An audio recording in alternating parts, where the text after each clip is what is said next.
Hello everybody. We are back today with some Phoenix Wright again. This time to start up the last trial, which should be like kind of a way to tie into the later games, if I remember correctly. I heard also it's quite a long one, so we probably won't finish it today, but we'll see. Maybe we're gonna be super efficient, who knows? Let's see. Poof, we move here and check, remove music, and we go. Oh, we can check out the gallery maybe for a hot second. We're going to story spoilers. Oh, well, maybe let's not actually. If there are spoilers.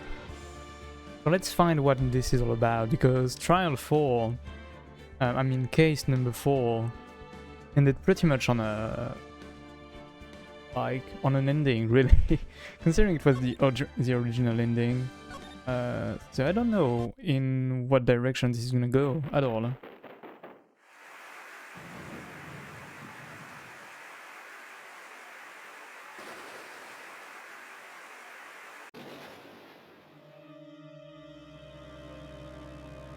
Ooh, more production value from this one. Oh. 2 murders? In 2 different places, maybe?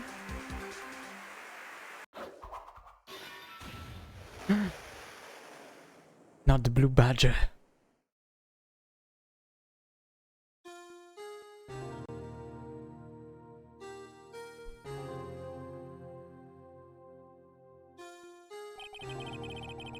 Been 2 months since Maya left the office. 2 months without a single trial. Had offers, but none I took. That is, until the day that girl showed up.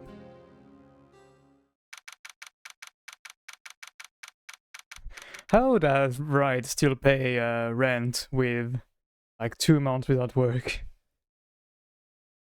Like, he didn't seem so well off to be able to have 2 months late of rent.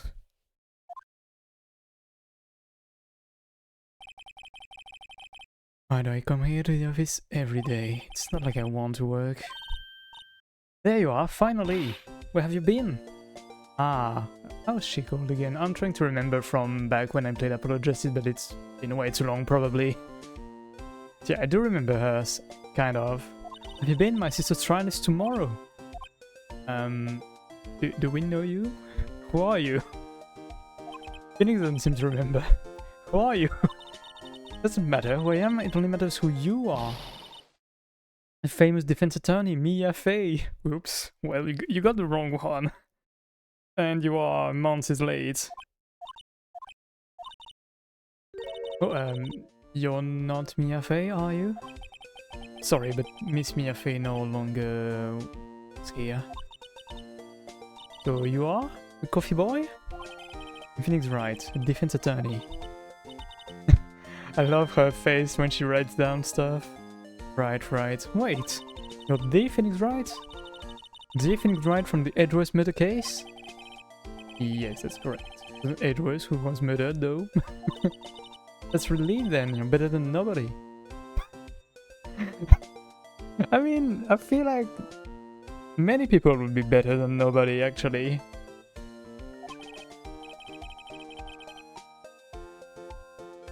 Sorry, I'm afraid I'm not taking cases right now. But you are Phoenix Wright, right? Undefeated defense attorney? Look, I'm not accepting any new cases. Sorry, but you'll have to try elsewhere. Please, I'm out of time. You have to help. My sister, but... Ah. Phoenix has some sentimental bond in him. A lot of them, like 200 or so.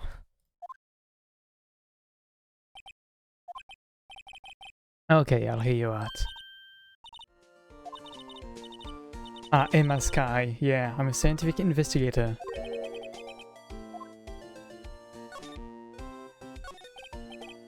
Emma, was it? So you're a scientist investigator? Scientific investigator? Right, is something wrong? No, it's just you seem kind of jumpy, or maybe just young?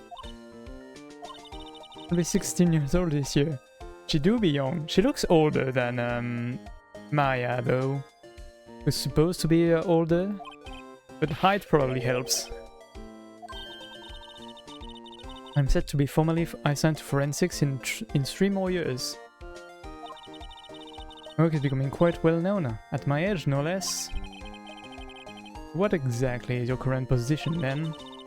Well, legally speaking, I guess you'd call me an 11th grader. I'm ready to do my job at my age no less. As a future professional in training. We do seem to get them quite often in here. So what this about the case? You said the trial's tomorrow. Let's have someone with a knife. It's a murder case. I don't care that the witness who saw her do it, she didn't do it. I know she didn't do it, it's a scientific fact. And there's a witness. Seems like we're awfully regulars at getting cases where there is a clear witness and decisive evidence, as one would say. Just talk to her, you have to talk to her. Promise her I'd bring Mia Fey, but... Interesting, how would she know Mia? You want to be a scientific investigator when you grow up then? Excuse me? I'm not a child, I'll have you know. I believe investigations should be done scientifically. Don't you? Sure, I can follow her for lack of enthusiasm. I love how Phoenix is like, yeah, hesitantly considering how non-scientifically we've done everything so far. If this case is handled scientifically, I'm sure my sister's name will be cleared. I'm developing a new scientific method of case investigation. I'll show you when I'm done. Maybe in another episode? Yes, I should get down to the detention center and talk to her sister. This Mia Fey person was a few years below her in school. They went to the same school. But told me to go to Mia if I ever needed a defense attorney. And well, I need one. Incidentally, Mia is a woman. Now that you mention it, I guess it is more of a woman's name than a man's. Hey, I mean, good on her to, like, not put tags on people just from their name.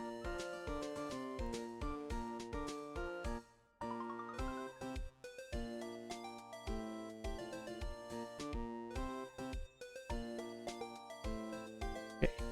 It's nice of you to help your sister out like this. You must be close.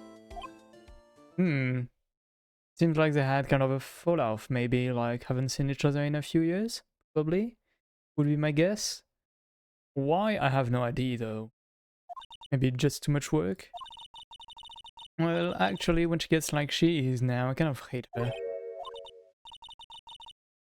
Family, family. Real smooth, Phoenix. Real smooth, as always.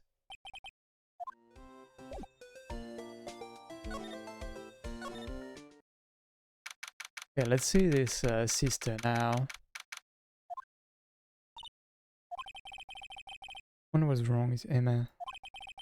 I guess she did, like, say she kind of hated her sister at times, especially in her current state. So maybe she's afraid. But quite all of a sudden, as soon as we arrived. God, I thought I told you I didn't want visitors. No excuses, or did you not want to raise this year?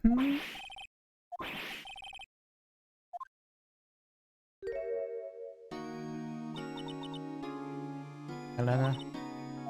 Honey, I seem to remember specifically telling you not to come here. Perhaps my memory is failing? Look, I didn't want to come here either, okay? It's your trial's tomorrow and you still don't have a defense attorney. I'll be the one in court tomorrow. This has nothing to do with you, Emma. Isn't that right, Mr. Wright? How do you know me? Mia mentioned you, I've heard quite a bit. My name is Lana Sky. I'm Chief Prosecutor for this district. While understandable she'd want to handle her defense herself when you're Chief Prosecutor. 2 sisters, 1 a lawyer. Could this be a coincidence?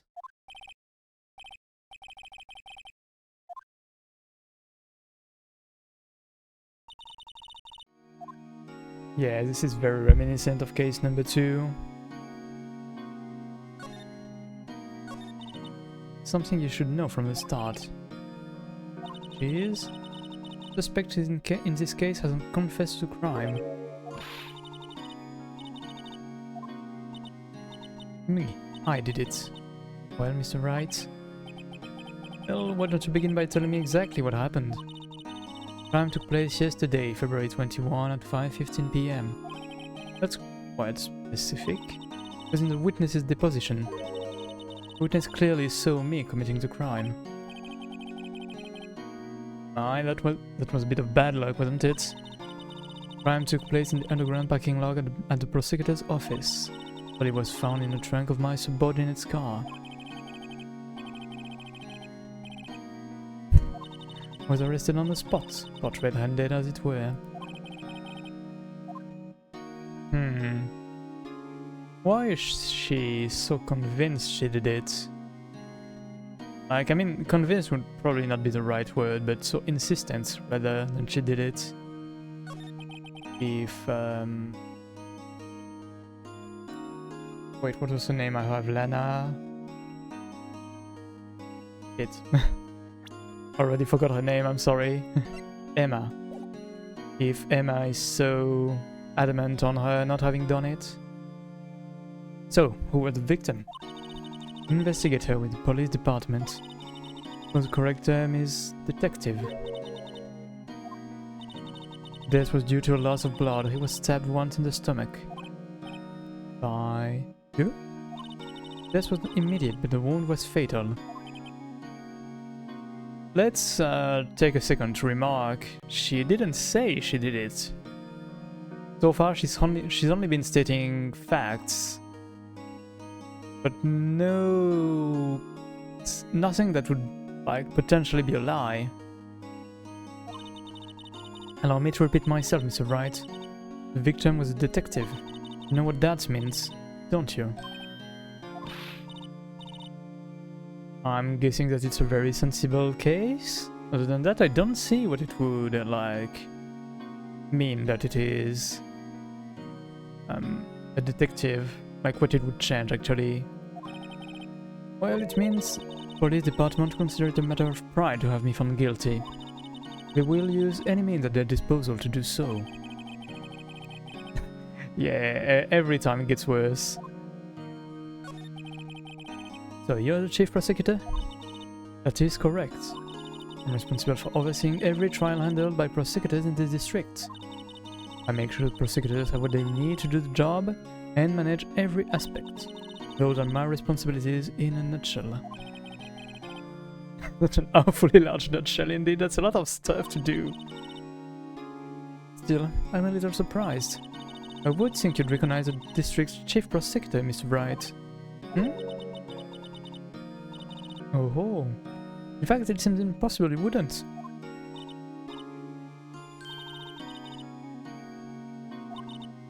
On this, hit myself by accident when I stabbed him, that is. But now you're lying. Maybe. Or maybe not. Not very good at being a criminal, I suppose. How am I supposed to defend this, indeed? Like, she's not doing any effort for us to defend her.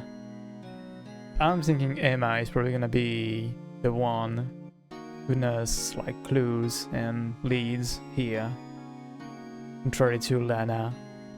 I mean, similarly to what Edgeworth was doing last trial, last case, when he kept saying he did it in the half and later parts of the trial. But she wasn't a class ahead of Mia, wasn't she? You were in school with Mia, correct? 2 years above her? Emma told you that too, did she? Well, why not? I did drag him all the way here from his office. Although it seems he has very little in common with Mia. I was in law school. I was in my third year and she was auditing the class. Was different than the other students. Was strong. She'd do anything to become a defense attorney. Anything. That was probably why she was attracted to me. Attracted how? Intellectually attracted. Lana was top of her class in school. And what the best there was. Oh no. Every case gives us some more fanfics to jump into. I can see now why the fandom has been having a field trip with every single pairing possible and imaginable in this game. Doing pretty good in school too, by the way. It was a bit different when I must say that. Well, Mr. Wright, as you can plainly see, I am admitting my guilt. I think it's safe to say there's no way you can take this case. None. Why are you doing this to me? You never think of anyone but yourself. I know you didn't do it, Lana, I know. So how can you say you did?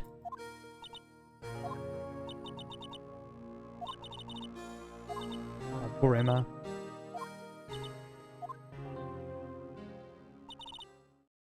Is that right? I believe our discussion here is ended. The rest I leave to you. You mean you're requesting my services as your defense? Don't lose any sleep over it. Your client has confessed after all. The case is over. Right, I'll do what I can to get the bottom of this. Get to the bottom of this. Interesting that she still wants Phoenix as a defense attorney despite having confessed. Like, considering she seems to be self-sacrificing for Emma, or for someone else, but most probably Emma, why would she want to, like, taint Phoenix's record with this already lost trial in her own terms? Does she kind of want to be saved? What I'm wondering.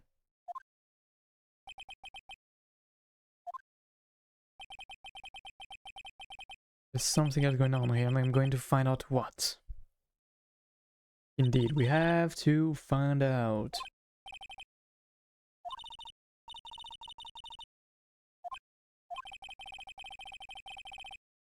Just never expected to be defending another prosecutor again. She's changed a lot. She used to be so gentle, always smiling. Everybody likes her. I mean, she didn't seem so bad from what we've seen today. Like, she didn't smile a lot, but she did seem affected when Emma told her she hated her in this state. Like, to me, that kind of counts.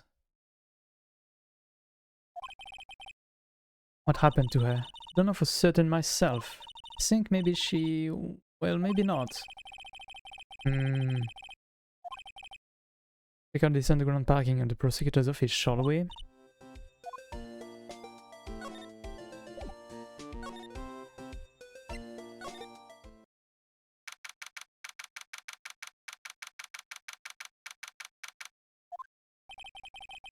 So this is the lot where it all happened? Like they're still investigating. Should be like this. You mean you've never been here in so long?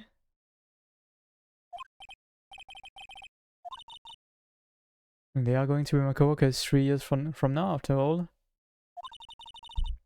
No harm in saying hello. Actually, there is. You know, attorney isn't supposed to examine crime scenes. Trying to not stand out too much here, see? You expecting to go unnoticed, hey? Pardon? Pardon? Ooh.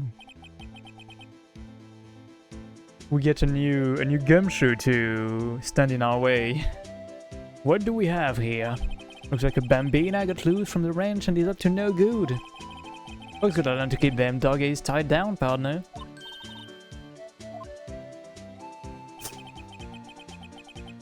Marshall looks more like a sheriff to me. Look here, Bambina. I know how you feel. But this is my gang's gold strike, see? This'll claim our territory with a mother load of evidence. If you're fixing to mess up with what's ours, you'll regret it, partner. You know what dreams? Cacti out in the desert dream? You want to? What does he mean? I'm so fucking lost. In between the accent of, like, trying to figure out what he means, I'm getting jumbled up trying to read this. Drinking on the job now? Hope this is only water, please. You head along home now. Happy trails, Bambina. They're not really nosy at the end, in accents. That hombre, a friend of yours? Kind of, sort of. Yeah, detective. Thinks he's a sheriff from the Wild West, it seems.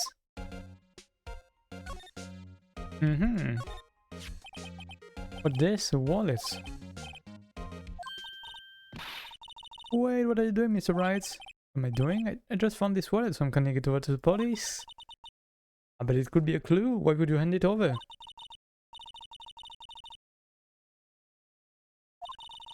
Let's be scientific about this, please. Just put it in your pocket.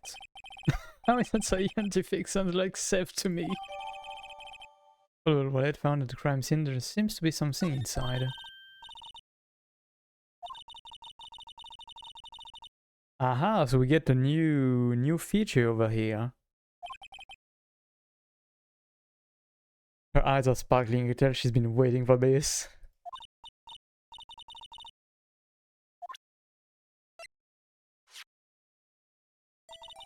Aha, okay, so I do remember that from Apollo Justice. I don't know if it's gonna come up in following Ace Attorney trilogy games, but we'll see. Probably so if it introduces it to us here.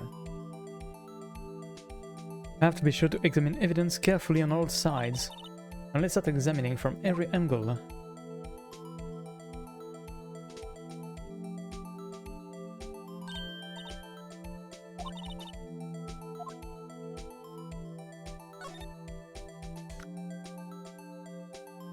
Aha, could this be the victim? It is an ID card. Sergeant Bruce Goodman. Isn't scientific investigation useful? I mean, for now we've just opened stuff up. I'm not sure I'd say it's science.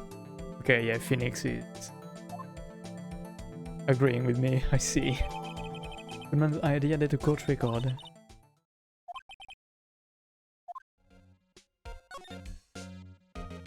I'm interested in this.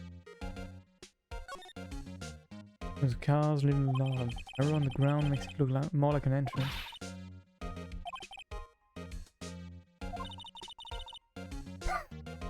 Okay, well, this is escalating very quick. You know, was Mr. related to German or was he British? I think he was originally German and got British nationality or US nationality later on.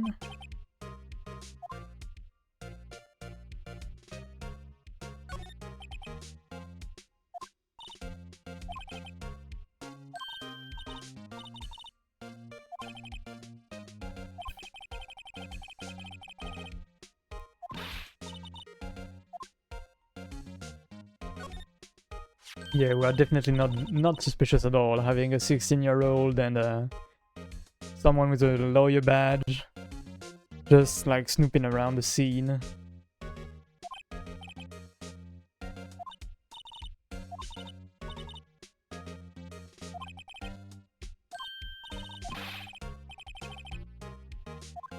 Okay, this one is broken, interesting.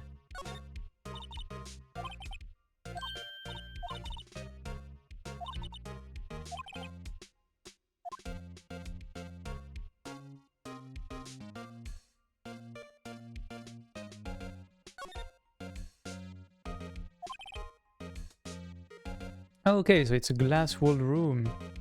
I thought it was just like some kind of lit up letters, kind of thing, not a whole room. The security, perhaps it's a cafe? Cafe security, yeah, that must be it. Okay, she has very, very long logical leaps at times. It's tricky to you, but I think that's probably just a security guard office. Too bad they don't have a taste for common sense. Come on. I mean, yeah, maybe she'd need some. See?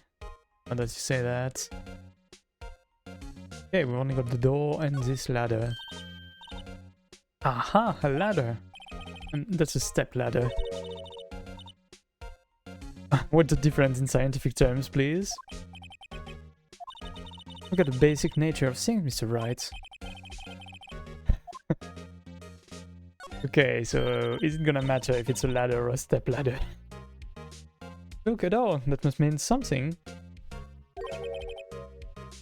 Not sure the doors mean anything. Mr. Wright, you need to learn to enjoy life more. Well, maybe you should be a bit less jumpy. Don't mean to say you should enjoy life less, but should calm down a tiny bit. Okay, I think we've checked about just about everything in there.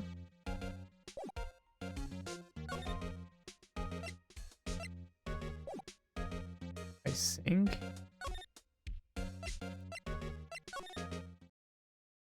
Okay, she's gone, so we can't present her evidence.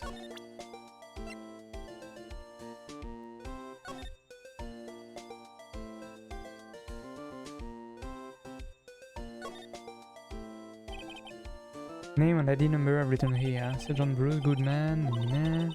Well, they only use numbers for IDs. What else do they use? Letters, silly. There's a reason we have a written language in the first place. I mean, I'm guessing Japanese using like letters would be less practical, maybe, than using. I mean, it wouldn't change anything really. I have to think about it. Then more. Like, using hiragana and katakana would mean you've got more letters to go from. Sergeant Bruce Goodman, ID Yabadab. See, wouldn't that be better? But it does have a certain ring to it.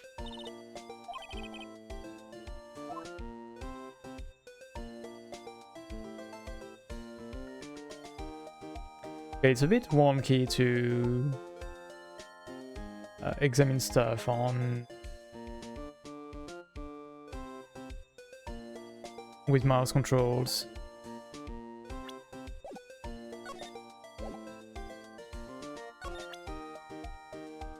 But what else do we do now? Did I forget that I can... Ah, I can slide, okay. My bad.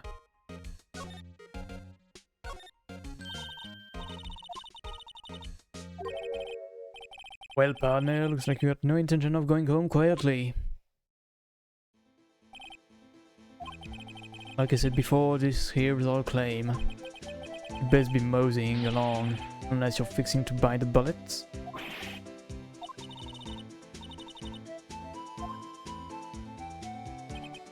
Well, well, the little filly's got a good nose on her. Want to know who rides that red Mustang with the body in her saddle, eh? No problem, partner. Why did I roll my R here? Not time for victuals anyway. Get yourself to the saloon upon the 12th floor of the prospector's office. I'll just find you a cerveza if you like. Should be a Z ride for cerveza. Cerveza. Prospector's office. Where does this guy think he is? And when, for that matter? And to self, look up victuals, saloon, cerveza.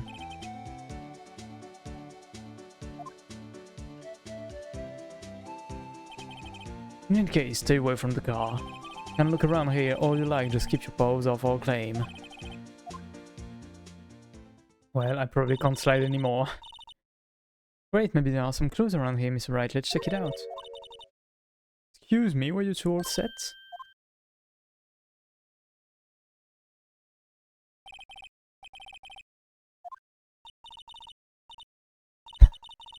Selling lunches here, this is a crime scene. Hello, half and half with it. And you, sir? Some crunchy goodness coming at you? Yeah, this is a very interesting way to sell meals. By not asking for any money and just giving stuff away on the crime scene.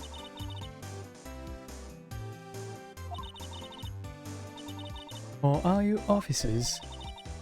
No, but you don't exactly look the type to have clearance. Well, that's hardly a way to greet someone. Even if my days as a co-op queen are over.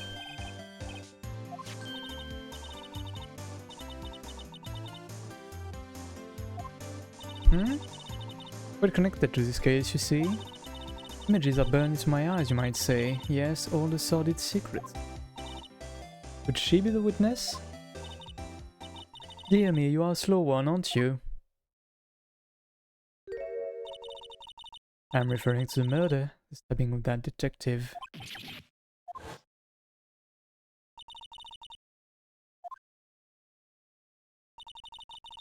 You mean you're the witness my sister was talking about? Please, Cover Queen, tell us what happened. Come on, don't beg like that. Name is Angel Star, don't you forget it. Or before you know it, I'll have you whimpering at my heels.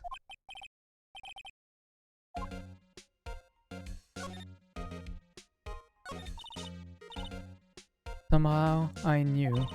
Yesterday was the day of destiny. I knew something was going to happen. Just like I knew that the daily special on Friday every week is salmon. You're a defense attorney, right? You should know then. You should know the foul misdeed of the evil ones who haunt this den of inequity. Prosecutors, they have no qualms at all about blackening of the name of innocence. And yesterday they paid homage to the most evil one of all. Gave an award for King of Prosecutors. What a farce.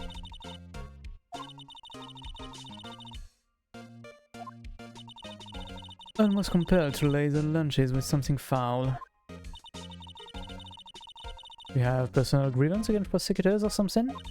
Or is there some kind of scientific evidence of this evil? Young miss, mock me at your own risk. You'll soon find out why they call me the Cover Queen. Most heinous of all, the evil ones, the one they awarded yesterday, was in his car that they found the body. Prove that he devours the evilest lunches of all.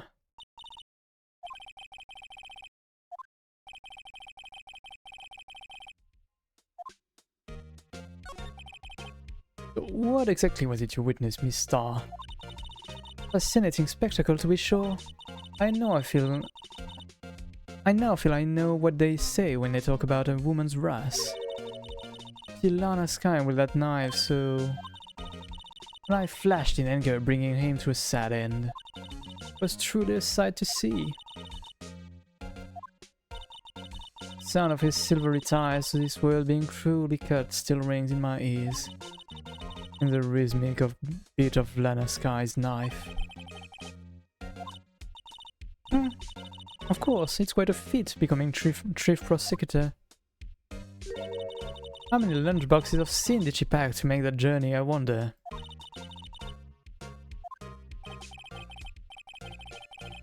And why would this pretty lunch lady know the chief prosecutor's name?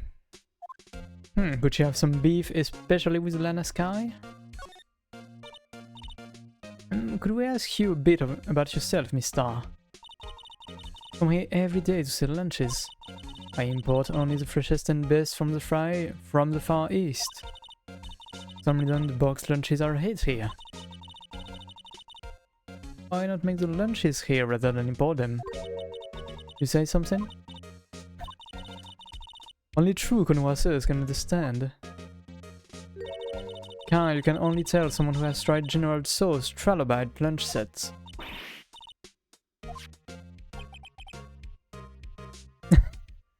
Yeah, Trilobite does not ring, does not seem like something I would want to taste, really. Anyway, I come here every day to sell lunches. My boyfriend works in the security room here at the prosecutor's office. See the security room over there? Glasswood booth? Sell my lunches, and since I'm here anyway, I drop in to see him. I guess selling lunches is more important than romance. I mean, maybe you should just sell lunches here to go meet him. Who knows? You, mister, are a lunch vendor with an ulterior motive for coming here.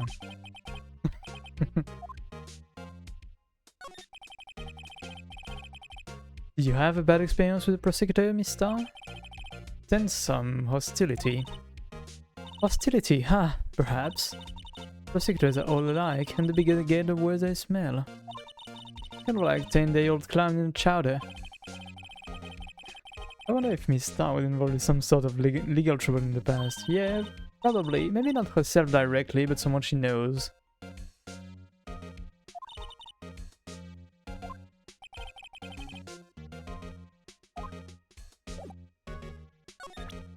Okay, do you know Goodman? Maybe.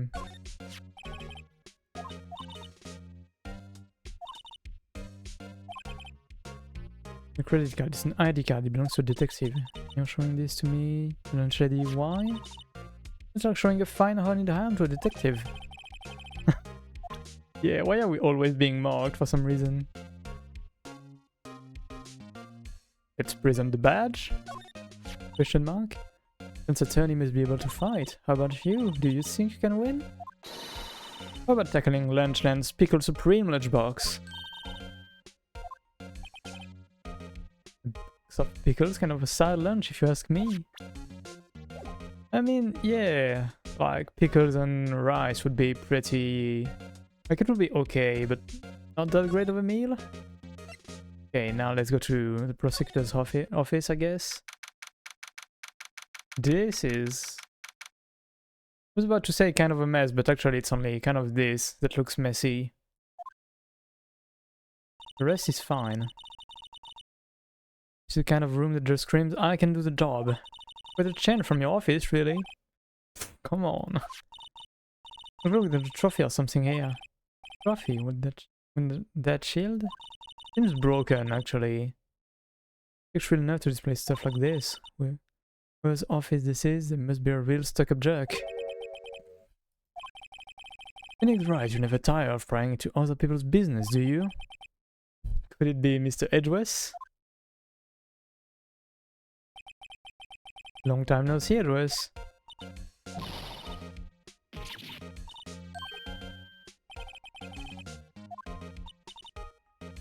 Ooh, big fan of Mr. Edgeworth, I see.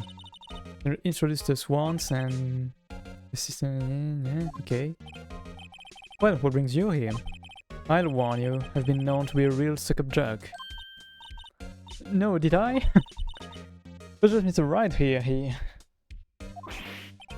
Don't throw us under the bus, please. We didn't do nothing.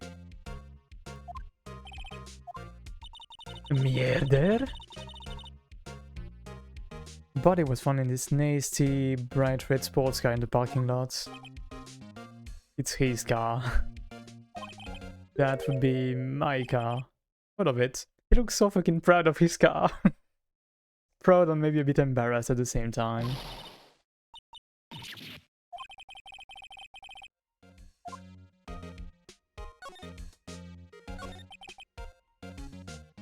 So the body was found in your car? Go ahead, say it right. I think I did it, don't you? What do you mean? After you went through all that trouble to help me last year, no less.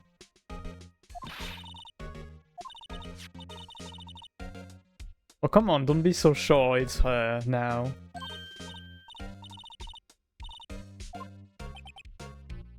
Wait, so you're the chief prosecutor's little sister then?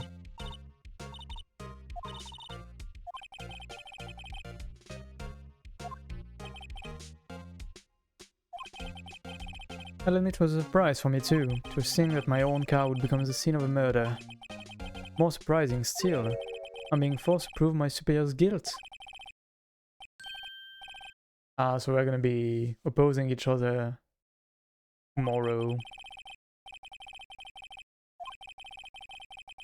She can prosecute herself, so I'll be the prosecutor at the trial tomorrow.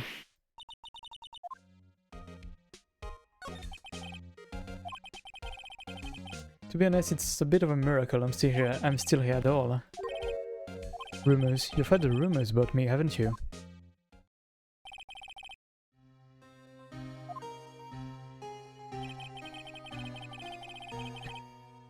Yeah, they've always been rumors about Edgeworth, about him forging evidence and being ready to do anything to win.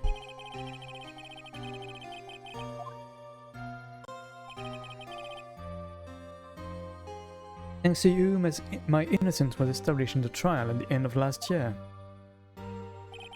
However, there are some who say I'm the one responsible for the current incident. But how would he be? Some people need very little excuse to think ill of others. The fact of life impossible to stop.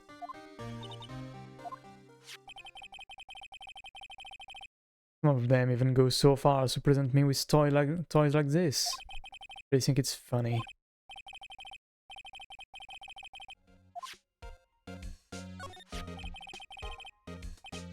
First worked together on a case 2 years ago. It was my first big case.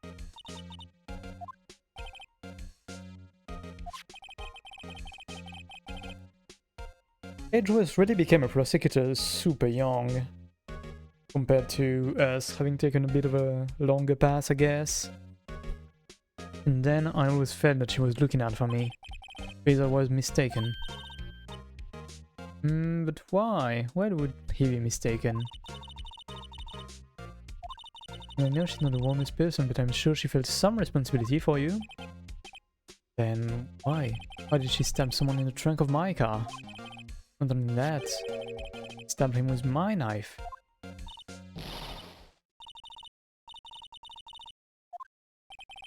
Why did you have a knife? The knife I keep in the toolbox in the trunk of my car. Oh. No prints. Okay. This is blood. Are you sure you didn't do it? Come on, Phoenix, please. This isn't a funny joke. Okay, let's examine the knife. Nothing on the hilt. Pretty much only just the blood in there.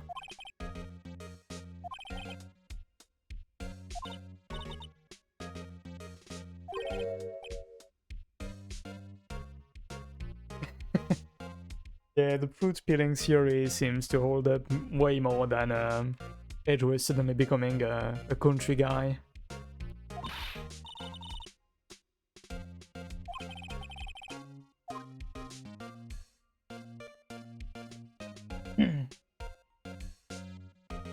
Okay, anything else to see in there? Not.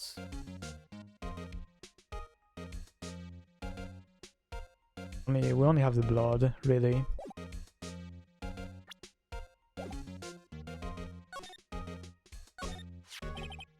Been wondering, what the heck is this? There's big K on it.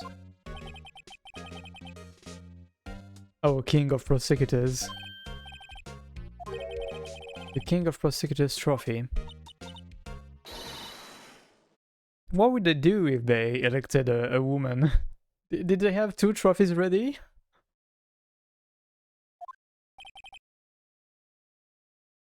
Like, they could say Monarch of Prosecutors, I guess. Great honor, they send that shield to the best prosecutor each year. That K, that's...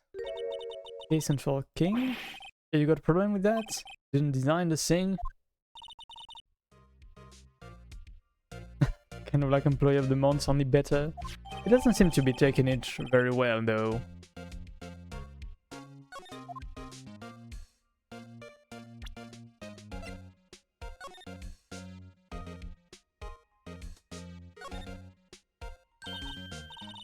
There's a metal plate here. The names of all the previous recipients are engraved on it. I think I listed a bunch of times. Von Karma, I guess he must be a foreigner? Yeah. Well, wherever he's from, he must have been an amazing prosecutor. I'd like to meet this Mr. Von Karma sometime. And you can go to the detention center, surely?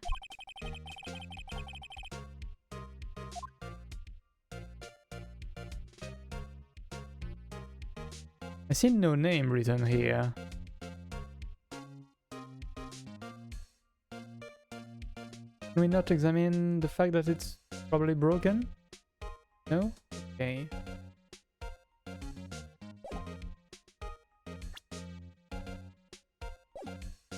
Let's keep that in mind. Oh, we can still examine it again. You must be proud to be the king of prosecutors. He doesn't seem very enthusiastic about it. Please stop saying that. Wait, the tip of the shield broken off. Ah.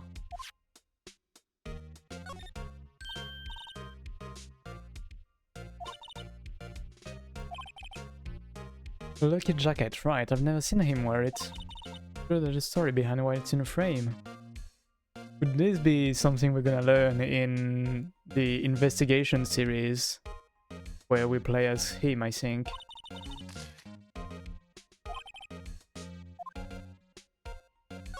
What could this be inside this? Kind of letter? Oh man, what an amazing bouquet just right from Mr. Edwards. I love how it has a little scarf. Back from the dead, Wendy. I don't think I've heard that name before, so it must be some previous Phoenix and Miles lore.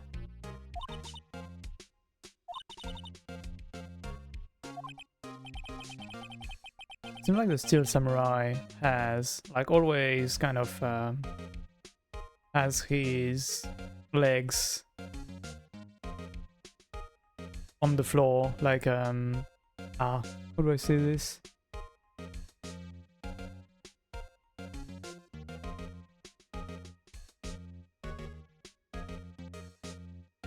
Dragging on the floor, right? His pants dragging on the floor.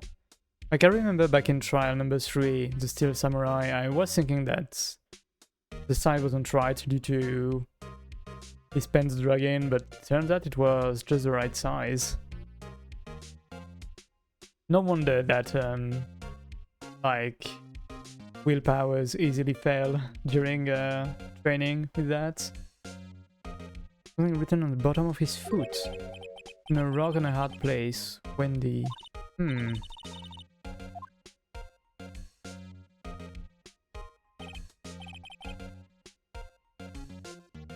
Wait, is it Miss Oldbag? Was it Wendy Oldbag? Her name? Really? Go more for the instant tea bags myself. Oh, but fresh tea is so much better compared to tea bags. The rows below is filled with packets of tea leaves, all sorted by place of origin and flavor. I guess taking a hobby too far. I mean, when it's a hobby you can taste, it's pretty important to get the good stuff, in my opinion. Hey, chessboard. Not too up on my chest, but it looks like blue's in a bit of a tight spot. Red knights have surrounded the blue pawn. Those horses are mounted knights. Their swords have really sharp edges. But that poor pawn, his head is kind of spiky, kind of reminds me of you. Edges surrounding a pawn with spiky hair.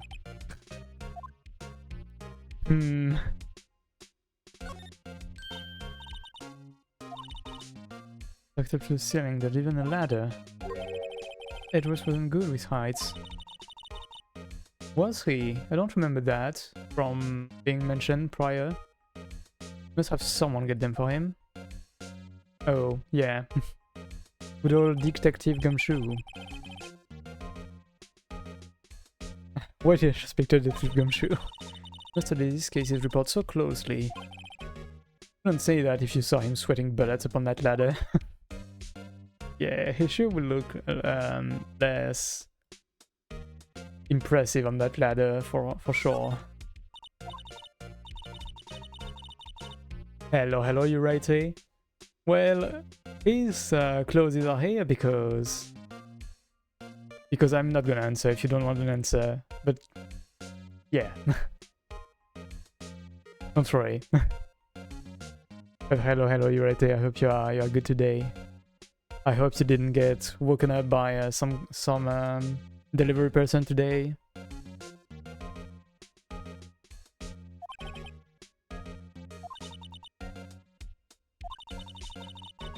Why did you jump out this window? The time until impact... No, why do you need this kind of detail? Approximately 3.23 seconds. Ooh, it goes by much faster than expected, really. Work day is quite tidy, as one might expect.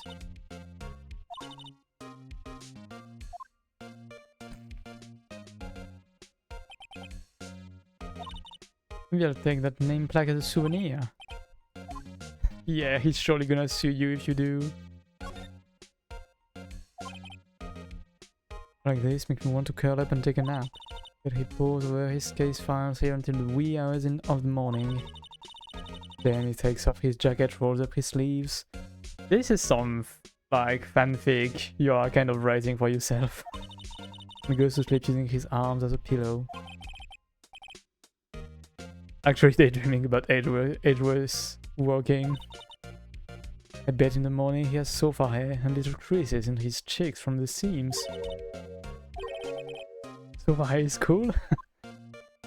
Then I guess more people should be appreciative of Phoenix's edgy looks. But let's see, do you know about Goodman? Are you sure you should be showing that to Mr. Edgeworth? He'll take it for sure. Right. Besides, any deeper, I'm going to start getting depressed.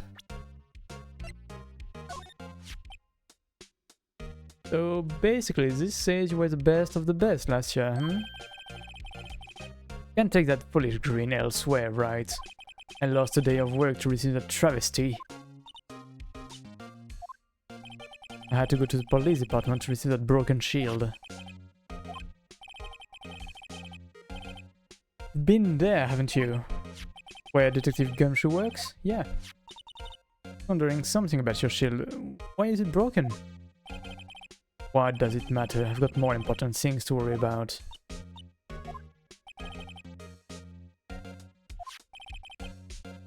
Yesterday was a very busy day for the prosecutor's office. Let's show him his knife, just to know. Against my policy to discuss evidence with the defense. Especially with you. I mean, come on, we helped you last time. Please do us a favor. Don't like you much, does he, Mr. Wright? With Edgeworth, it's never personal. It's all about winning tomorrow.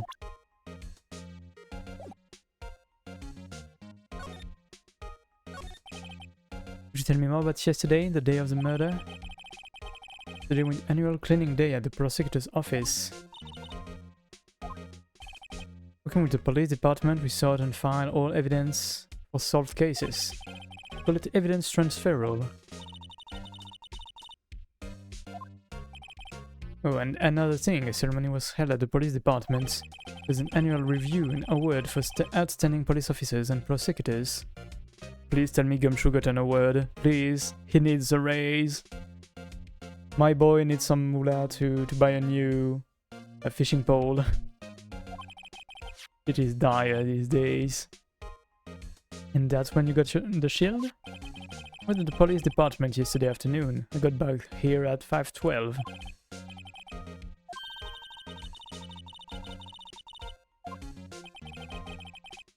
I place little faith in my memory. The only thing I trust is solid evidence.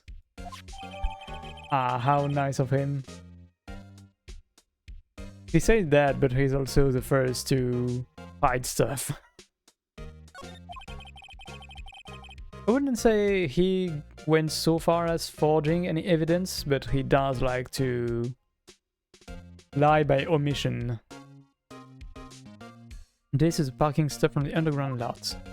Murder took place around 5:15. The murder happened right after you got back.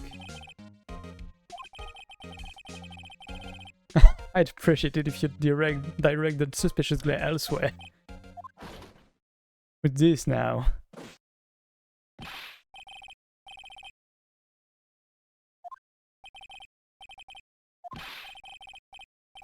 I'm here, sir, at the request of the chief, sir. I've got your report, sir. Did you find new evidence in the case against Chief Prosecutor Sky? Uh-oh. Sky, sir? No, sir. No name of that kind, sir. Not in this report, sir.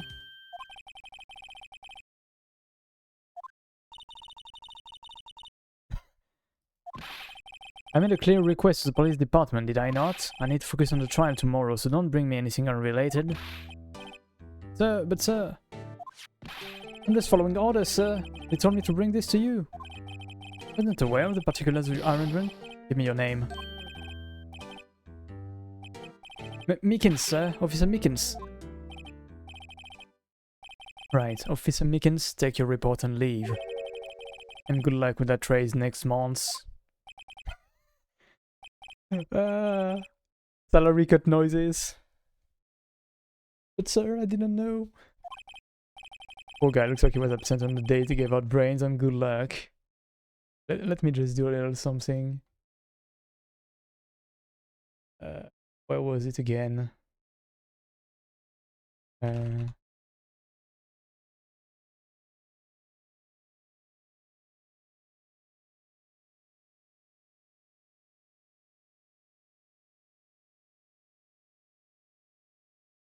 Let's see. Okay, I got it.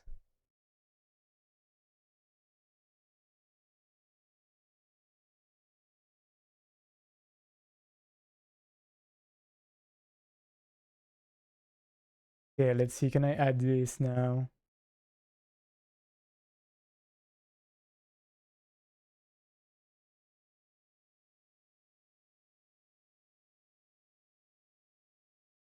Media source.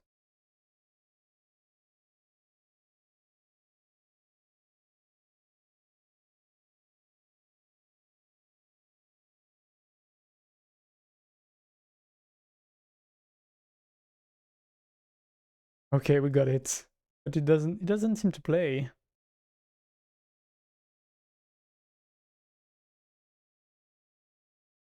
I think hello bees. Trying to do the most important thing, having salary cutting noises. Hope you're good today.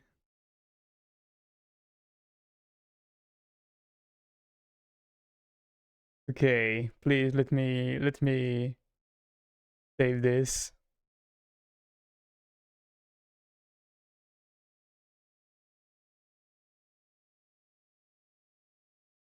Now it works. Hell yeah, we got it.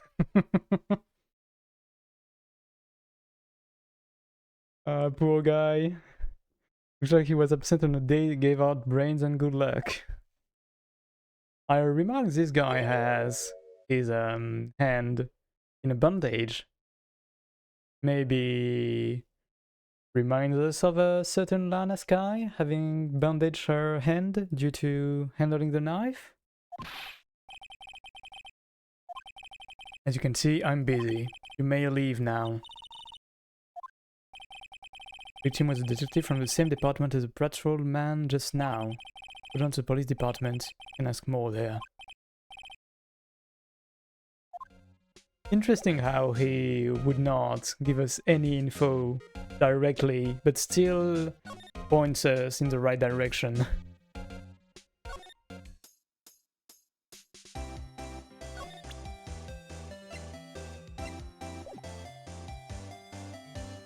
If we present her the knife, would she have any info on that? Maybe on the trophy, right? You wanted some hot tea, right? Okay. Like she doesn't care. Finishes the leave with...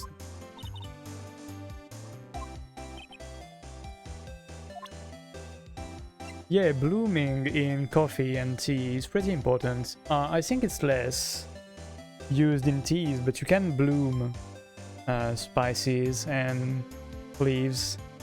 And you can do the same for coffee. For coffee it's especially useful to remove some gas from it. Not sure how much it helps for tea, but I remember some recipes asking to bloom the tea before actually brewing it. Okay, she doesn't care about this either. I guess we can... Oh, I mean, let's present her the parking stop. Maybe she saw Miles too, actually. Let's check this out, by the way. We didn't examine it.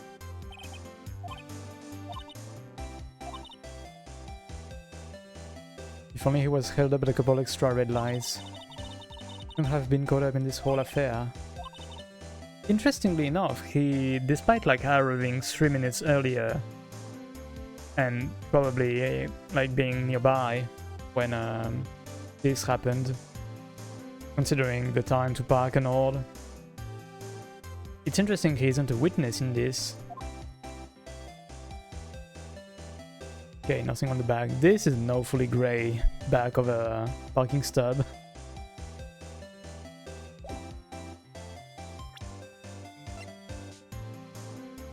Okay, so nothing more here. We can move to police department entrance. Interestingly enough, you can only access High Prosecutor's office from the garage parking lot.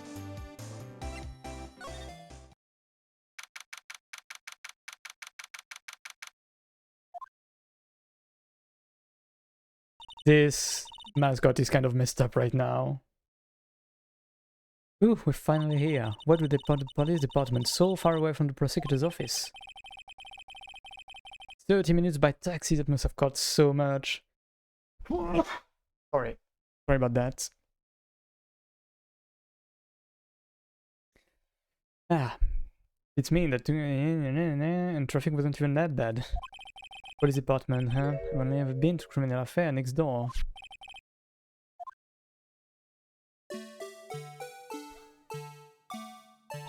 Oh, this is so ass.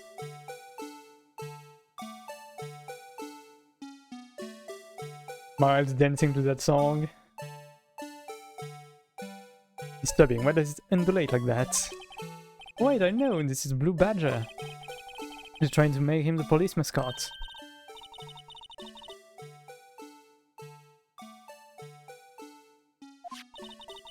Still, he does seem familiar somehow. It's the Blue Badger, who's that next to him? Someone appears to be dancing with the Blue Badger. Could it be?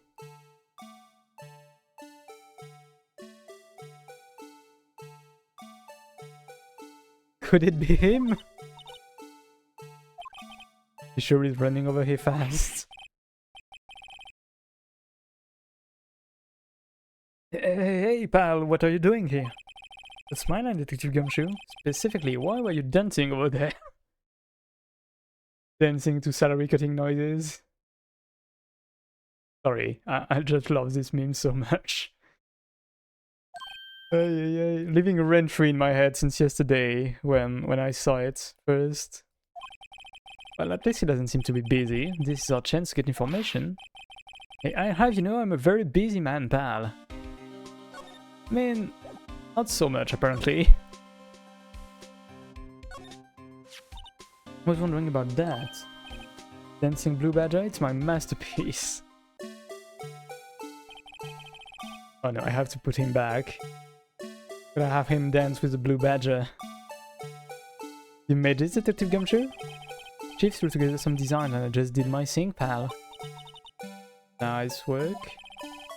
Battery powered, so it can go anywhere. There's no switch, so it just dances until the battery dies.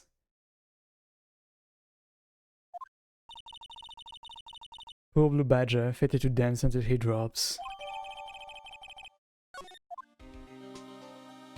Let's examine it. wanted to check Blue Badger first, considering it might have it might open some new dialogues with Gumshoe. Can we not examine it to look at this? Apparently not.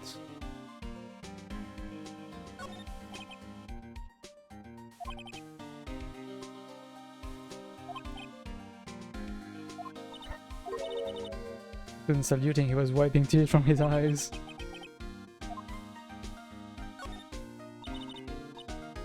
You know why patrol cars are painted black and white?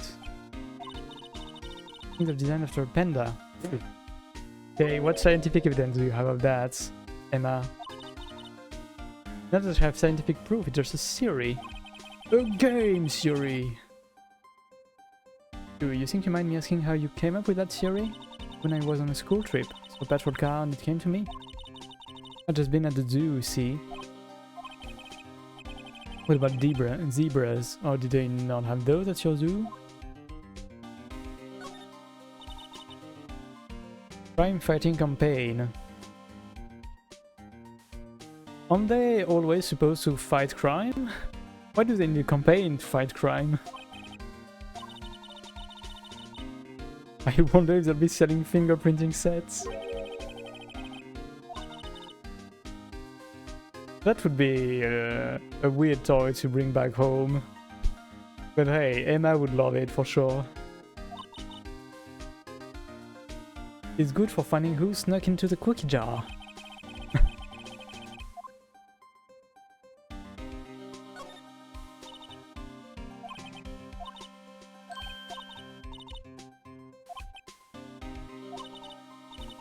Look at those two officers. They're probably talking about the latest bust. That was a cracking joke, actually. I thought they were talking about the weather.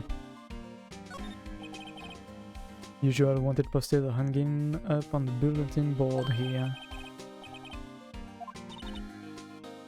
No, Mr. Ryder, I always thought it was kind of funny. I've never seen anyone who looked like the people in these posters. Hardly even look human. Yeah. Like portraits from the police all often look a bit uncanny, I guess.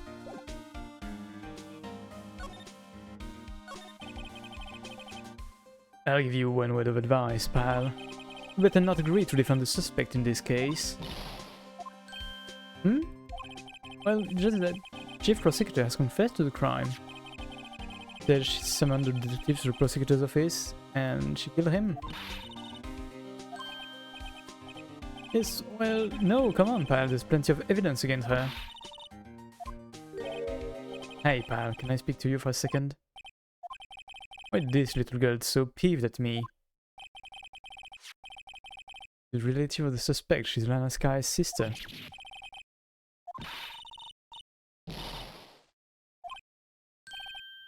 Oh, by the way, you might want to keep your voices down.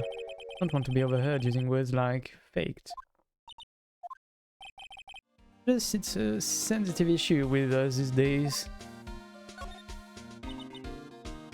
So what are you doing here, Detective Gumshoe?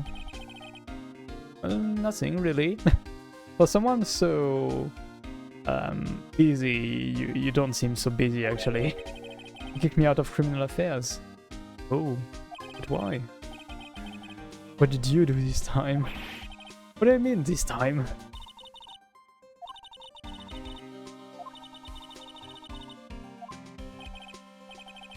We've never had a chief prosecutor murder anyone before. Only the highest ranked people are being let into criminal affairs now. The lowest ranking guy in there is our chief of detectives. They're not letting any of us rank and file detectives in at all. I mean, Gumshoe has done plenty of stuff. He should be a bit, at least a tiny bit above rank and file, you know? Even though he's not the best at his job, so that would kind of impede his progress, I guess. Anyway, so I'll spend the day getting the Badger dance down, pal. Chief of Police himself is directing this investigation, pal. Officer Marshall was assigned to underground parking lots.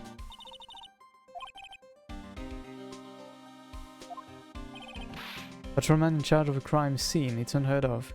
Patrolman, okay, interesting.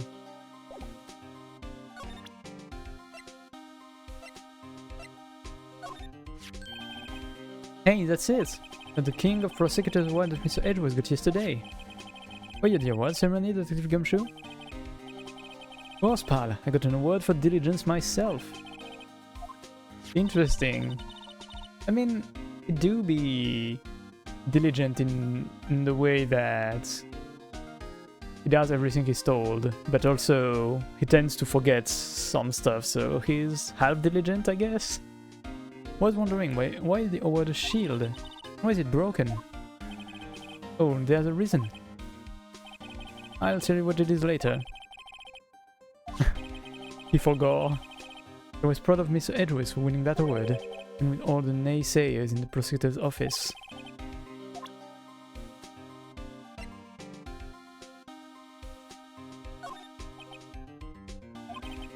I'm pretending to go blabbing on about things I don't know about.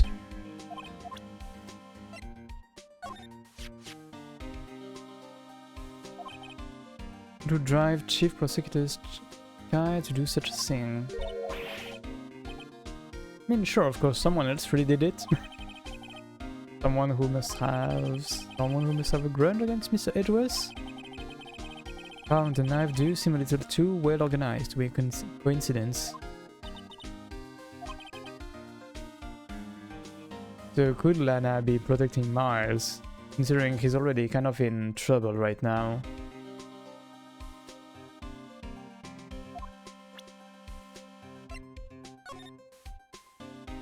Oh no, I wanted to prevent, actually.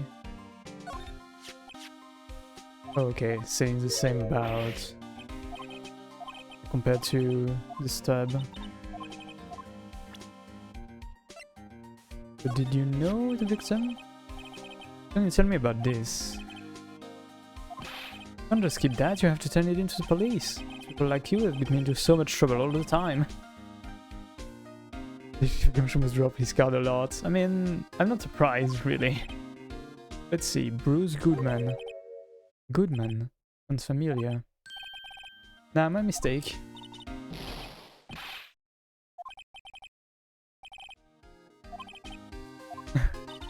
Well, he seems to be having a lot of memory issues today.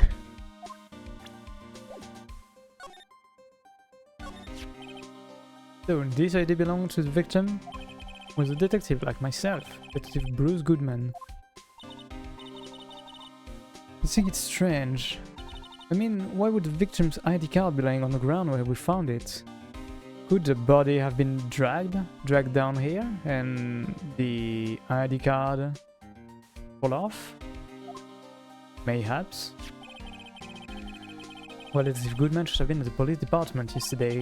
It was an evidence transfer for a case he handled 2 years ago.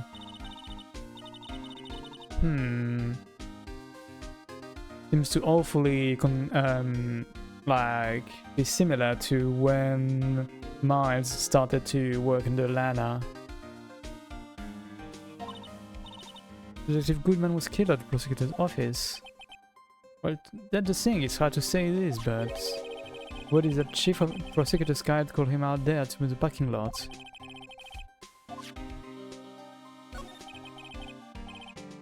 There's tough spot again. Yeah, it definitely was a tough spot for him. Well, it all started with the murder of the defense attorney, Hammond.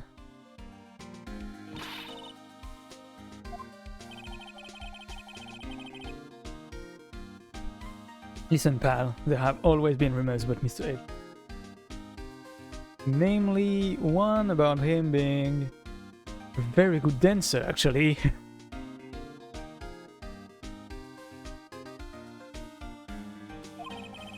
Putting evidence, making deals with witnesses.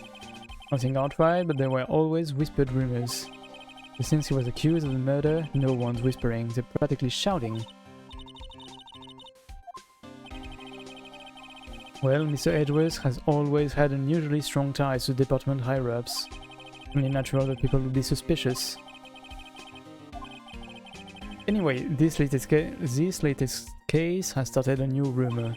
People say the only reason he took this case is because he's aiming for the chief prosecutor position himself.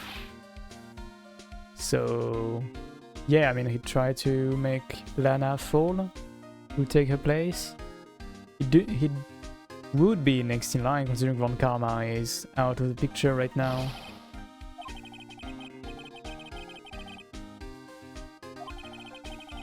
Edris is biting the bullet on this one. He's doing this for all of us. And that's all I know about that. Not officially on the case, you know.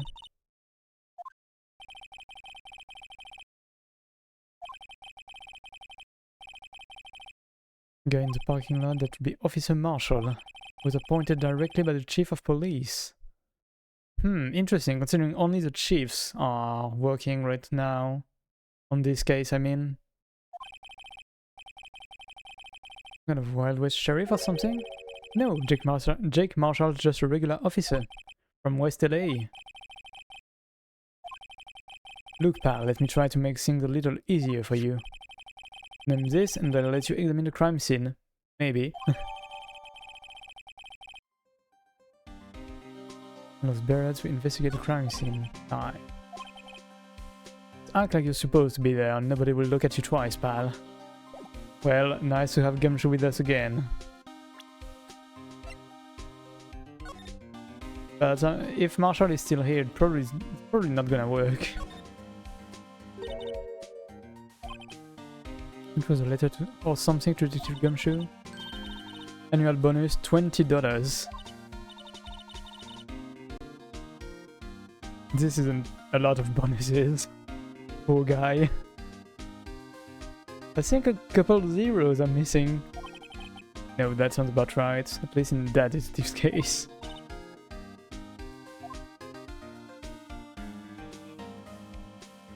Okay, nothing else to see here.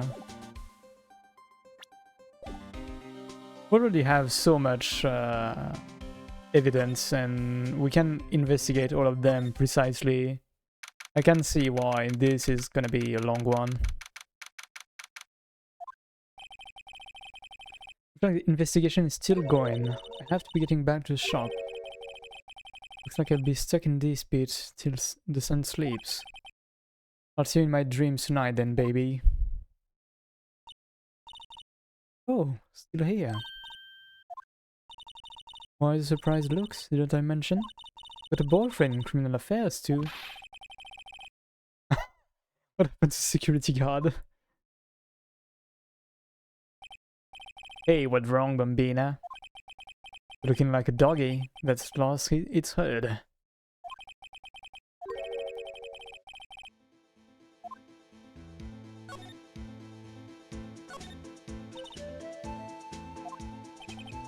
You know the crime, a cold grave for men who've lost their dreams. And me, I watch over them as they sleep, dreaming of the desert's harsh judgment.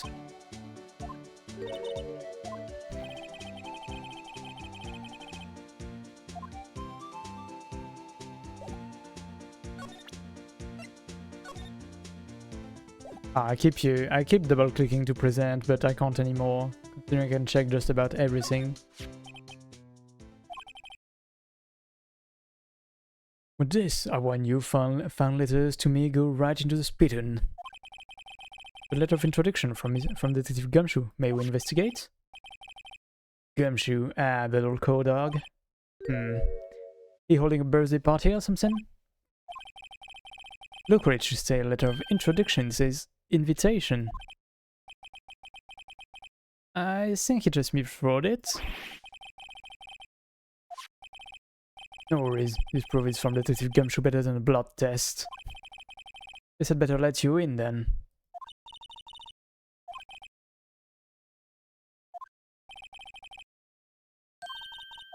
Wait a second, isn't the crime scene supposed to be handled by a detective or higher? Well folks, clues are calling, welcome to a gold strike. Be like the settler, strike out for lands unknown. Manifest destiny, let's have a hootenanny. Not to self, police investigations are like settling land.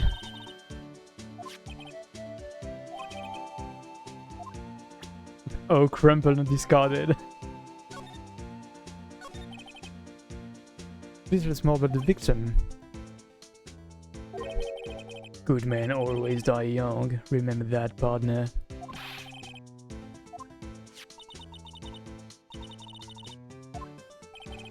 Well, well, aren't you a feisty doggy there now? Detective Goodman was stabbed here at 5:15. Smiling Madonna told me the tale. One stab to the chest. Fine piece of work. This is the autopsy report.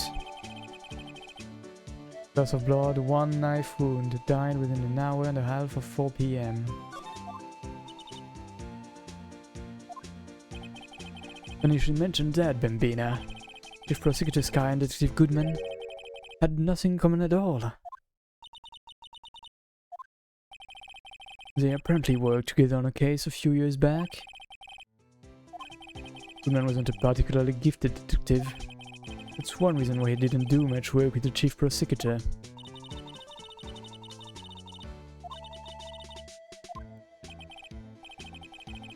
So it seems like calling an unarmed man to a shootout at high noon. Don't mean any offense, but Officer Marshall, you're a patrolman, right? Not a detective.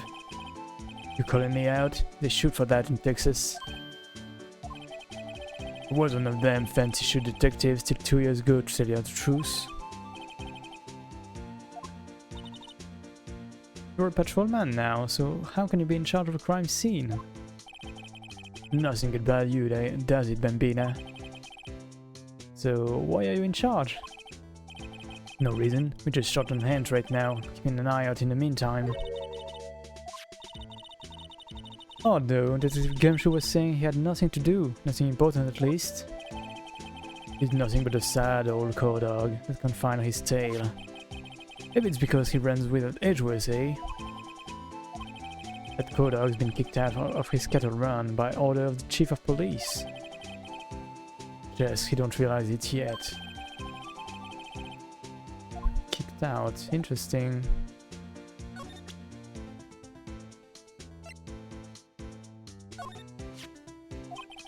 "5:12, the prosecutor's bright red steed came in at a trot, real slow like. My Madonna told me the crime occurred 3 minutes later, so it seems the chief prosecutor was... prospector? Should be prosecutor. Was lying in wait. Maybe waiting for her prince to ride in on his bright red horse. The intended to use Edgeworth's car all along. Mayhaps. Alright, compadre, count to 3. Gotta do that if you're going to draw evidence on someone. That's what I do in Texas.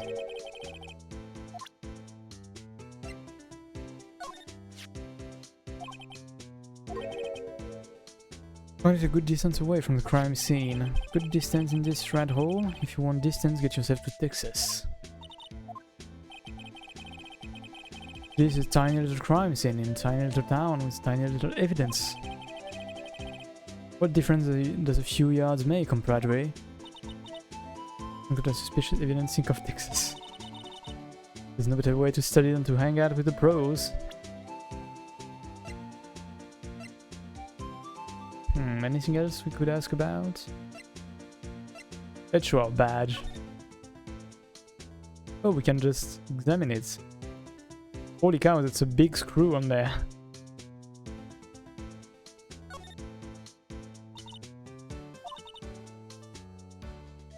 I always thought it had a safety pin. Each badge has a number carved into it, that way you can tell which attorney it belongs to. I'd be found out right away.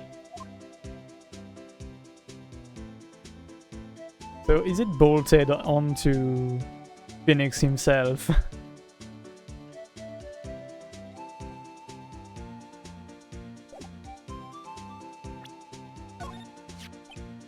I see your badge, looks pretty round.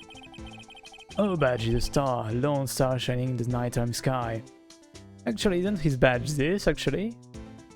Looks more like the badge from the detective we saw. A beam of light illuminating evildoers who come in the dark of night.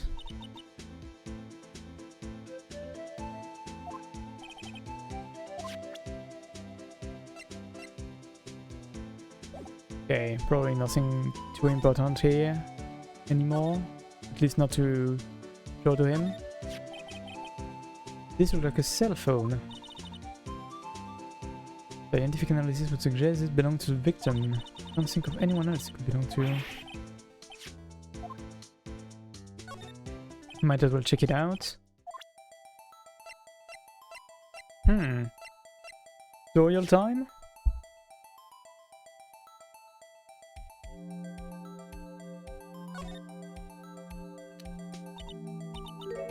This phone's still on the redial screen. Redial, very good theme from Bomberman Hero on Nintendo 64. Most phones keep a record of all the calls you've made and received. You just press the blue button to display the last number you called. Convenient, isn't it? I'm surprised you didn't know about it. Sorry to disappoint you, but even I know about things like redial. Just, you never know with people from your generation. Come on. We are being so called out right now.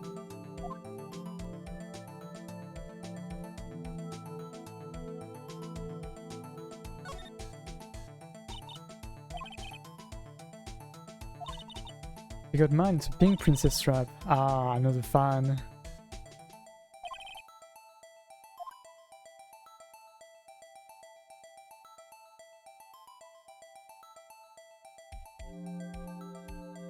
I like this little investigation theme.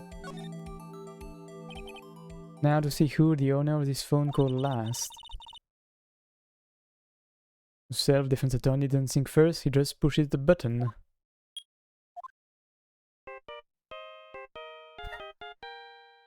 Let's go, Steel Samurai!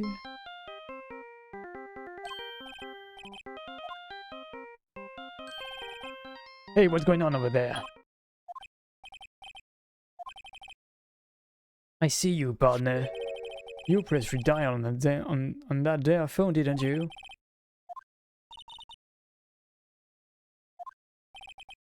Whose is it? That belongs to Chief Prospector Sky. She apparently dropped it when she was taken into custody right after the crime. Look, the last call was made right when the murder occurred. Like she was fixing to call someone. Except she only spoke for a few seconds, according to this. Who did she call? No idea, sorry, partner. Now I got a question for you, partner. I heard a phone ring just now, one of these newfangled ringtones. That's... oh, I'm sorry, that was my phone. Oh, does Phoenix have a phone now? And the Steel Samurai ringtone too. Definitely did not expect that of him. Either having a phone or having that kind of a... of ringtone. Yeah, it's kind of strange, but someone called me right as we picked up the other phone. A wrong number. I mean...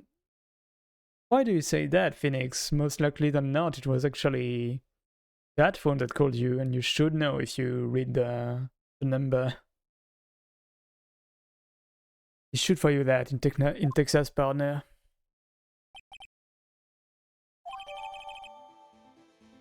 That's called me at 5:18 on the day of the murder.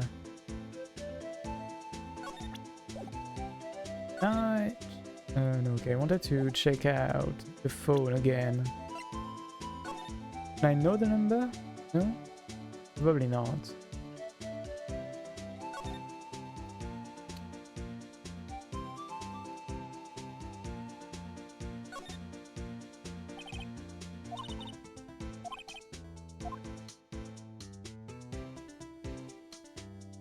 But if you retry and it triggers again Phoenix's phone, we are sure it's hers.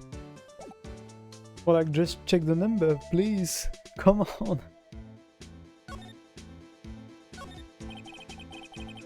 Appears to be the car where the body was found. Looks like the lock on the trunk is busted.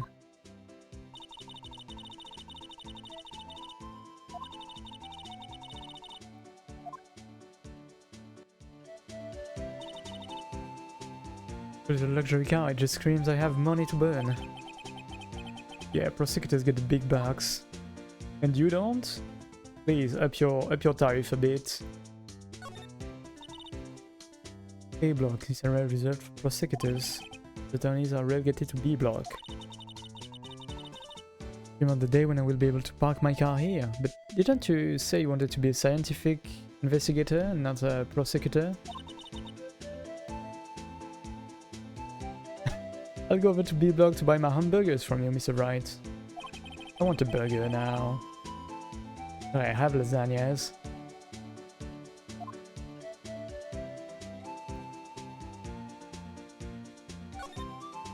Interestingly enough, for someone that died of blood loss, there's not a lot of blood over here. Neither here or in the trunk of the car. Laid it in the outline of the victim's body. The victim must have died when the killer closed the trunk on him.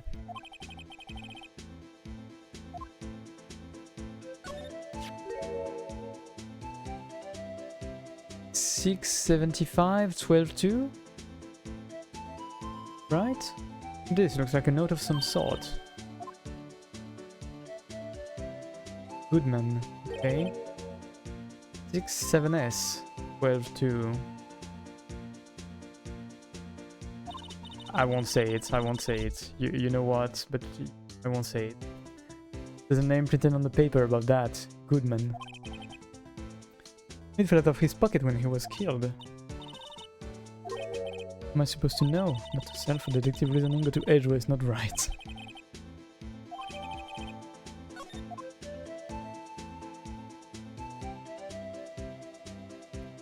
Okay, let's examine this better. Oh, this one we can't examine in any way. Interesting.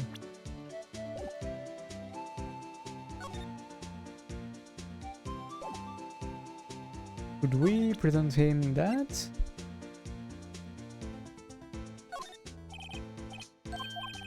No, okay, he doesn't care about it.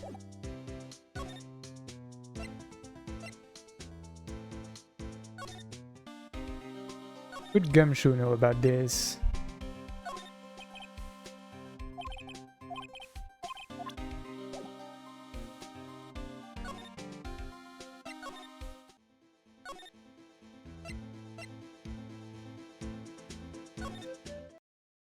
Ah, he left, okay.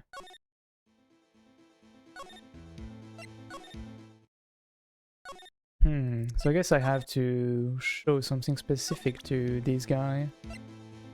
Bone? The last time it was used was 5/18, right after Goodman was killed. Maybe she was cancelling her date for the night?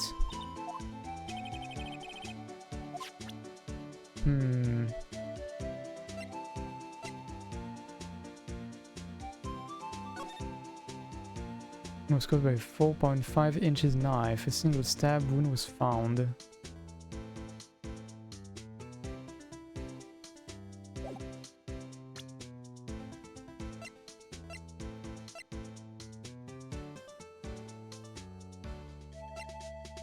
Okay, so the victim should have died at maximum 5:30 PM. We've got a call at 5:18, leaving a bit of time still.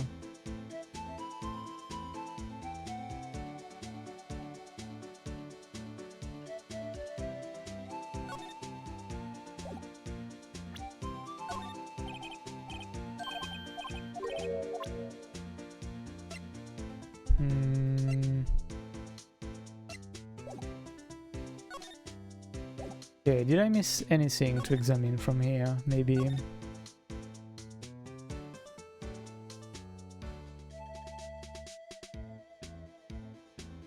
I see a 1 on a 3, but not a 2. We're here. What am I missing? The Lynch Lane car over there. Find the distance. Munching down on a juicy looking steak. Huh? That's weird.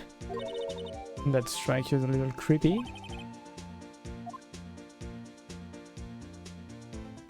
Indeed it does. Why would you use that as your logo? So is this like some kind of an elevator, kind of a parking lot where you can like add a car and then moves into this elevator? Maybe, probably to like get some space and make better use of the space.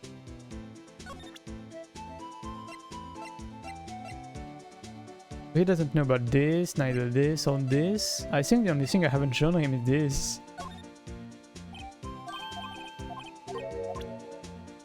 Okay, so let me move back to Gumshoe, I guess.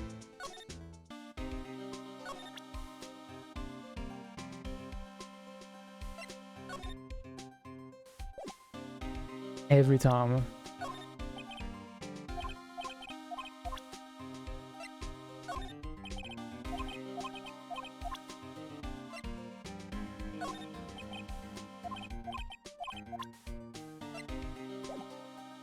Okay, I guess let's go back to the offices, perhaps.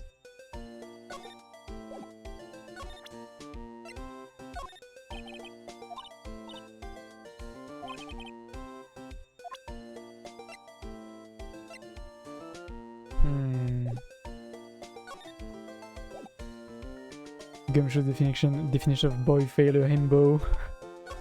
Yeah, definitely. And the definition of salary cutting noises.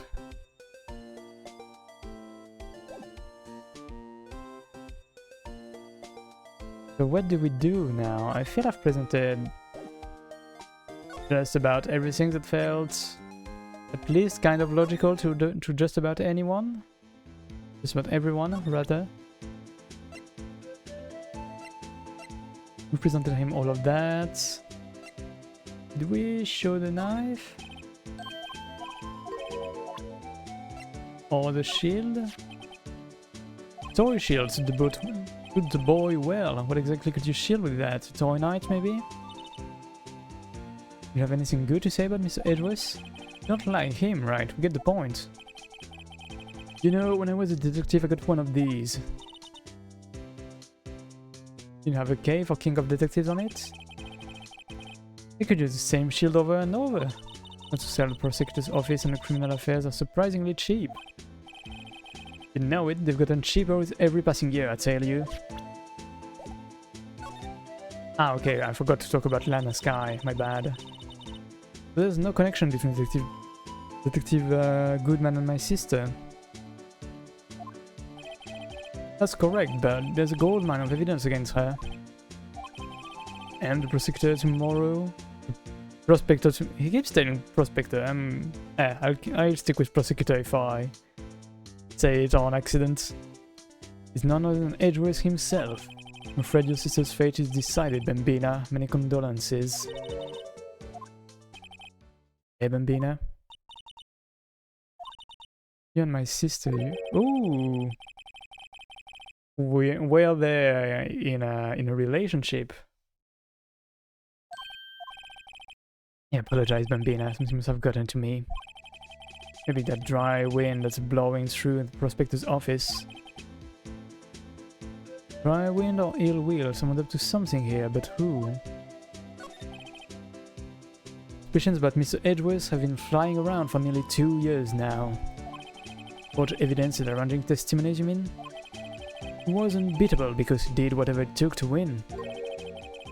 Unbeatable, that is, until he met you.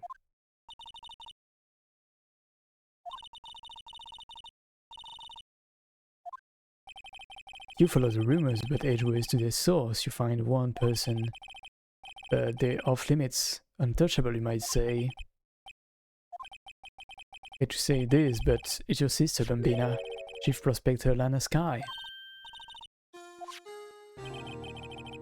Edgeworth couldn't rustle all those cattle by himself. Some people load their guns with bullets, some people load them with deals. So you're saying Edgeworth was making deals to win trials? Well, there's gunshot, there's bound to be bullets. That's what the old-timers say. There's a big old secret hidden around here somewhere, everyone knows it. They attacked him because he was closest to Edgeworth? Okay, Guess we got some clues. We have an autopsy report, a note from the victim, and a cell phone. Well, the only thing still bothering me is that Lena is confessing to the crime. I can guarantee that she's not a criminal. By the way, Emma, I know that song your phone plays when it rings. The Steel Samurai theme song, isn't it? When the triangle here wasn't mine, was yours. 5:15 just after the murder took place. Ah, so Phoenix did lie.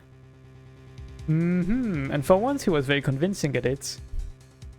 Even though I was surprised he would have the Steel Samurai as his ringtone. Your sister called you, didn't she, Emma? Tell me what you talked about.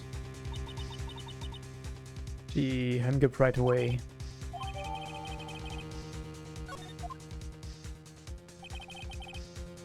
This is his murder and the suspect is the top prosecutor in the district. I've got a bad feeling about this.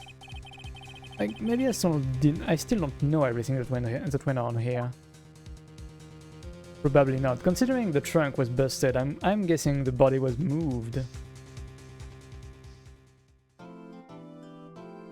But probably without Edgeworth's meaning to, of course.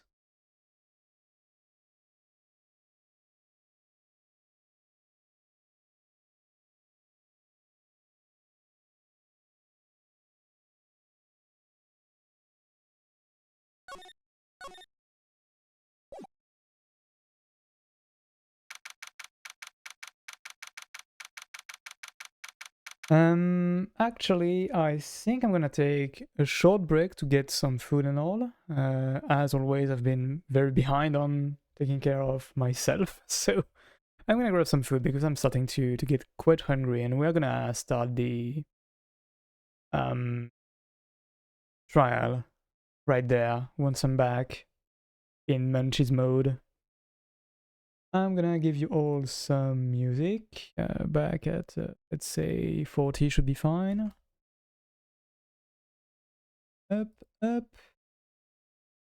And let me give you some music. Let's see. Go with that, I guess.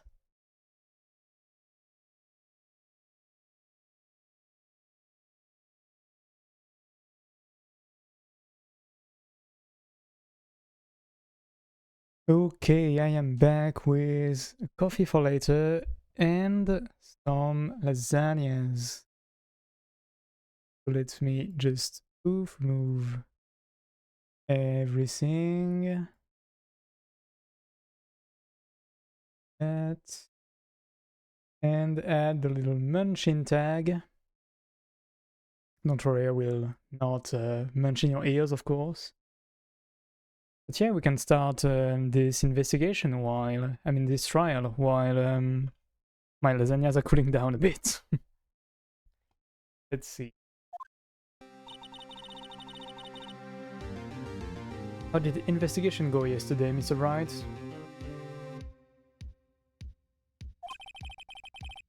Frankly, there are still a lot of grey areas. Or rather, the whole thing is one big grey area. Don't worry about me, no matter what the outcome, I'm ready to accept my fate. I believe in you, sis. Right, let me offer you a word of advice. Defense attorneys should never believe their client. The defendant is called to trial because they are suspected of wrongdoing. Never forget that. Remind me a lot of Mia. There is one decisive difference between you and her. And that is, you're not a defense attorney. Good luck, Mr. Wright. Good luck for what? My first trial without a Fae helping me, indeed. Didn't exactly realize that, like, considering we had me, Emma, I didn't exactly pick up on us being maybe alone for that.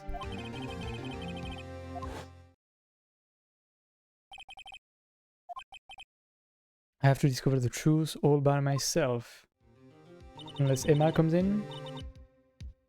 Indeed. I'll be with you the whole way.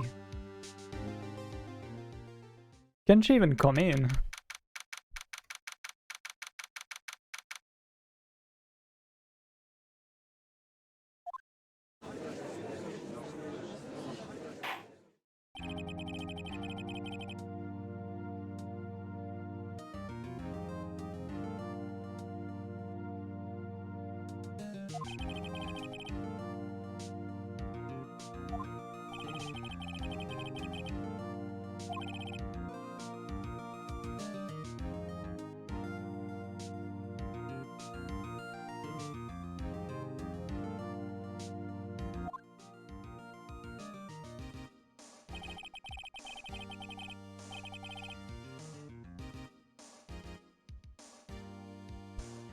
I wonder if Edgeworth did continue going to trials in the meantime, between these 2 months, or if he's also taken a bit of a break. I would expect him to continue his work, just out of feeling of duty. But maybe some vacation would be good for him.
I wonder what exactly this moniker of a cough-up queen could relate to, because Edgeworth did say she was a professional witness.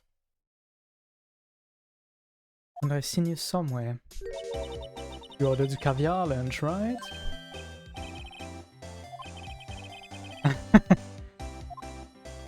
Everyone is munching right now. Down for you, I have a fiesta bowl.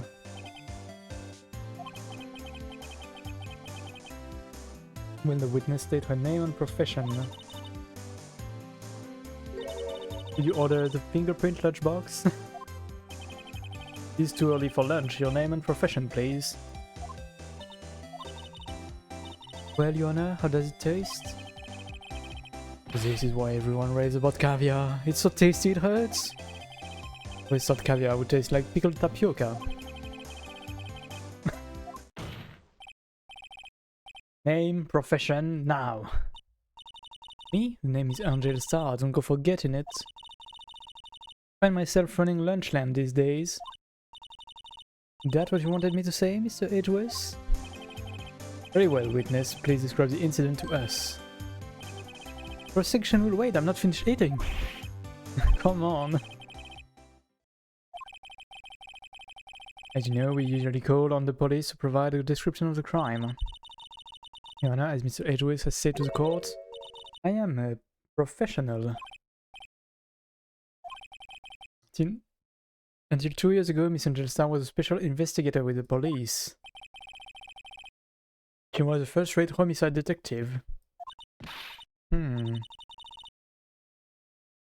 she get demoted after, or kicked out after something 2 years ago? Due to a certain prosecutor, maybe?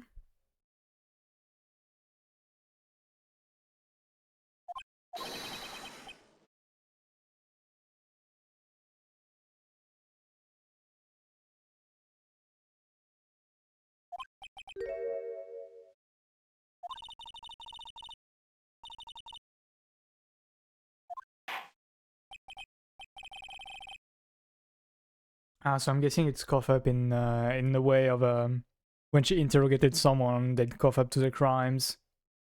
Probably even those that they haven't committed, really. It's quite usual in Japan for police to press too much and for people to confess to things they haven't done.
Alright, sorry, just had to finish mention, and now we are back. For real this time. Fortunately for her, there was a witness and an arrest was made on the spot. Who was this violent witness? Why, it was me, Your Honor. Okay, they seem to be like insisting a lot on this parking being split in two, so I'm guessing the B side is gonna have some importance.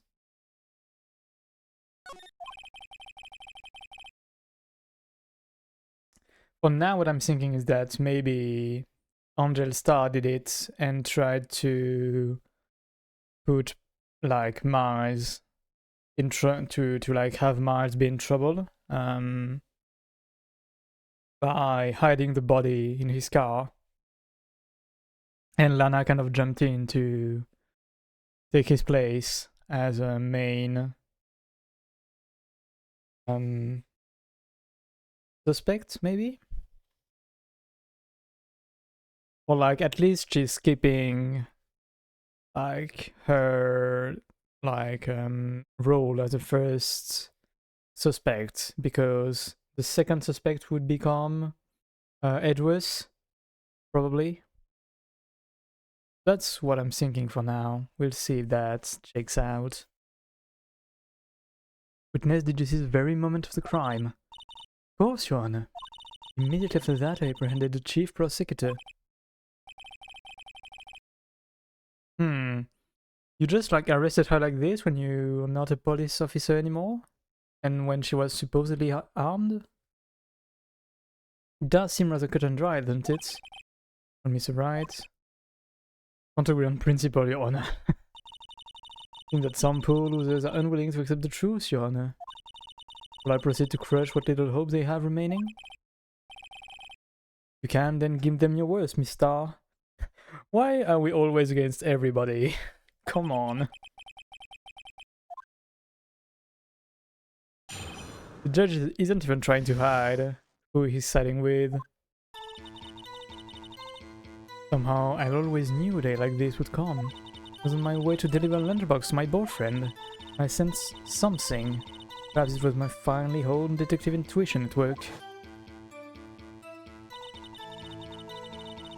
Through the wire fence, I saw the chief prosecutor standing next to a garage car. The chief prosecutor was holding a knife in her right hand. Then she thrust the pointed tip of the knife into Detective Goodman's chest.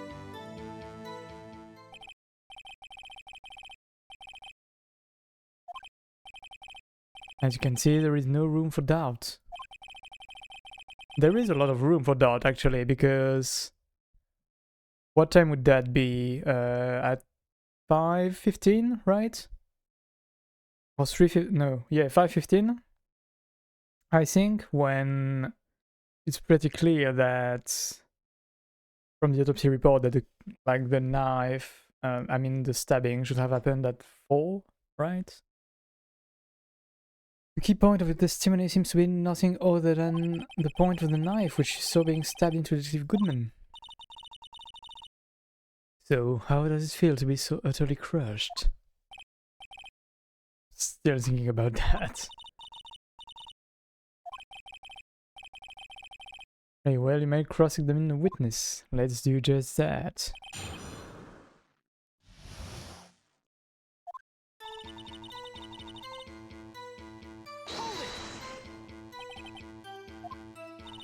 I reflect the prosecutor's basic abhorrence of crime. Yet the methods are ugly and twisted. Twisted methods will always lead to tragedy. The landlady's uninformed opinion is duly noted. In that, they are using erasing inconvenient evidence at their whim? Killing off a detective that knew too much is merely an extension of that. You have something personal against prosecutors. I felt that I had found my dream job when I became an investigator. If I hadn't been laid off by those prosecutors over there, I'd still be one. To me, prosecutors are nothing more than worms. Let's say that I'm a pro, as you know. My testimony is unbiased and flawless. Not too sure about that one, though.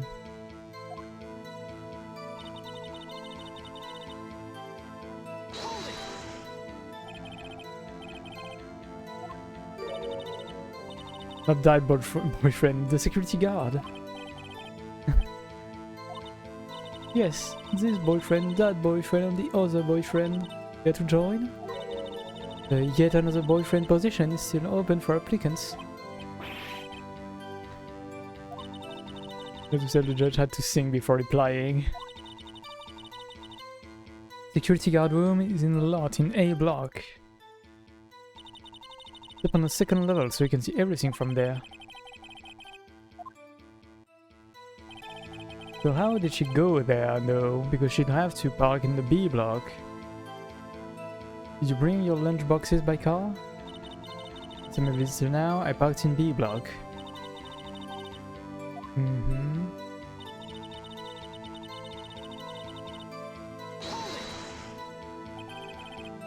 You sensed something, so you're saying you had a premonition of the murder.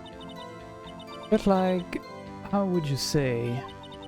Ah yes, it was like the feeling you get when you view a pumpkin chock full of seeds.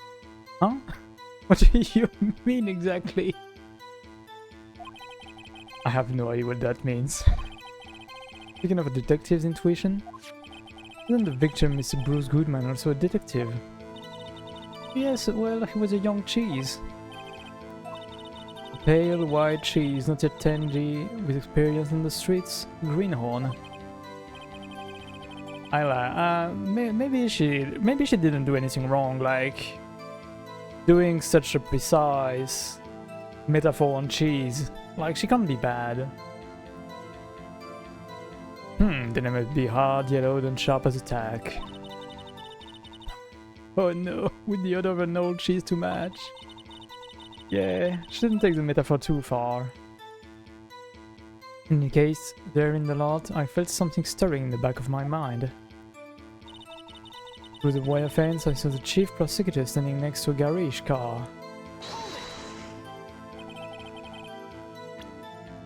Whoops. It's Edgeworth's car, yes. Incidentally, the knife with which the victim was stabbed was also Mr. Edgeworth, wasn't it? Indeed it was. What an odd case this is. The person you saw, you are sure it was the defendant? I saw her from no further than 30 feet away. I am certain it was her.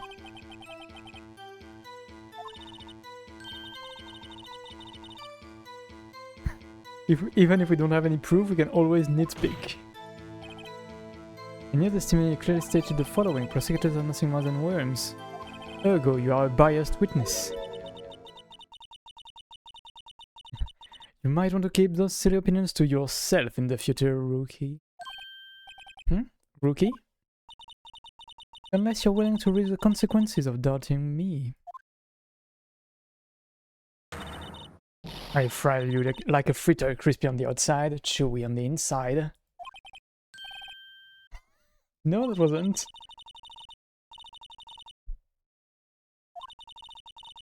I may be relegated to the lowly post of lunch lady, but my instincts are honed.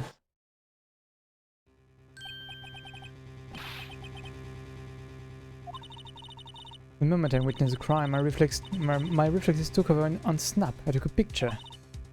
In fact, one of my lunchbox is rigged with a camera. What do you mean? Why would you do that? Because it's more exciting than just hanging it around your neck. Why am I only seeing this photograph just now? I think I'd show it to you. Prosecutor, think again. My boyfriend works in the photography division of criminal affairs. Well, it certainly looks like her, indeed. But we don't see any crime in there. What was the defendant doing at the time? Chief Prosecutor was holding a knife in her right hand.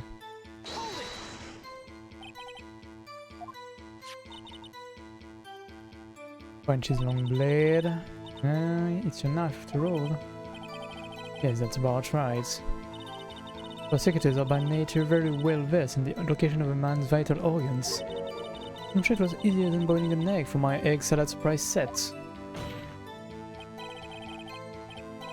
You can't testify to her ability to kill an egg?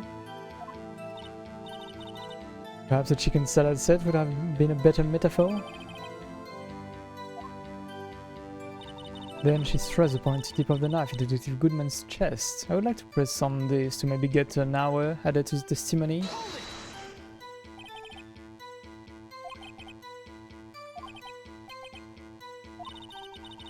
Unfortunately, by the time I realized what was going on, it was already too late.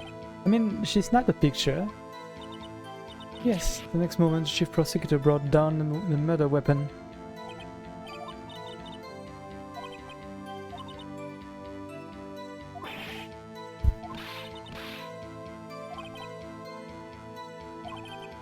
For some reason, having her panicking next to me makes me calmer. Okay, that's a weird one now.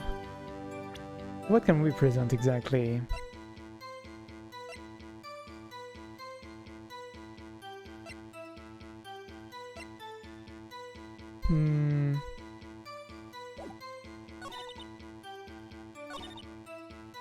Interestingly enough, we don't have any info on the time right now.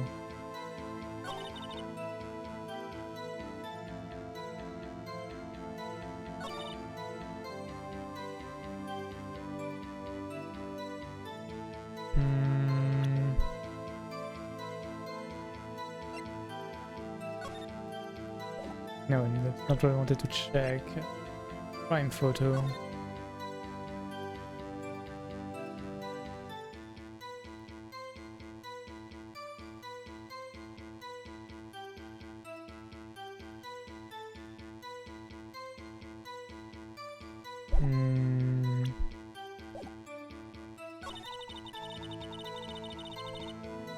I mean, what I want to do is present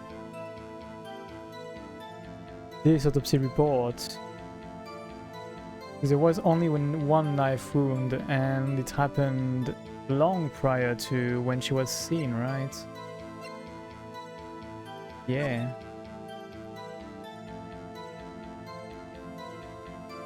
Ooh, that's a very large time of death. Window, 4 PM to 5:30. Loss of blood. So it technically doesn't exactly contradict what she says.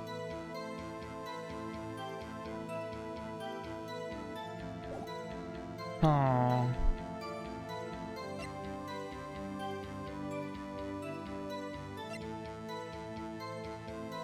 Okay, already this case is being much harder than the other ones for me, at least. We'll see if that continues, but yeah.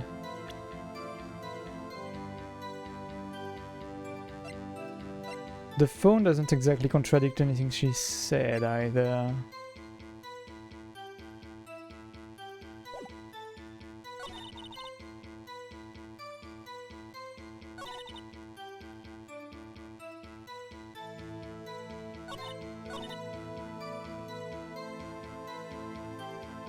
Let's see, I'm gonna press again to see exactly when she mentions the picture. I think it was around one of the last three, probably this one, I would think.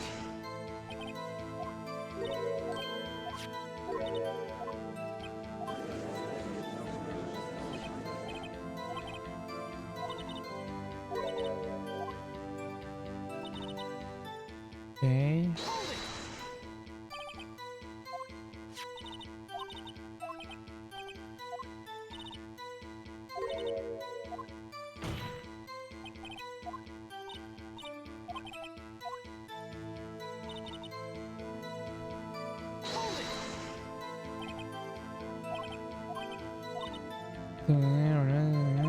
Too late.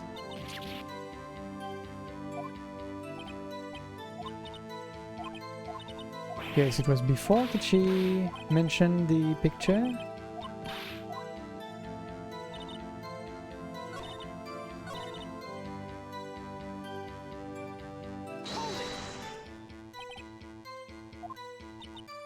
Let's see.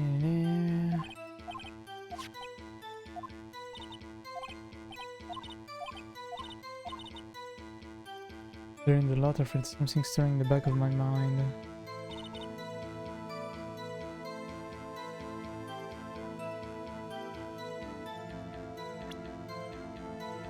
There's something about the order of business that does not work for me.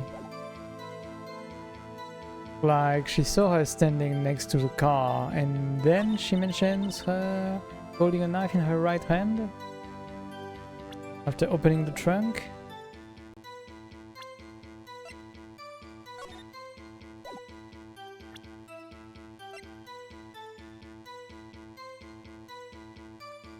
The moment of the crime, but no crime is happening right now.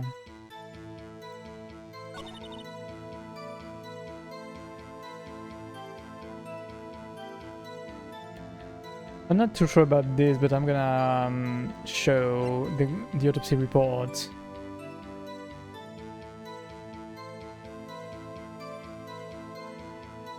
No, doesn't work exactly.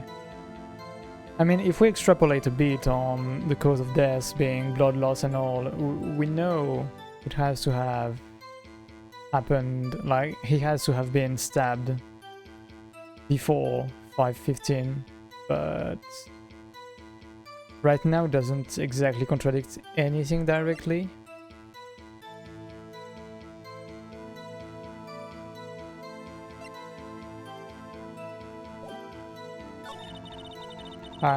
I guess technically I can present this picture, considering we don't see her holding the knife, but it looks a bit flimsy to me. I'm not too sure about this. Let's try it, I guess. I don't have anything else that directly contradicts itself. Oh no.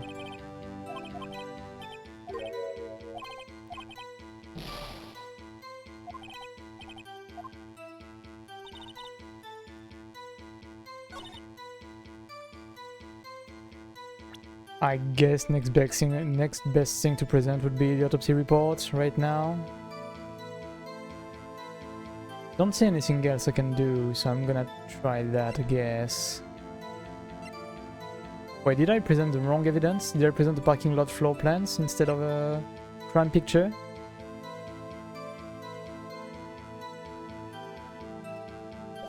I don't remember. I'm gonna try it again. I don't know if I did show the crime picture or the floor plans. I know I keep like swapping them. on accident, so maybe I should use a crime photo.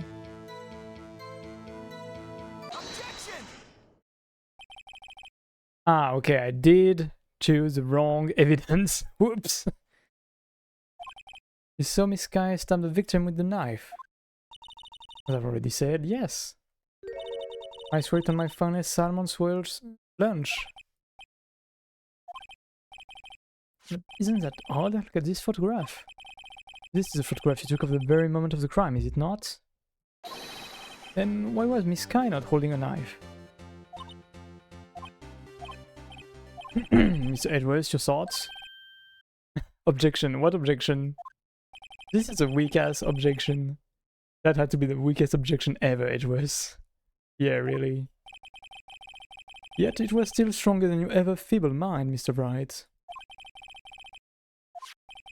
This photograph was not taken the moment before the stabbing. This was taken the moment after the stabbing. And how can you tell that? Blood splatter. Hmm? The dark crimson stain on the chief prosecutor's coat? Black and white. Ah, yes, it's hard to tell, but this could be blood. Or something else, really. It could be an oil stain from one of these. Well, Mr. Wright, I see no problem here. No problem except you.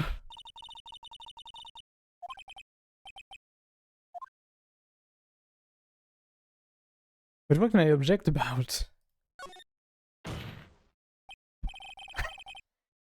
Wait, that contradicts what the witness said in her testimony. Namely, that she took the picture the moment she witnessed the crime. Well, it seems I was slightly unclear. My apologies. If you run out of lunch, you order seconds. Problem solved. If you don't like it, try ordering the jumbo-sized lunch from the get-go. They didn't have time to stop her. Prosecutor Sky was cold, calculating like a robot. Killed without pain or remorse. It was a premeditated murder.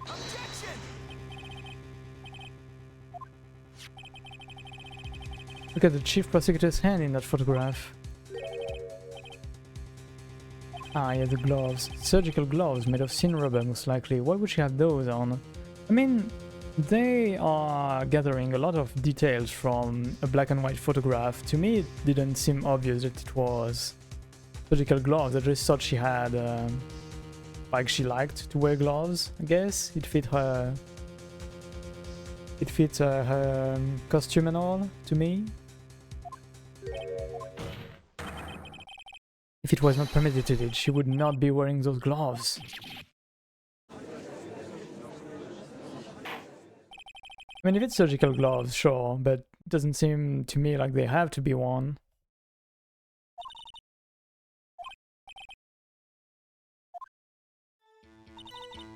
Murder was planned, the rubber gloves prove it. Let's press, I guess.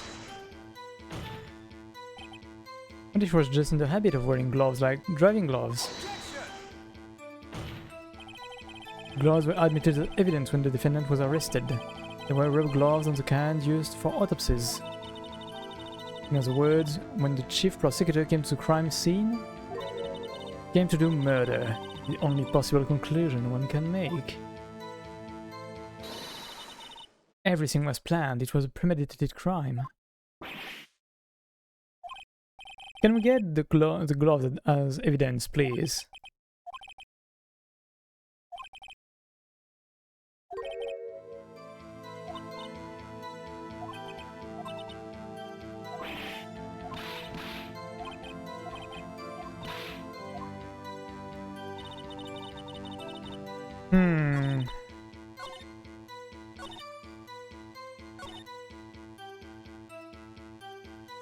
Okay, so I guess we have to have something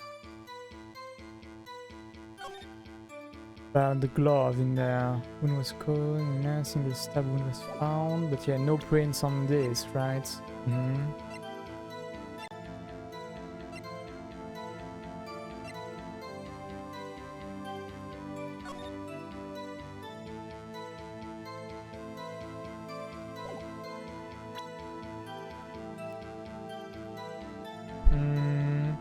Considering she added that to her testimony, it has to be important, but how can I go against it?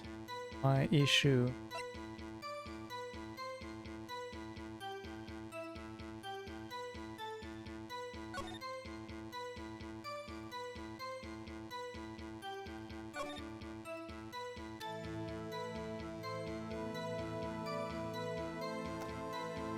I'm thinking my only idea would be something to do with the phone, but that's about it.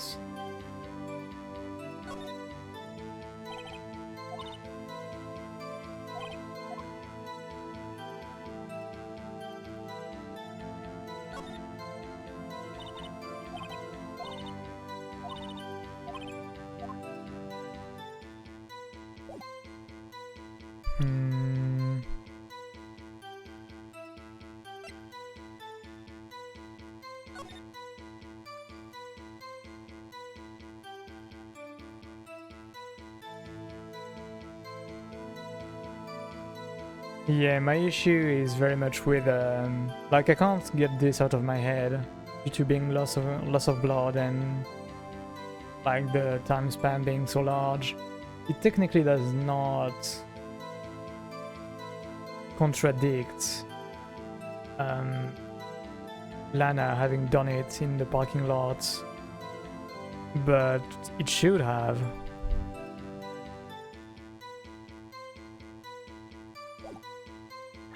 Like, because dying from blood loss doesn't happen in minutes. 6, 7S, 12, 2.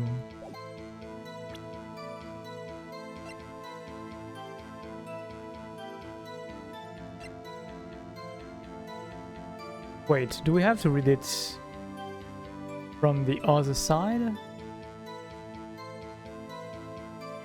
Could this note be on the wrong side and be 221 instead due to this? And then this would read SL9, maybe?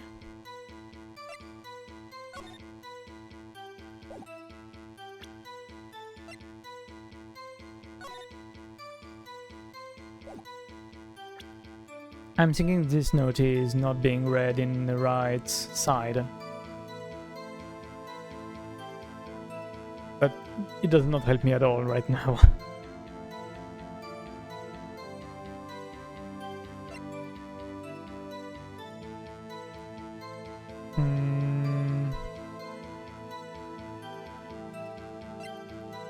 I'm not sure what to do now.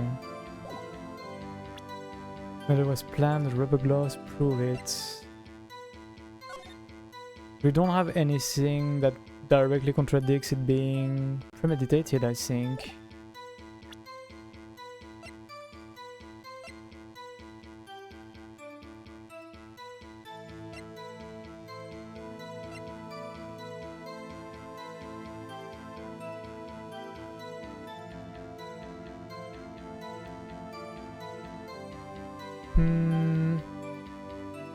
Maybe the knife being in the toolbox would be hard to plan, actually. Maybe this can work.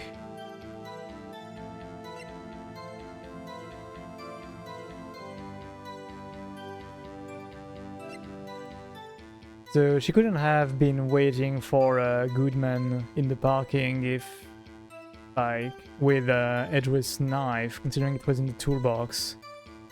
Maybe I can present this. I'm not too sure about myself, but I only see this right now. Objection! Oh? Yes, let's go, okay! Woo! This case is making me sweat a lot more than the other ones so far. It's much harder, in my opinion. Witness, do you know what this is? Are you trying to test me? I sell lunchboxes for a living, you know? That's a knife. The knife. The knife that was in Mr. Edgeworth's trunk.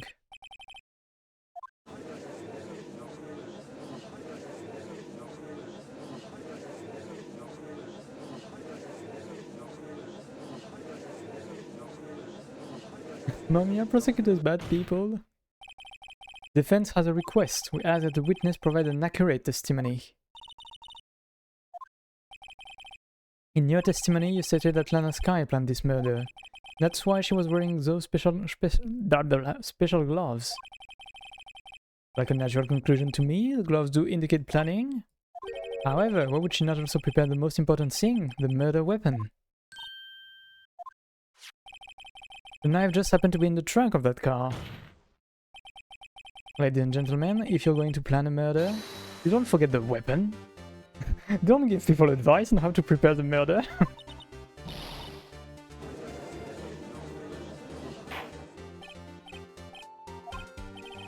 Great, now the tide is turning in our favors.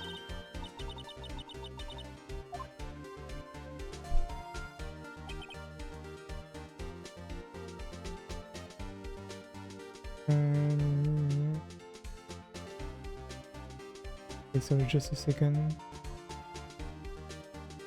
Okay. Right, I believe the next lunch you'll be eating is humble pie. I hope you weren't deluding yourself into thinking that the tide has turned. Not over such a trifling detail. The prosecution could care less if it was premeditated or not. The only one who seems to care is that lunch lady over there. Defendant Lana Sky murdered a detective with a knife. That is the only thing the prosecution needs to prove, nothing else. Very good, Mr. Prosecutor. I suppose you think you're clever now. But you know as well as I do that she planned on killing him. It was planned. If it wasn't, why would she have been wearing? I believe I'd like to hear your testimony again. Yes, please tell us only what you saw, not what you thought.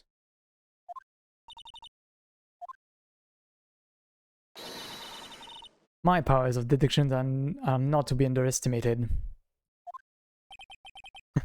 So now we have 3 investigators on brand on the bench. Benchies.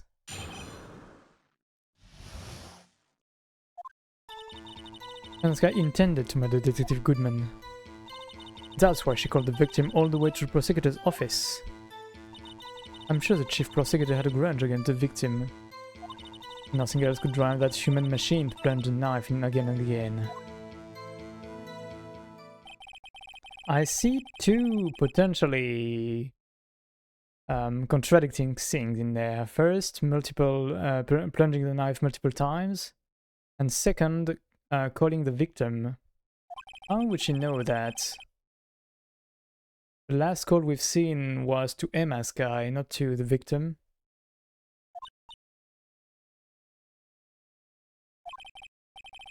In any case, the defense may now cross-examine the witness. Well, no need to press right now. We know what to object on to.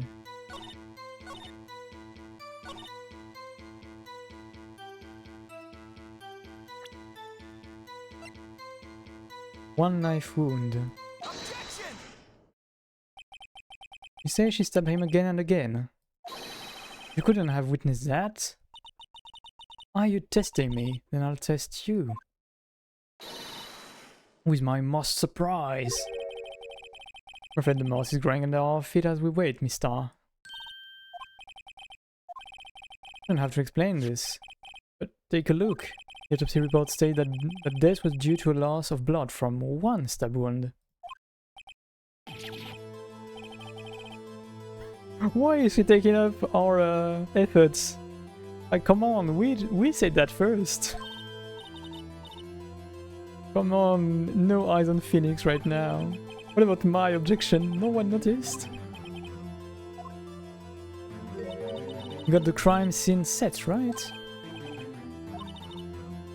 I always believed that no one could ever mistake ketchup for blood. But now I realize that such mistakes are possible. So, you're saying you mistook something for blood? When she lifted her knife, I thought I saw blood at her breast. Splattered blood from her victim.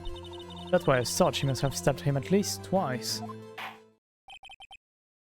And tell us what you saw, that you thought was blood. Testify. A red muffler looked like blood to me. That's how ghastly the whole scene was.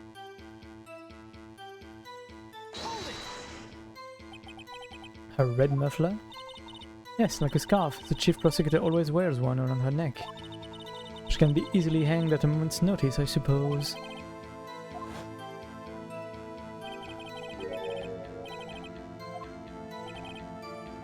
But isn't it odd that you mistook that for splattered blood? Person mistake my beard for a bib. What's a bib? Let me check. Bib. Ah, okay, I see. Interesting. The judge with a bib. That's why this place feels so much like kindergarten sometimes. Actually, I do think I saw some traces of blood on her chest. However, the autopsy report is clear on this matter. There was only one knife wound. Simply Miss Starr isn't entirely sure of her own testimony.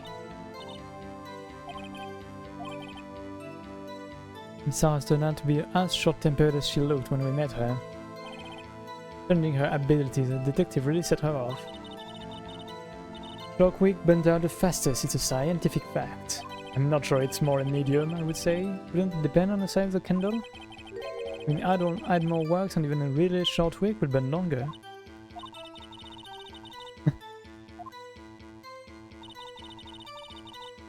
This guy intended to murder Detective Goodman. Yeah, let's press on just about everything. And see what this gives. You say that, but you haven't told us how you know. Oops. That's what I'm about to tell you, rookie.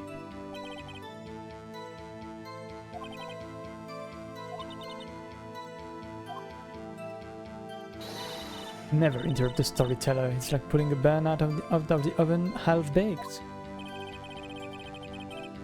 Yeah, and her testimony is half-baked. Try not to confuse the defense witness, they're not very quick on their feet.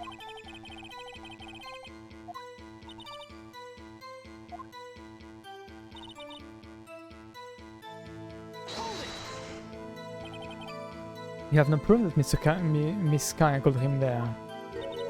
You have no proof that she didn't? Mr. Edgeworth, thoughts? There is no record of a call made on the defendant, Miss Laneskai's phone. She might have written him a letter. In any case, the victim came to the prosecutor's office where he was murdered. Why do you think it was the suspect who summoned the victim that day? Okay, but why would she have a grudge? What kind of grudge? Well, I wouldn't know that. Of course you don't know, because she didn't have a grudge.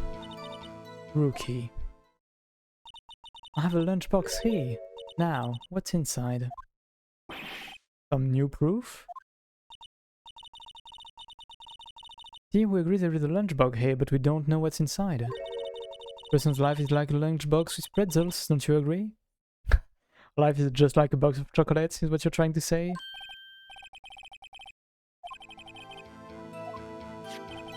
Suspect for a grudge against Detective Goodman.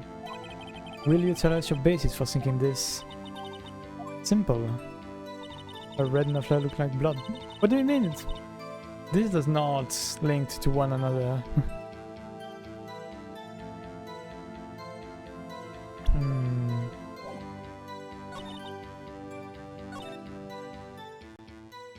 I guess the only thing we've got directly relating to one of the things she said would be the cell phone, right?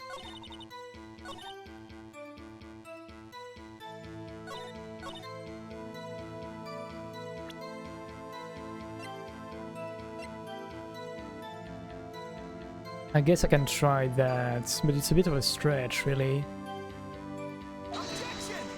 Oof.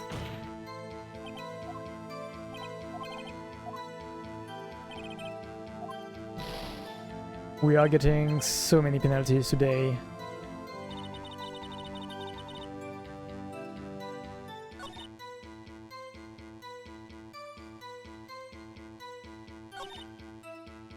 Her red muffler looked like blood to me.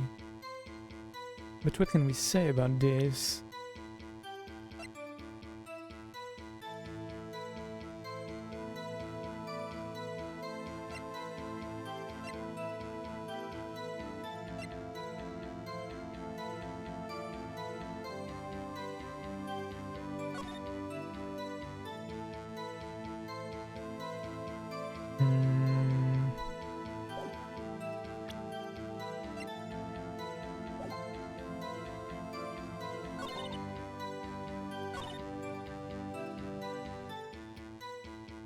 I guess maybe we can show the good man's note. I only see that. I could try the bad, but I think I have enough penalty as is.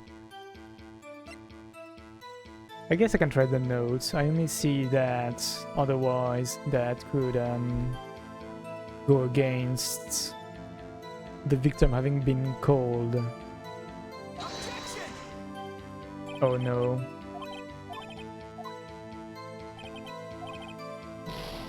Oh no, we are in trouble right now.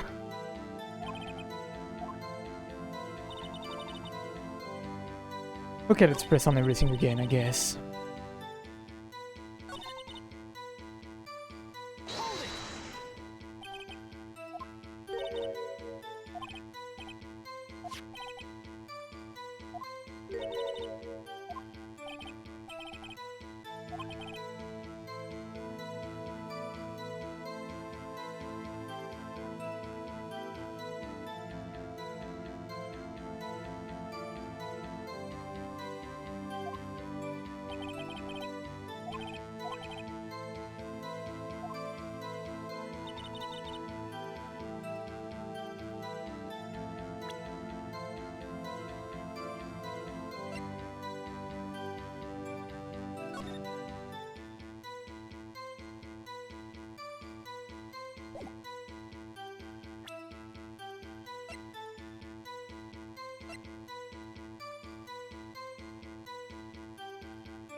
Oh, oops, didn't want to press. I wanted to check again the picture, but let's do that right now. Did she have a muffler on the picture? Maybe not.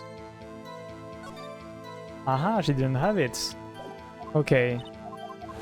Now I feel silly.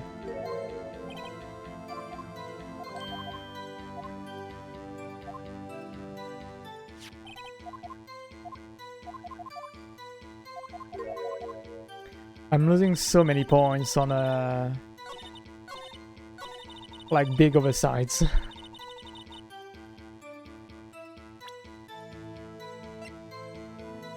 I did get a penalty from just choosing the wrong evidence at some point too.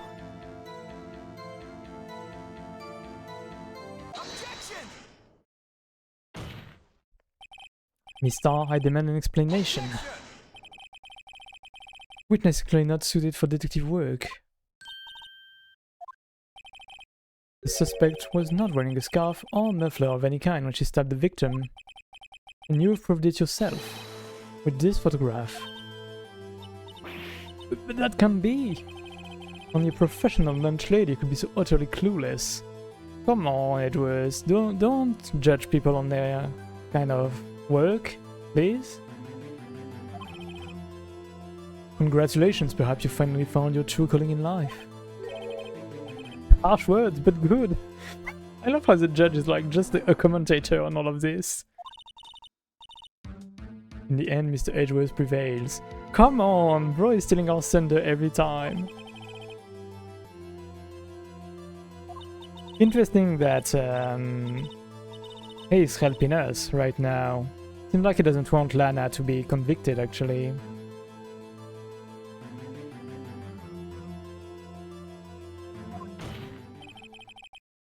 Well now, where were we? The witness has given us an entertaining interlude, but back to business. Very well, witness. Continue your testimony. So the crime and apprehended the suspect. Tell us about that. Very well. I do remember some things accurately, at least.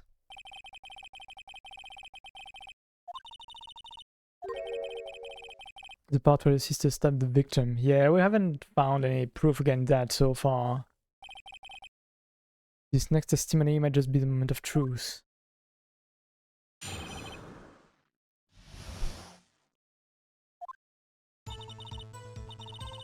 After the murder, the suspect attempted to run behind a partition off to her side. Quickly caught her, explained her rights to her, and arrested her on the spot. Ah yes, when I arrested her, she mentioned the muffler. That's what had me confused in my earlier testimony. Chief Prosecutor made to escape, but against Angel Star, resistance is futile.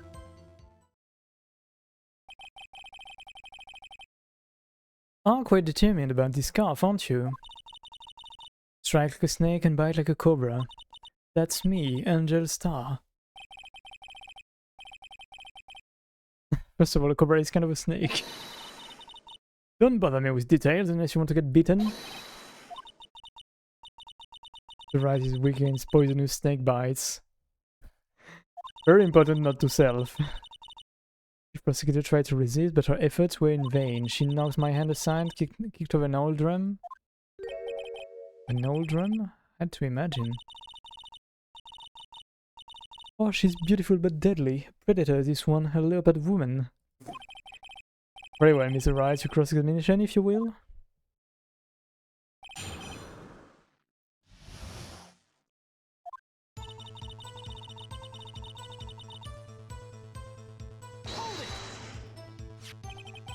Where is this partition on the floor plans?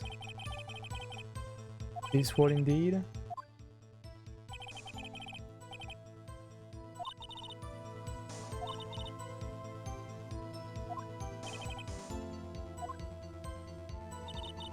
We caught her, explained her rights to her, and arrested her on the spot. But she shouldn't have these powers as a lunch lady.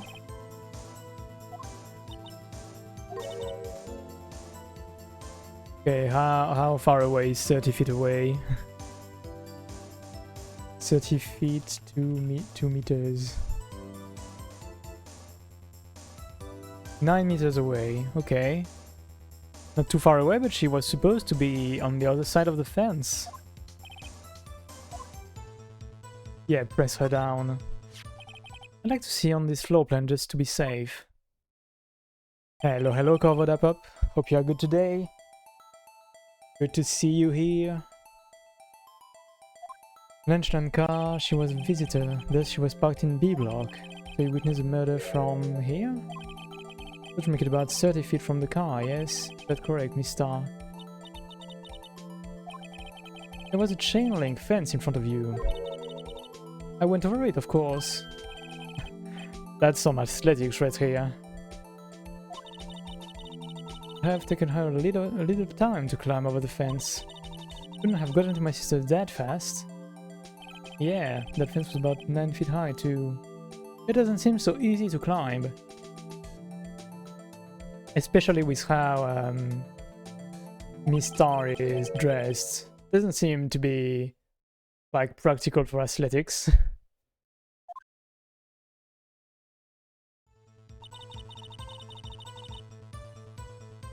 She's very athletic indeed. And yes, when I arrested her, she mentioned the muffler. Okay, but how and why? What exactly did she say? If I remember exactly, I would have told you in my testimony. Cheeky one, this. This is a cheeky one indeed. Anyway, all I heard her say was the word muffler. So what you heard wasn't suspect talking to you, but to someone else. Yes, the chief prosecutor was talking on her phone. Let's cast further. You mean this cell phone discovered at the crime scene? Yes, ultimately.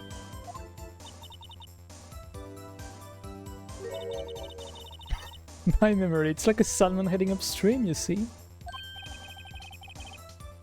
No, no one in here sees. Please, enlighten us. Chief Prosecutor has attempted to use the phone hanging on the wall. This one is broken. Apparently it was out of order. The emergency phone was out of order the day. Good witnessing? Whatever happened to good testifying? But of course, add this to your testimony. Things I do to please this rookie defense attorney. I don't think Emma said she heard any word. Memory dies the moment it finally gets to the point it wants to be. Wait. Yeah, we seem to have a lot of memory defiant witnesses. In surprisingly convenient spots too.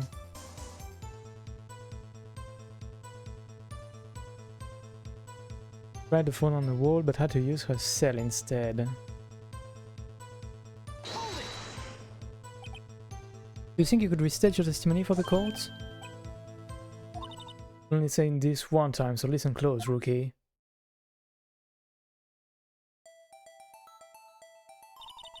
Chief Prosecutor stabbed the victim and ran behind the partition. Then she picked up the emergency phone on the wall, but it was out of order. She pulled her own cell phone out of her pocket. Damn, she ran fast over that fence. During that time, we climbed over the chain link fence. Then, when I boldly grabbed her arm, Chief Prosecutor hung up her phone. And you saw her doing this.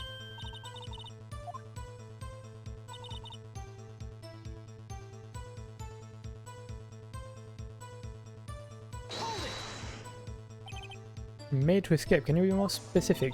She brushed aside my hand and ran. Terrible sight to see, like a dollop of lard on a pâté of foie gras. Interesting. She even kicked over an oil drum at me. There was an oil drum lying on its side at the scene of the crime. It's strange. If she wanted to escape, why didn't she run the other way? Yeah, from here, the parking lot entrance.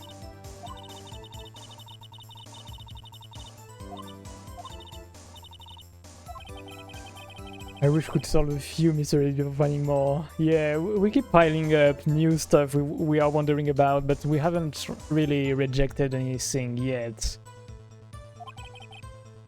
So Miss Sky tried to run. My sister is so suspicious, Mr. Rice. Not as sorry as I am, indeed. I didn't do it, you have to believe me. Okay.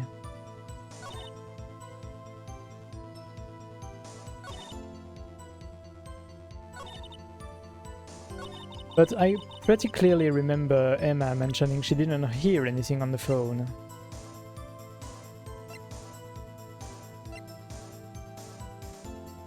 But we can't really press on that, right? So otherwise it would probably mention it in the description of the cell phone.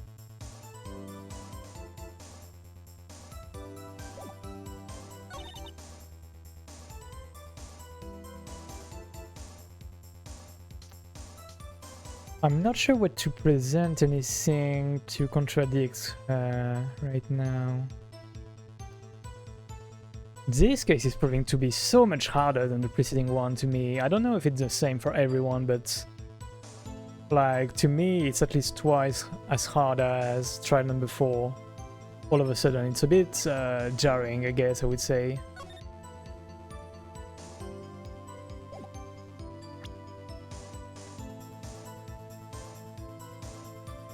Right, but she couldn't have seen her try the phone on the wall if she was climbing.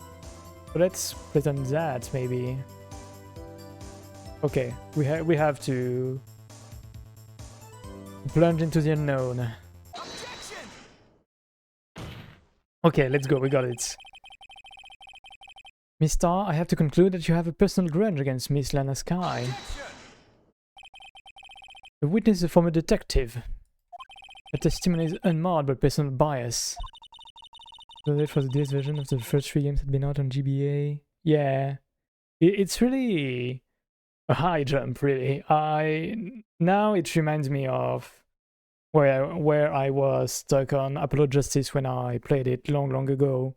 I don't remember precisely what it was, but I do remember having a very hard time. So this being after the 2 other games, rather.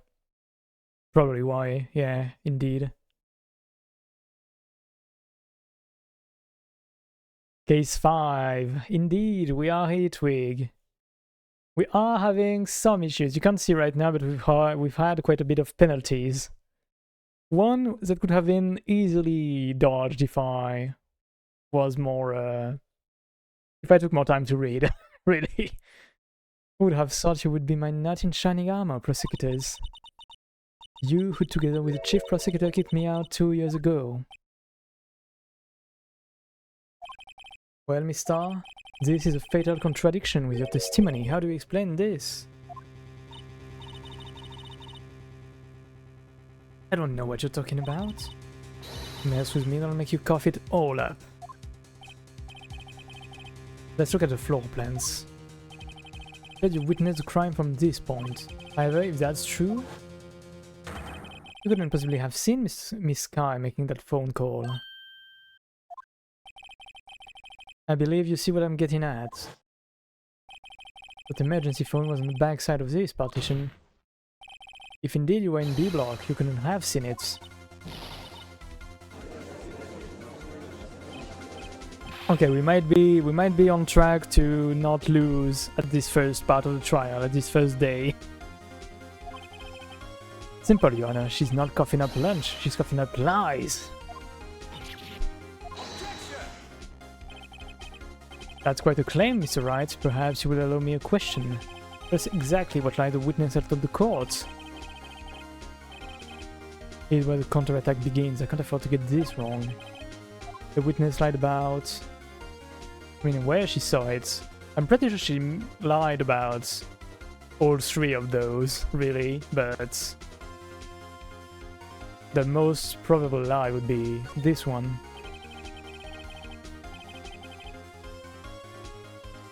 Oh yeah. Otherwise I'm gonna begin right, like go back right to the very beginning of trial, right? So I guess I should save after that. Miss Sky tried to use emergency phone, but it was out of order. What is significant about this fact? Nothing. Therefore, it would be pointless for Miss Star to lie about it. Yeah, pointless to lie, I see. But say the witness did actually see Miss Sky having the emergency phone. It would mean Miss Star witnessed the crime from a different location.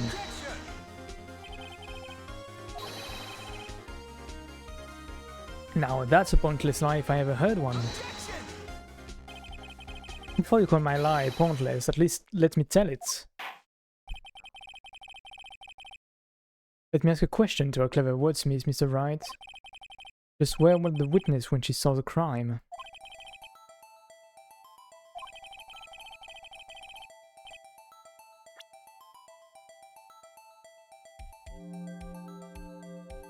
Either she was in the security room or here, and I'm not sure which one.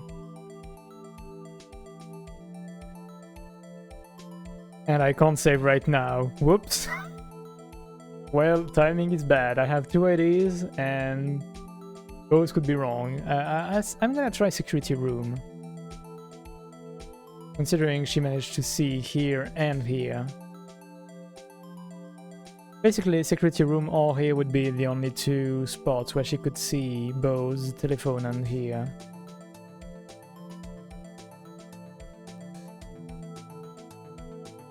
If she was in the security room, someone would know, right? Couldn't have been alone. I kind of want to try here or here. Maybe just say here for saying it was block A. Not sure about all of this. I very well might lose right here, right now. See. Let's think about it. Security room. Could she have been there? She could, but she wouldn't be alone. The secret my internet connection network seems dreadful today. Yeah, good luck with work, and thank you for passing by, Kovoda. Always a pleasure to have you here. Good luck with work. So my instinct would be that it was either hidden over here, maybe, or in the security room. But security room looks hard to prove to me because she'd have been seen by other people, right? There'd have to be at least one guard, at least her boyfriend guard. So I'm thinking she was waiting over here or over here, probably. But I'm not sure how precise they expect me to be. I kind of want to also press just A to say she was in block A.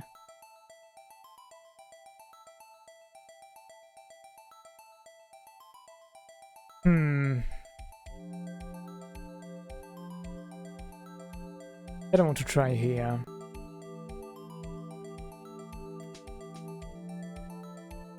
I guess I'll try here. Oof. Ah, okay. Okay, it worked. Whew.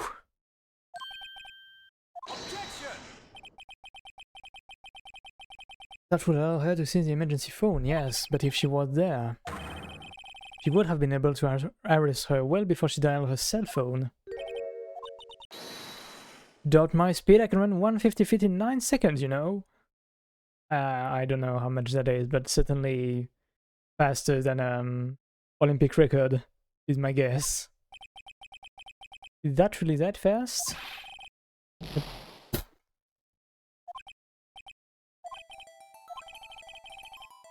Well, I thought it was good, but turns out it was here, I guess, then. This is the only place where she could have been. Security guard room. Okay, it's the right place. Indeed, the security room in the underground parking lot is well positioned. It's built on the second floor, so you can see the entire lot. But she wouldn't have been alone here.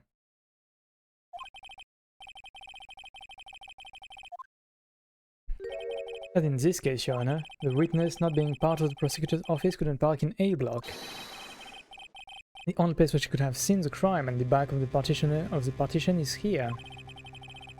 Remember your testimony you said you brought a lunch to your boyfriend in the security guard room, yes. Yeah, sadly, the fact that she mentioned her boyfriend in there kind of drives me away from this, thinking that she wouldn't have been alone, they would have another witness, right? But sure. How many years have I been getting the better of men? To think that the tables could be turned. Today a man has got the better of Angel Star.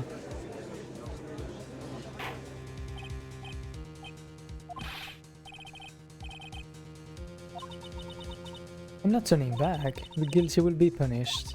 So I'll do what I must to make sure justice prevails. Didn't this strike you as odd? Why did Miss Star lie? Doesn't make sense.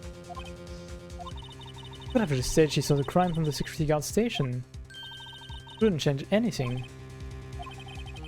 This photograph tells all. It was the defendant who stabbed the victim.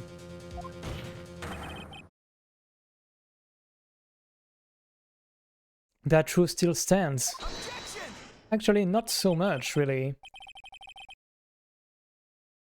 Still stands? I disagree, Mr. Edgeworth. The witness is found to be lying. They're guilty of perjury. She knows this. Wouldn't risk that without a good reason. So tell us what her reason was, Mr. Wright. No idea.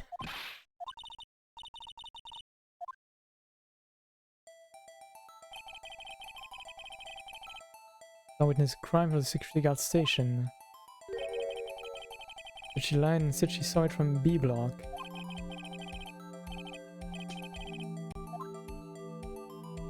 I'm gonna save.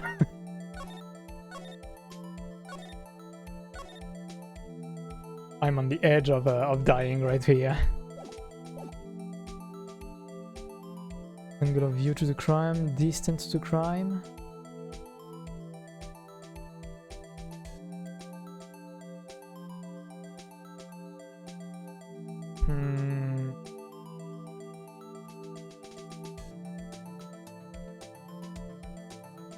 What could be so vital about the angle? Let's pick it up one by one. Difference in lighting doesn't seem important to me. Now, why would the angle of view be interesting?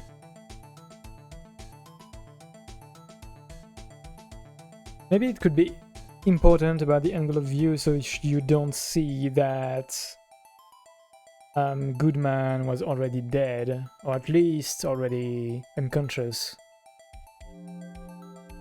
Distance of the crime seems to be about equivalent between having to climb the fence and having to go down from the security room. From what was told before, like, no one seemed to question the fact that she could run to Lana from the security room. So the angle of view has to be the vital difference in my opinion. While the angle at which she saw the crime occur would change. Well, the security guard stationed on the second floor, and she would have sort of a more 3D view of the crime.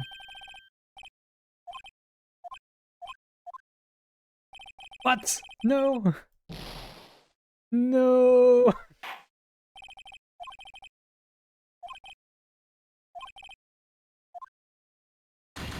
No! First game over! Come on! Ay, ay, ay.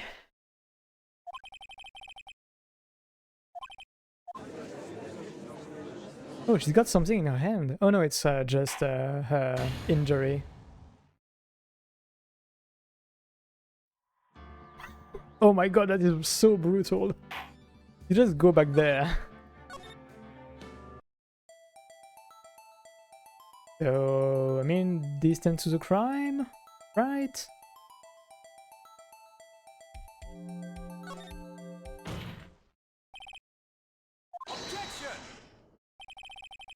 My condolences, Mr. Wright, but one look at the floor plan and it's quite clear. Between the scene of the crime and the guard station is 30 feet. I don't see how that would change what she could see. What she saw is not in question here. What matters is the time it would take her to reach the scene of the crime. Miss Ty witnessed the crime for the security guard station. Now, how long did it take you to go from there to the scene of the crime where you arrested Miss Sky?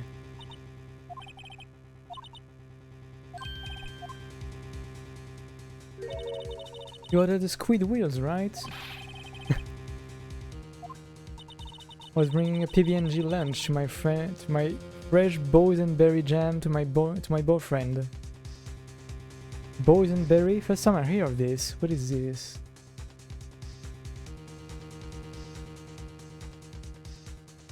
Ah, okay. Mur de Boysen. Never heard of that before. Was bringing... okay. Boysenberry for the boyfriend. He wasn't in the station, so I waited. I witnessed the crime from the glass wall station. And before I knew what I was doing, I found myself running towards the scene. But the door was locked, I couldn't open it.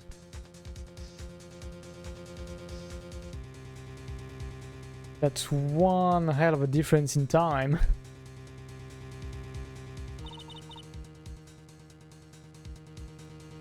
That's why I had to go through the visitor packing B block. That's quite a detour. And for a long while I didn't see anything anymore. It took me at least 5 minutes to get to the scene of the crime. I should have remembered about the locked door. I mean, I did remember it, but I kind of brushed it off, thinking it could be locked only on the day we were here and not before.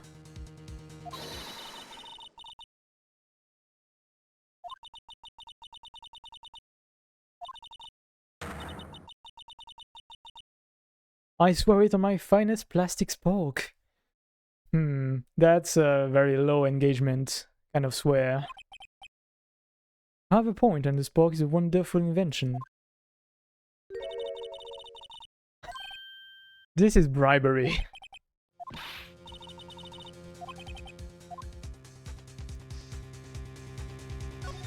Objection! 5 minutes between the witnessing of the murder and the arrest. Think about it. You could make pasta in that amount of time. If you like it al dente. I mean, come on, al dente is always the right choice. What lunchbox is a tie pasta into knots, rookie? A 5 minutes blank, isn't that strange? If you were a criminal, what would you do with 5 minutes, Your Honor? I guess I'd flee the scene. Don't get the wrong idea, I didn't kill anyone. You have the instincts of a killer, you would run, but this time was different. Miss Sky dawdled at the scene of the crime, she even had her picture taken. No true criminal would act this way, it's inconceivable.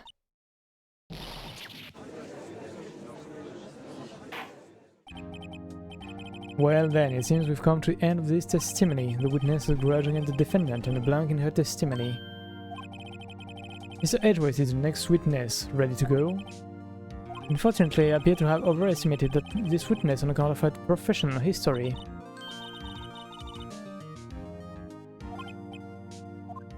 That was much too close indeed. I'm afraid that the Cough-Up Queen has been dethroned. And with that, court is adjourned.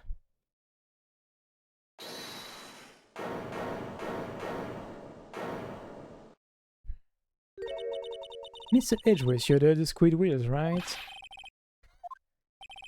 Better not take the defense team's leftovers. Anything else to say? I might be able to save you. I have decisive evidence.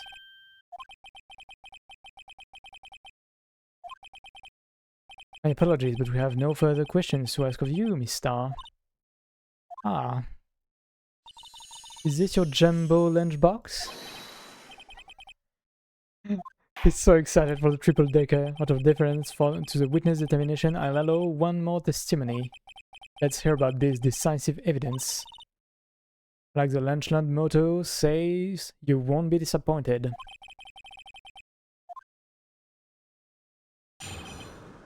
What could this be about now? I'm gonna save right after I'm done reading this. I should have mentioned those 5 minutes when I wasn't looking at the crime scene, and now... It was a matter of the victim's shoe. Did I not bring this up?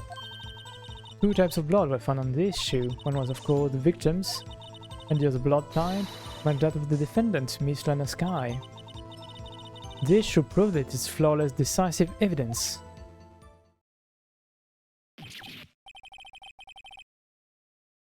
It was blood found on that shoe. Buy Lunchland for all your lunch and decisive evidence needs. I see.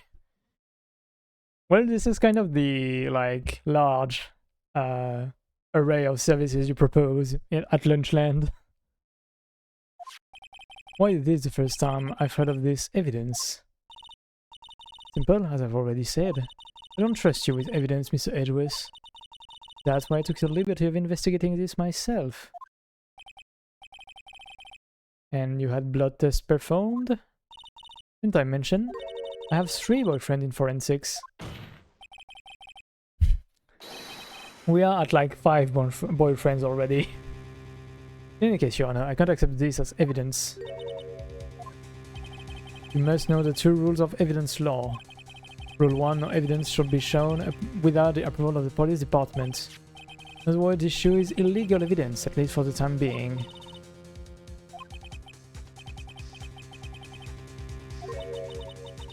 Not so fast, Mr. Edgeworth. Don't forget, I used to be a detective. As I mentioned previously, this shoe has already been tested by a member of the forensics department.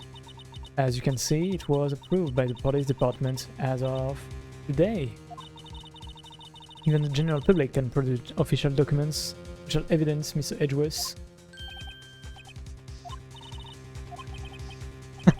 Phoenix seems to be very clueless about how all of this works.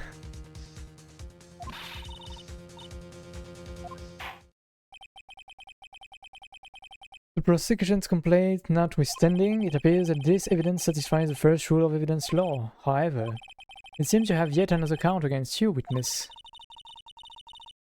Anything to ensure that the guilty are properly judged? This is from Goodman and Lana Skye. Interesting. Very well, Mr. Wright, you may cross-examine the witness.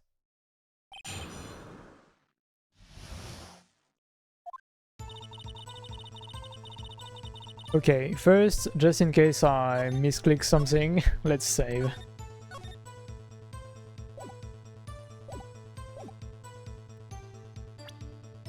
Because I would like to examine this evidence.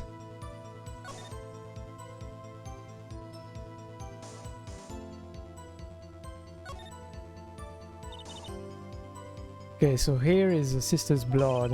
Okay, so, and his right hand was bandaged when I saw her. Okay, so only her own blood splattered, and not the victim's.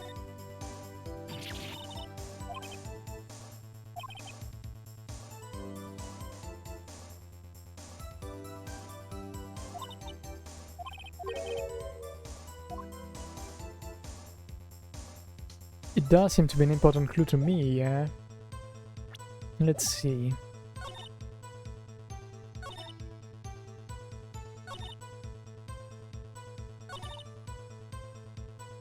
Okay, let's press on to everything, I guess, as always.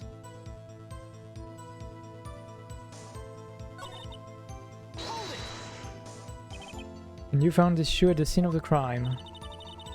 I detained the chief prosecutor and notified the police department. I wanted to make myself useful while I was waiting for the police to arrive. So, like an ill-trained poach who snuck off with a shoe.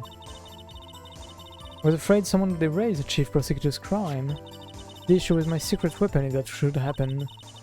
See this fashionable basket I have here? There is more than lunchboxes, gentlemen. In case you removed valuable evidence from the scene of the crime. Now tell us what you did next.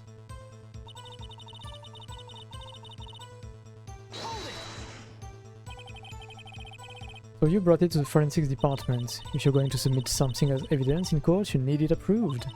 To that, evidence must be analyzed by a forensics expert. She got away with a little coup because she used to be a detective. Shoe does appear to have bloodstains on it. Well, the man was stabbed after all. That blood belongs to the victim, Detective Goodman. They said there were 2 types of blood found on the shoe.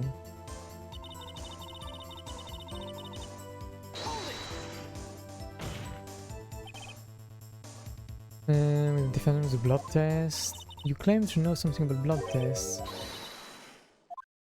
I mean, she did say only the blood type matched. Content from a blood test whether a murder was committed in cold blood. We can differentiate between millions of types with all the blood tests out there. And that we can more or less narrow any sample of blood down to just one person. If I had a little more time, I would have gotten DNA test results, but they said there were very little doubt it could be anyone but Miss Lana Skies. Directly to the death of Detective Goodman.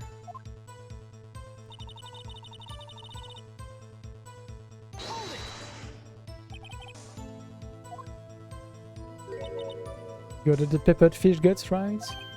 It doesn't look bad to eat, really. Looks like salmon a bit. Tom, like your client, she's in enough hot water to make a whole vat of soup. Do you or don't you have a problem with this shoe? I do, actually. This is critical. Is there a problem with the victim's shoe? There is a problem, indeed.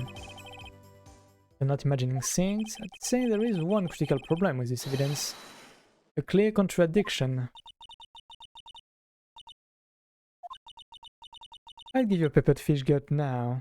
But you couldn't take the heat, could you? Let's hear what Mr. Wright has to say. What is contradictory about the victim's shoe? Well, this blood is contradictory. Not the victim's blood that's splattered, it's her blood. Come on! Okay, I should have pointed at the other one, really?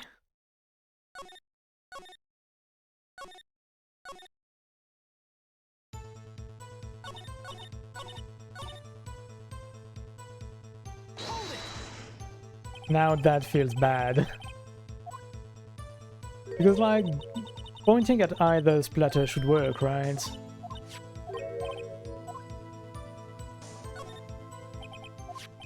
But I guess it only works if you point at the victim's blood. Even though, to me, Lana's blood is the most contradictory of the two.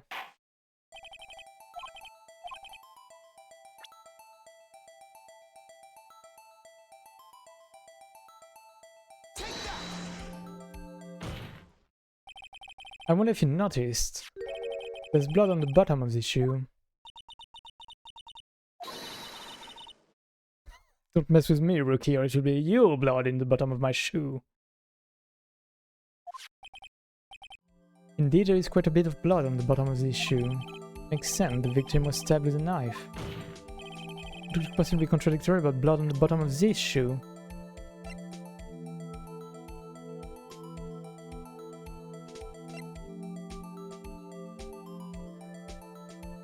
So now what should I say? What should I show?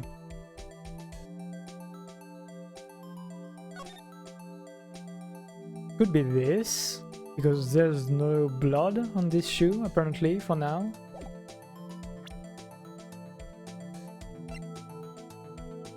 What else could it be?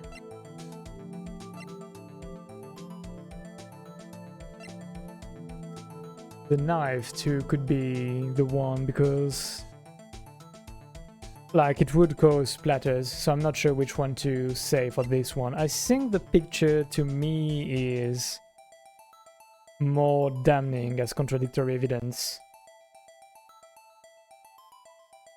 than the knife, but I'm not sure. The both of them could work, in my opinion. Let's try the picture, I guess. The problem lies in the footprint. Note that the bottom of the victim's shoe is covered in blood. Then isn't it strange? Why weren't any bloody footprints found by the scene of the crime? As you can see, there were no traces of any such footprints at the scene of the crime. That contradicts your claim about this shoe.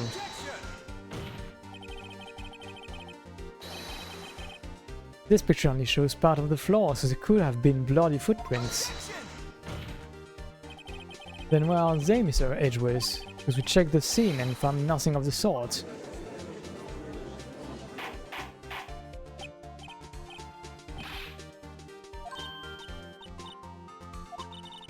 Ooh, she's having trouble to justify all of this now. What do you have to say about this, Miss? Do you have a foot platter specific for this one? A foot platter of excuses? It's true that the lack of a footprint is a contradiction, but then we have to ask why there wasn't a footprint.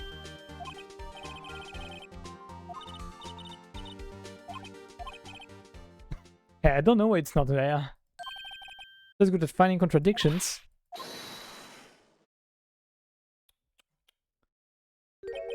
I see. Now I get it.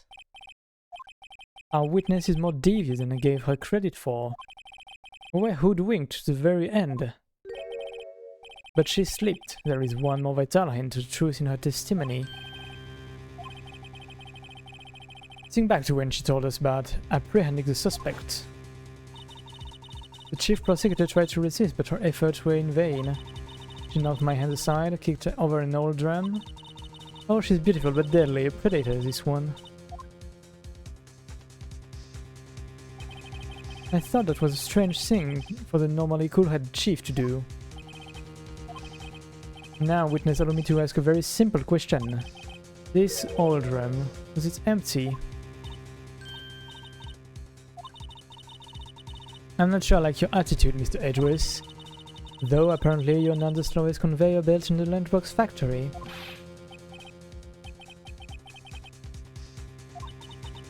Old drum kicked over by the chief prosecutor was brimming with water. Still don't get it, Mr. Wright? Do you want to know the reason she knocked it over? The real reason? Yeah, you guys suspect knocked over the old drum for one reason and one reason alone. Erase the blood stain that become evidence against her. I mean, we all know blood isn't so easy to wash. You can't just kick an old drum and expecting every trace of blood to be gone. Blood stains left on the victim's shoes tie her quite clearly to this murder. Then, after the deed was done, she knocked over the old drum to erase telltale signs. Why does the prosecutor's specialty erasing evidence? Reminds me, Miss Sky's right hand was hurt. Didn't she say she cut herself when she stabbed him?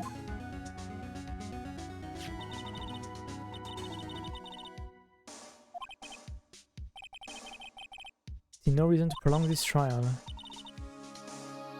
Let's save before we do anything.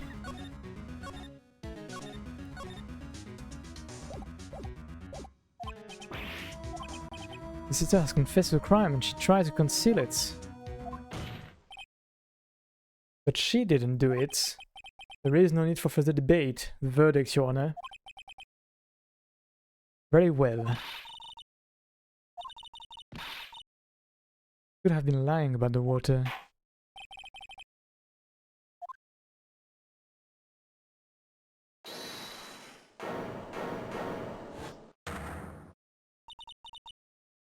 Little girl, what did you just say?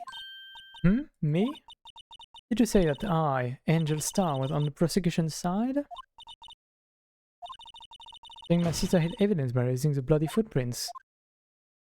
Well, I thought you had your fill, but here you are demanding a second helping. There's a lunchbox called Evidence.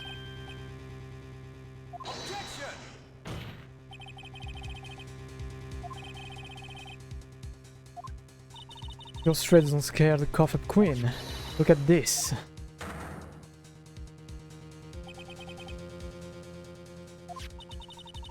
I did just in case anyone had the gall to suggest that the white shoes didn't belong to the victim.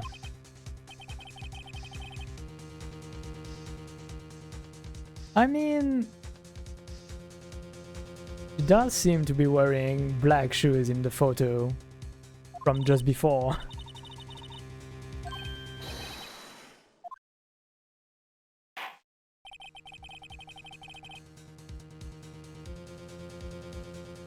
Alright, I'm mixing up victim and defendant. Right, so yeah, no, okay. I retract my comments, actually. Immediately after the murder, the crime scene was washed with water.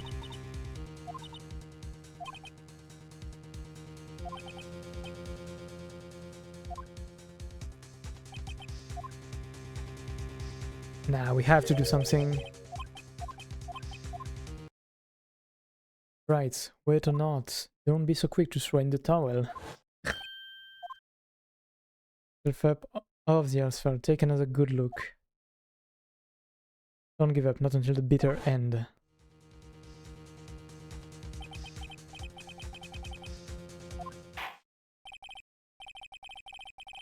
Very well, this time I'd like to declare a verdict for good.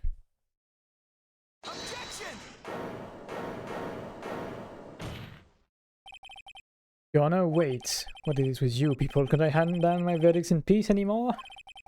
Whatever it is, can it wait? I mean, not really. Got this photograph, the last one submitted. This trial isn't over until we give each piece of evidence proper consideration. Right, are you saying there is a problem with this latest piece of evidence? Yeah, I'll think later. Let's think right now, for just a tiny bit at least. Okay, no, it was Victim's shoe. For some reason I thought it was Lana Sky's shoe.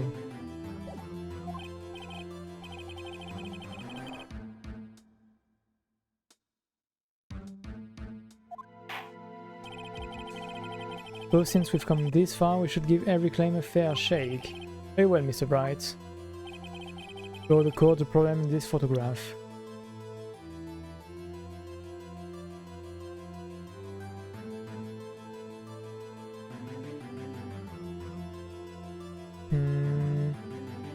I wonder what this is actually.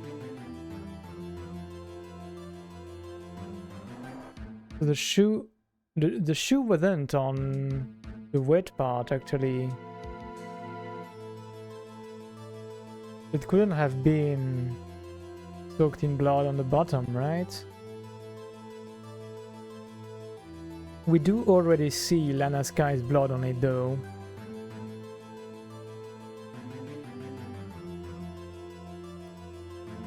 I'm very curious about this, but I'm not sure if I can say anything is wrong with it, really.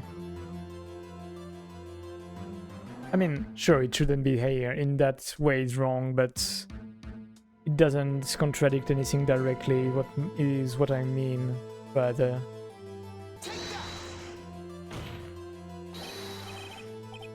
Uh-oh.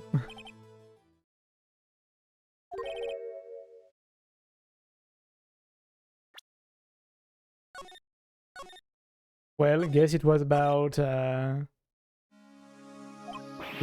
Wait, how is it called again? I always have vocabulary issues with stuff I don't... exhaust pipe, right. It's that name. Exhaust pipe. Okay, so let's move on. Sorry about that.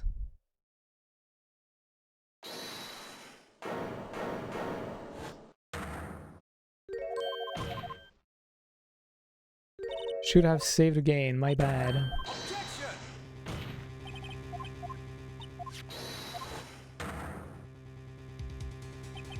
But to me there was something wrong with that shoe, really.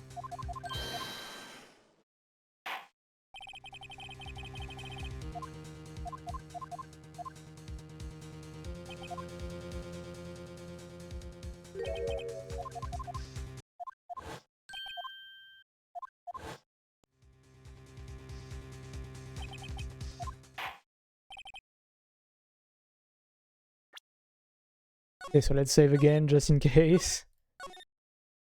But could the thing in the exhaust pipe be the muffler, actually?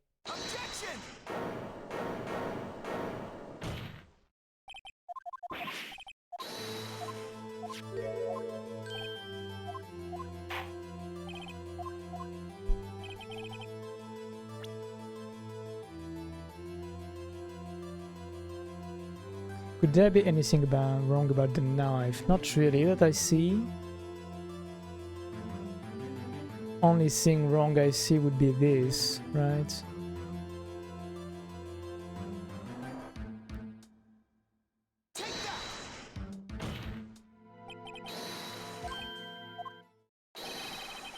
There's something poking out of the car's muffler. Ah, muffler is the right word. Is exhaust pipe good too?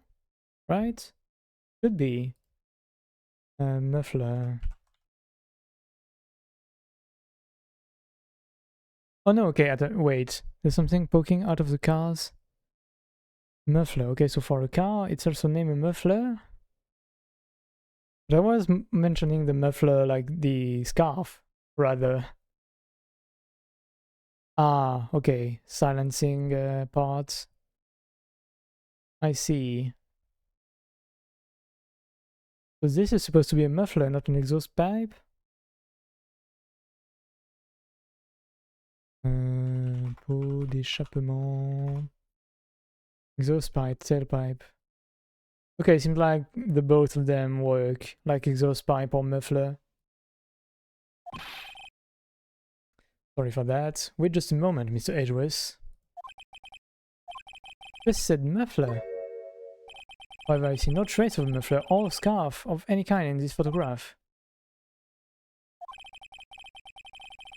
A muffler is also a part of a car or motorcycle, Your Honor. Think of it as part of the exhaust system, a pipe. I see, and... see? That's what that suspicious looking claw sticking out of the car's muffler. What does it have to do with this case? Nothing, absolutely nothing. Objection!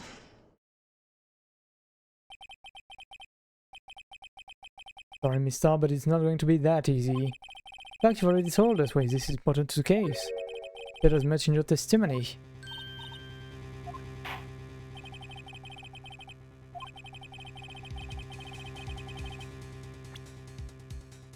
Well, supposedly because the word muffler was overheard during a call made to Emma at 5:18.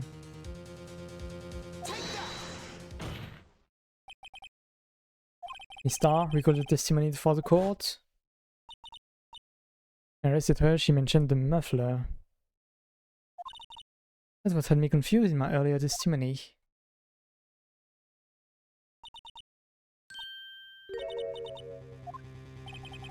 Could it be that the muffler you had mentioned was actually this exhaust pipe? If so, that means this piece of cloth is vital evidence.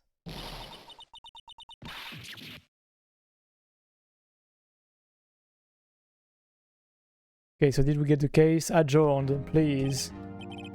Okay, seems like we did. It seems we will have to suspend the proceedings. I find myself wondering about that piece of cloth. If we leave any question unanswered here, we do disservice to the law. Have the car at the crime scene inspected at once and bring me that class. The verdict will wait until after we've seen all the evidence. Agreed? I suppose so. But we made it, at least for now. Scott will adjourn for a 30-minute recess.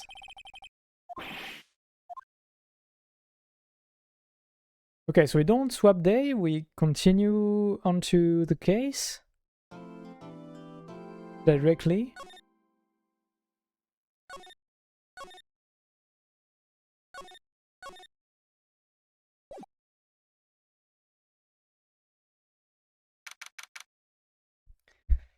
Okay, I'm back.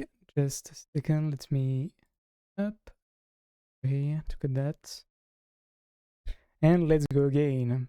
So I wonder, will this trial be different in that we are only gonna do trials and like we are gonna do trials all at once and not have multiple days?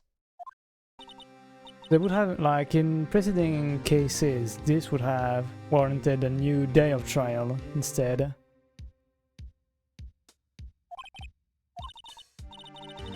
Are trials always like this with you? I mean, pretty much so far.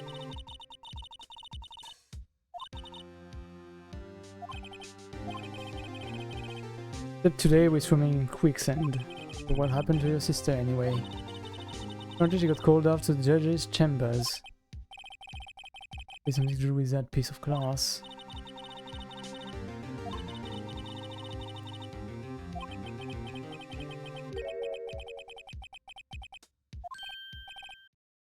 Hola, partner.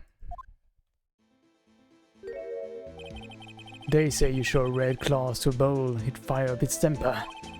That's what they told me when I was younger, at least. Thought I'd come take a look, see at how the trial's going. Looks like I'm late. Got a home range locked down, tighter than a fort in enemy territory. Dad had to sleep out, huh? What is going on over there, anyway? All the police I've seen these last 2 days have been really on edge.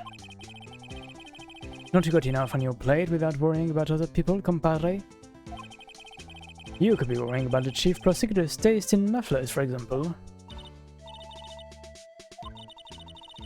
The whole muffler thing didn't have anything to do with scarves. He wasn't even wearing a scarf. But how does he know about this if he wasn't in the room? Because he did mention arriving too late. So how does he know this have anything to do with the muffler? You don't say, no, don't they just beat all? I've seen the red breeze blow at her slender neck many a time. I saw it that day too. He was wearing a red muffler. At the award ceremony that afternoon, Edgeworth's seen it too, I'd reckon. The photograph taken at the crime scene, she wasn't wearing a scarf.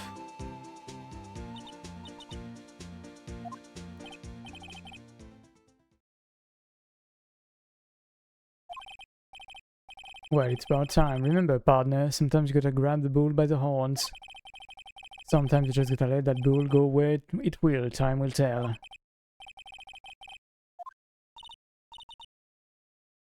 What are we swimming now, Mr. Wright? If it takes off, I can hook you up with some fine ribs. Come on, man. Ay, ay, ay. But now something interesting about these two pictures that we haven't really had any info on is that they could have been taken at very different times. Like, whoops. Like, say, these could have been taken when Lana did find the body and tried to call, while the other one we saw, we don't have right now apparently, could have happened when Goodman was officially killed. I mean, not officially, but truly killed, rather. Just keeps talking about the prosecution. Is something wrong, Mr. Edwards? This is blue, your lips are purple, you're sweating bullets. A furrowed brows, those grinding teeth, those watery eyes. What's more, your eyes are unfocused, you're doubled over. Your back is bent. It can't be, this can't happen. What happened? Oh no, is he having tummy aches right now? Tummy issues? Well then, I believe it is time we continued on with this trial. During our recess, I had requested that the prosecution conduct an investigation.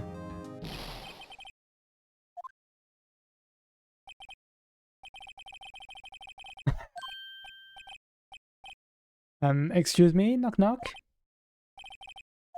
Who's there? And who would you be now? Strange stuff here as into filling the courtroom. This guy reminds me of the judge from Yu-Gi-Oh! I don't remember the full name of the card.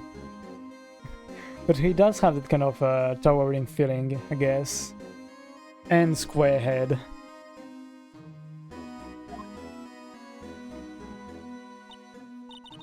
Hey, his temperature rose 5.7 degrees when that man came in. Who on earth is he? Truly, who could he be, indeed? Not the very talkative type, apparently. Oh, hehe. Sorry I'm late, G. The roads were packed, it's just me. Could he be mate with the judge? Long time no see, G. How ya been? Swim much these days? Very funny how this guy like the new guy looks from a very different time compared to the other sprites.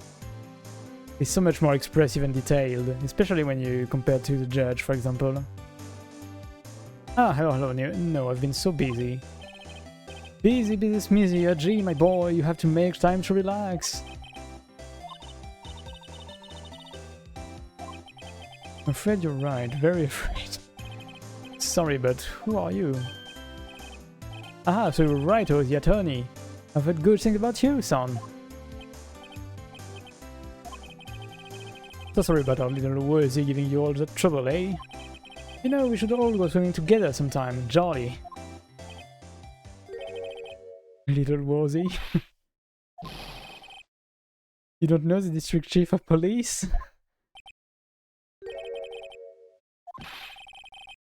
Top-ranking police officer in the entire district. I mean, considering we didn't even know the chief prosecutor, I'm not surprised we don't know the chief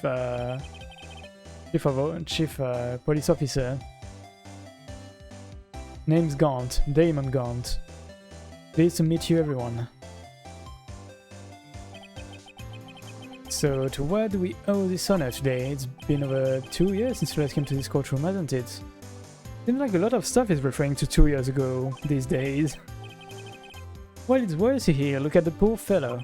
Just thought I'd help out. Bringing this. But Mista wasn't just seeing things. When the crime occurred, Miss Guy really was wearing that muffler. But to think that it was stuffed into the exhaust pipe. Oh, little Worzy's car, no less.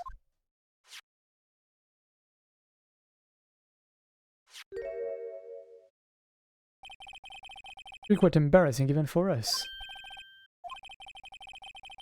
He's so expressive, I love this guy.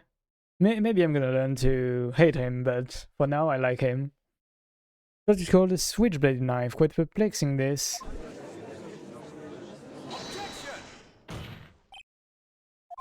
Chief, what kind of outfit are you running? Why do you object with that kind of question? How could they miss such a vital piece of evidence? Investigators as this lax, how do you expect us to do our job? Now wait a minute, Worthy. I've no desire. I'm telling you to wait! Oh, didn't you hear me? Have a look at this document where it says person in charge of investigation. There's no mistaking that signature, see? Is there, Miles Edgeworth?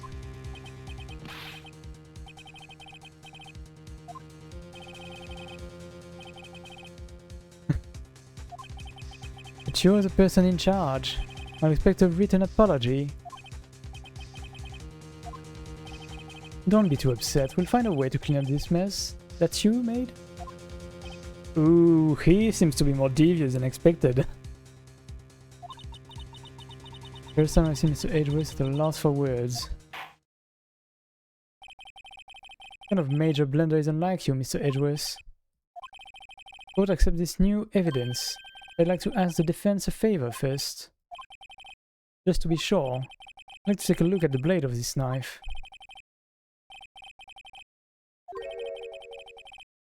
Will you open it up for me, I wonder?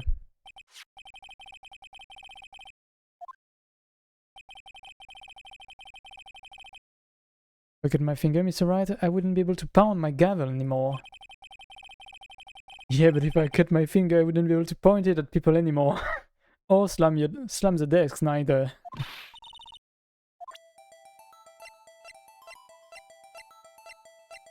Could you move slower to the right evidence, please?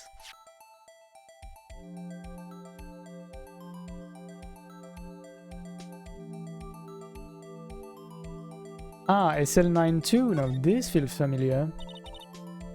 A small tag. It seems to say SL92. What does that mean?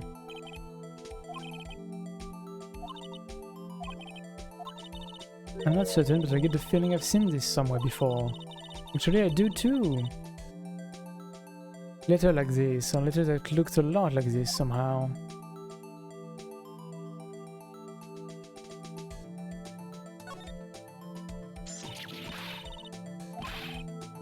The blade is apparently broken now. Look at this knife blade. The tip is broken off.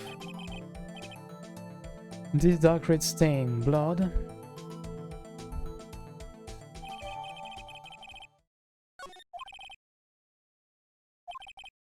I would like to hear an explanation from the Chief of Police himself. Terribly sorry, but could I ask you to testify for us about the split between the prosecutors and the police? And this knife. Sure, just saying, not a problem, not even a little one, really.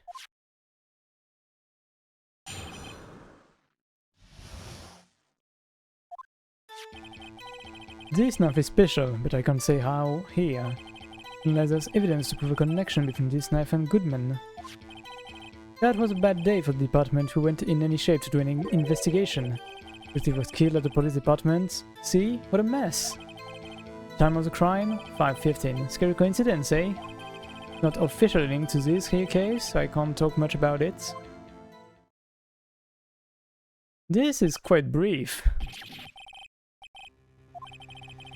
That's hush-hush information, Edgy. We haven't exactly announced it yet.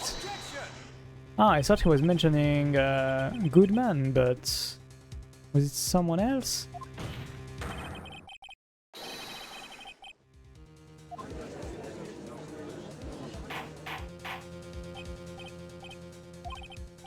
Anyway, we at the department were all flustered, as you might as well assume.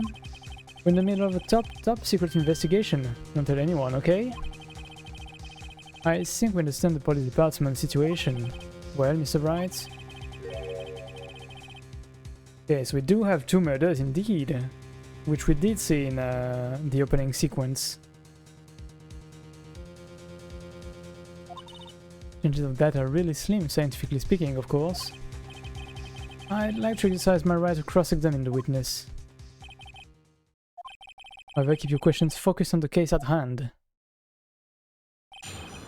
So do we get back our points, or are we still at 2, like near death? Okay, we are not at death stake anymore. Finally. Actually, we do have evidence. I don't know if I should press or present here. Yes, present. So let me just examine it again. This one has got SL92, which could be SL9 here.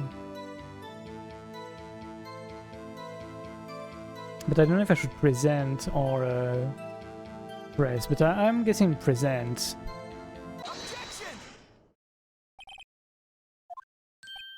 Ah, at last, an honest to goodness objection. This knife. This also has something to do with Detective Goodman. Ah, and honest to goodness, what do you mean from Edgy? This is great.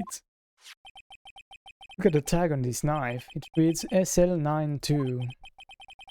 And this is important. Why? Over here we also have a memo that was on the body of the victim. 6 minus 7S, 12-2. Your Honor, it's upside down. The printed name on the memo makes it look like it's right side up. Turn it around and what do you get?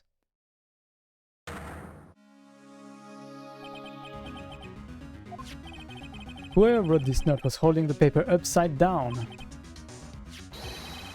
SL9 does the same thing that is written on the knife's tag. So with it, evidence for the same case. Ah well, I guess the cat's out of the bag. You win, righto.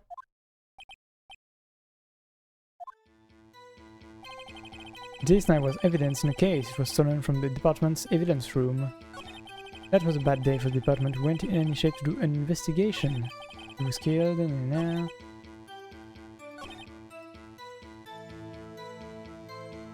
Not officially linked to this real case, so I can't talk much about it. Okay, let's press on this, I guess. Yes, but on the day of the murder... Was evidence, you say? Was it in fact a murder weapon? Nice, nice, nice. Good show, little Wozy. It was a murder weapon, as it happens. It was evidence from a case long since solved.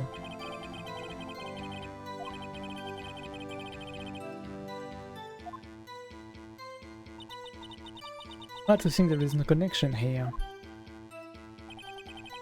But what connection could it be? I mean, it could be the real murder weapon, but... Let's see, what does this knife look like? I don't have the picture of the death. Ah man, I would like to check it out again. I mean, it does look like Edgeworth's knife. Probably not this one. At least not the one in the... It's not the one in the picture at the very least.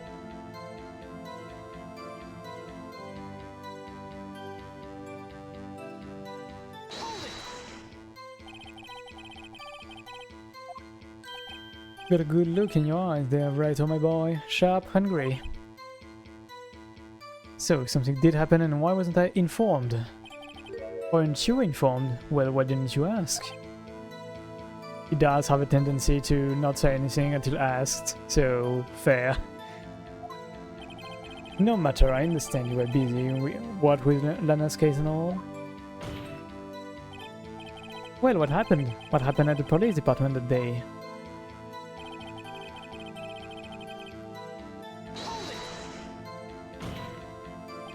On the same day that the detective was killed in the prosecutor's parking lot, another detective was killed at the police department? That's a fact. Surprising, isn't it, OG? I'm at a loss for words. And the perpetrator, do you have a suspect? Well, there was a suspect. Just arrested them, in fact. But there's still a lot of unanswered question. Maybe you could help, righto? I suppose I could help if you help me by giving me data on your case? Okay, here's the deal. I tell you one thing and one thing only.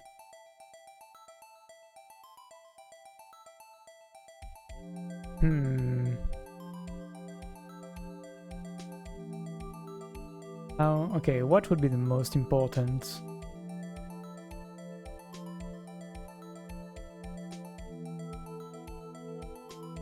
I mean, I'm pretty sure we already know when the victim died. He kind of said it in his next line, so let's not ask about that. Where the victim was found is probably answered by the fact he said someone was killed at the police department. So it should be that. We don't have to ask about it, I mean. So how the victim was killed is probably most important because we don't have any clue about what it would be. Let's ask how the victim was killed. Well, how was the detective killed? How was he killed? Now that's the interesting part. Was what we in the force called a stabbing with a knife. That's the spirit we're cooking now, but you know, that's not the only thing that was exactly the same. There were more similarities between the two cases than the cause of death.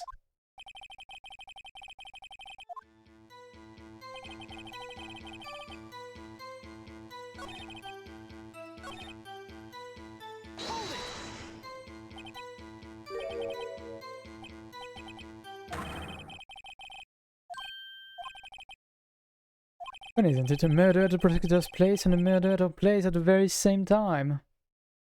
Honestly, it's probably not a coincidence. Let's be real. Probably the supposed murder of... I mean, not supposed murder, but...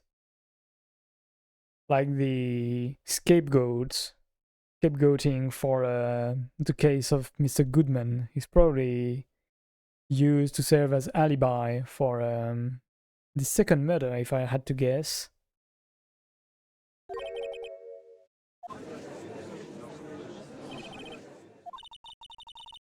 Just my gut feeling, but I say there's a 0.001% chance of that happening. You've gone to please tell us more about the incident.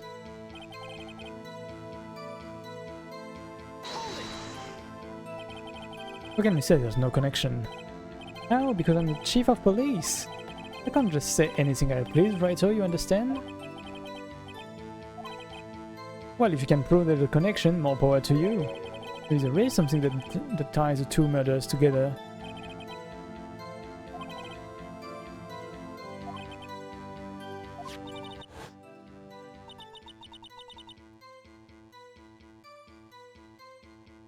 Wait, so it was this knife used here, no?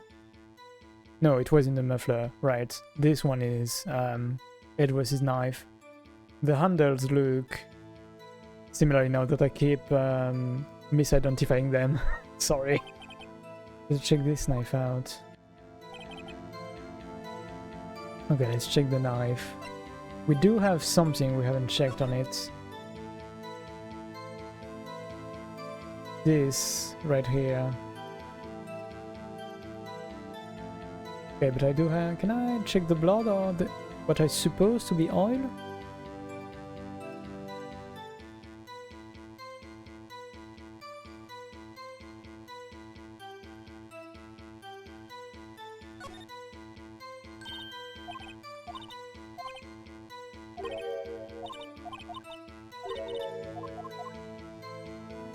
But I feel like I already tied the two together, right?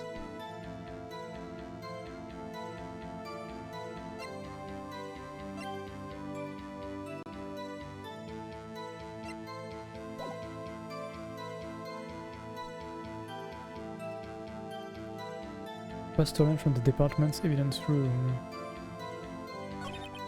But then...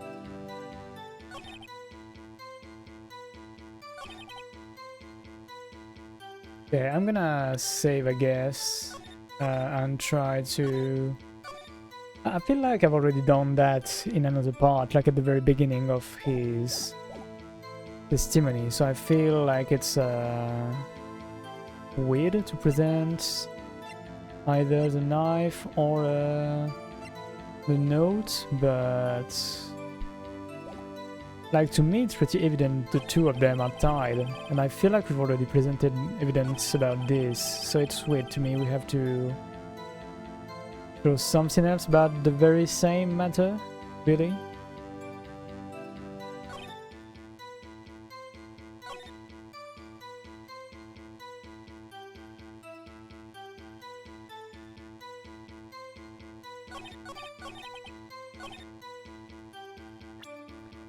I guess I can present the knife. Considering it was in there, it has to be kind of linked at least, in some fashion. Okay, no, this does not work.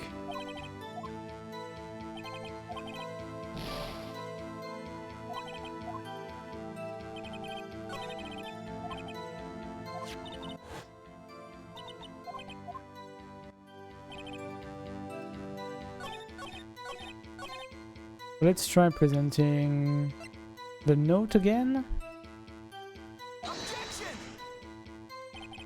No, okay, does not work. But like, we've already shown the ties between the two, so why won't they acknowledge it? Hmm.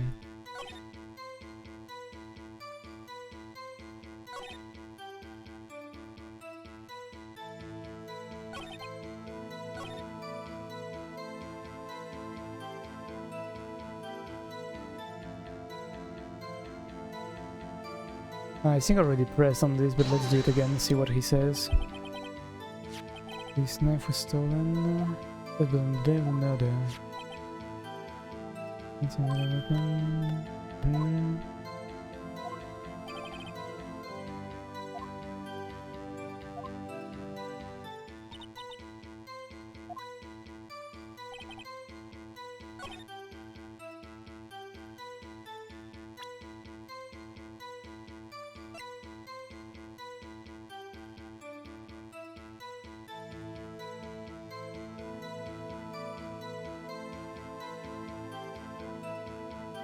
Where could I press or show evidence now? Because I feel I've shown the ties, but he won't say anything more about it.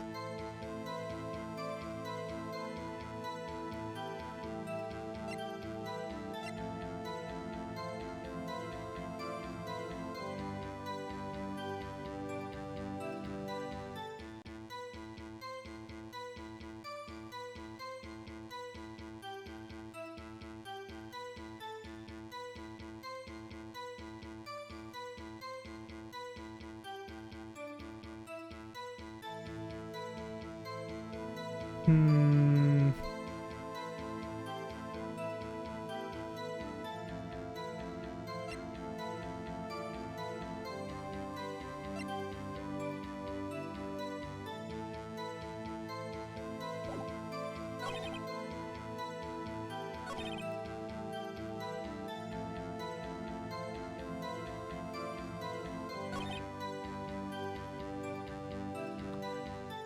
Maybe I could present the knife here, like supposedly this knife was used to commit this crime? But Lana Sky seemed to have it.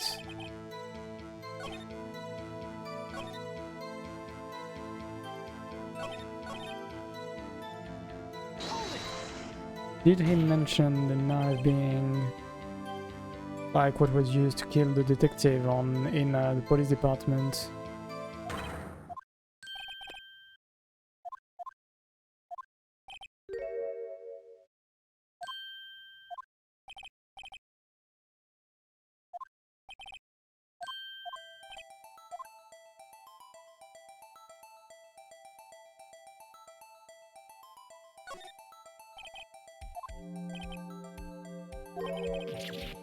Stabbing with a knife. That's not the only thing that was exactly the same. There were two more similarities between the two cases and the cause of death.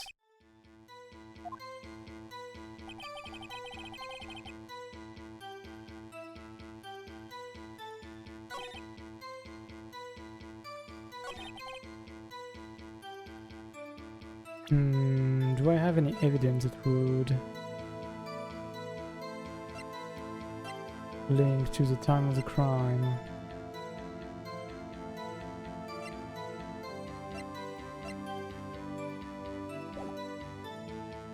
Because, like, he doesn't tell me about the murder weapon, but it could be this? And then the crime couldn't have happened at 5:15. How do I press him to get more info?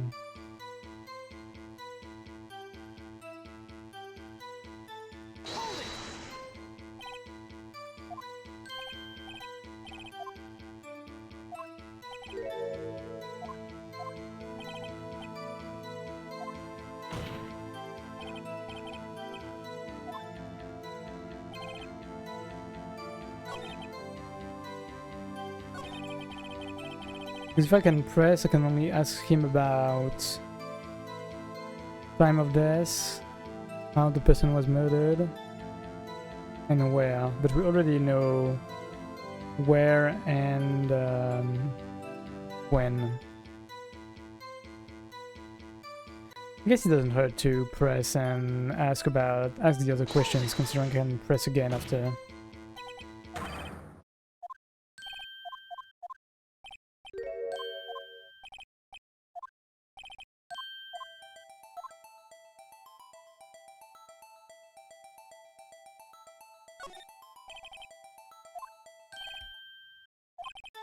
Boy, you're gonna love this. Okay, so we just get the following. The time of the crime. Okay, let me... Okay, yeah, so if I ask where or when, I just don't get any new info.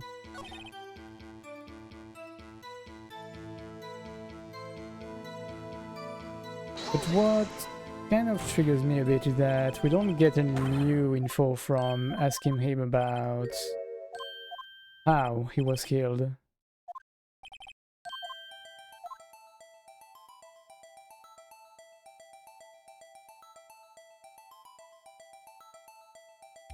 Because if we ask about where the victim was killed, let me take a look at my court record to parking lot.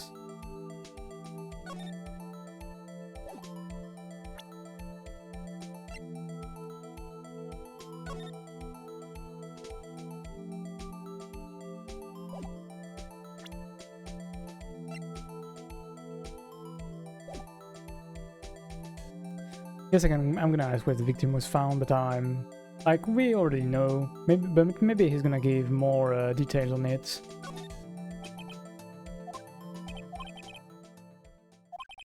Can't speak on where the corpse was found, but I can say the crime took place in the evidence room at the police department.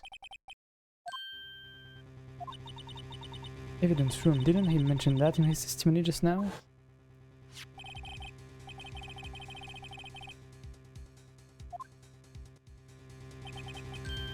There's a connection between the two cases. Happy, we just handed our ticket to go to town on this case. The link between the two cases established, we finally have some leverage. And we can get Gaunt to testify about the details.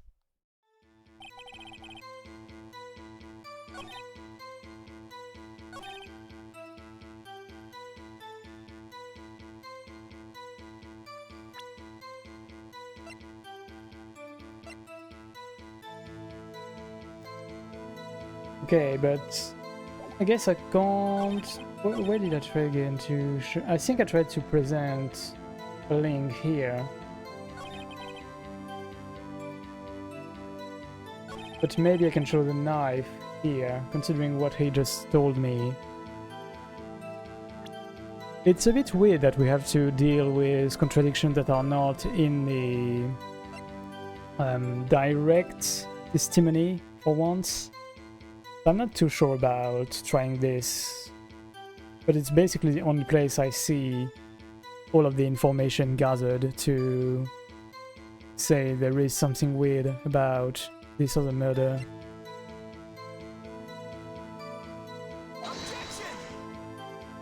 Yeah, it's not gonna work. Would it work if I try here? Or will he assume the murder weapon was not this one?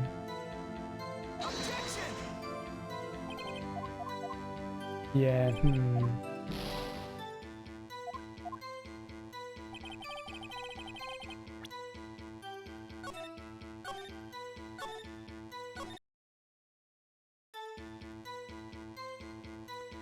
Not officially into this case, so I can't talk much about it.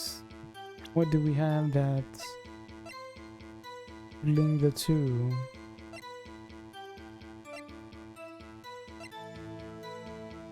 Pretty sure I've already tried the switchblade knife.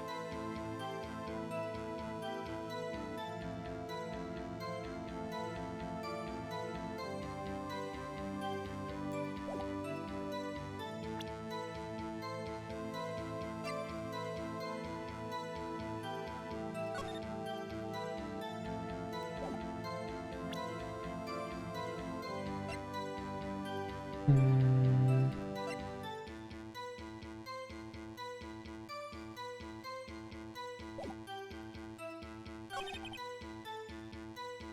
Again, like, the time does not feel right to me, but it's technically along the margin allowed here. I can't exactly contradict it right now.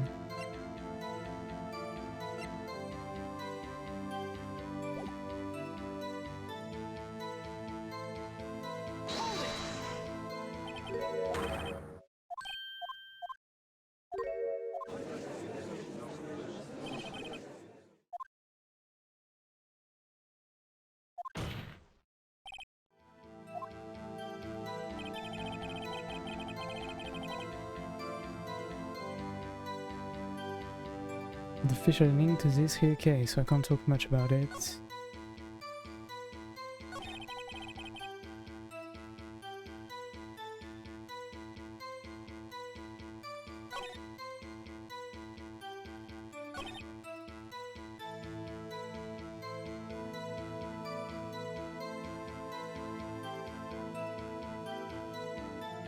What can we present to him about that?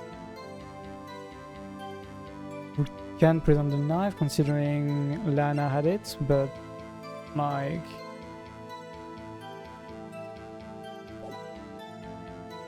what would that give us? What does this contradict?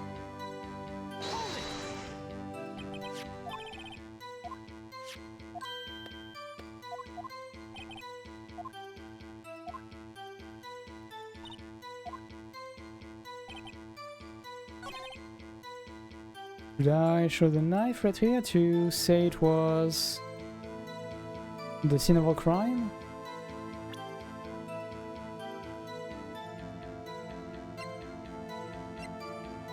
I'm not too sure really. I'm getting confused by this guy now.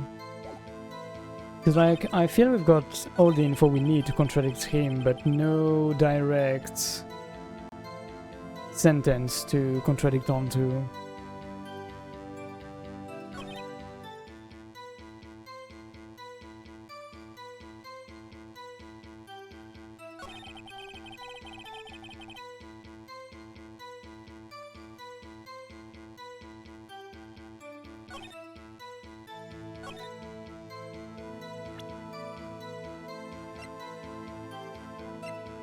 Like, this doesn't contradict anything because it could have been stolen earlier in the day.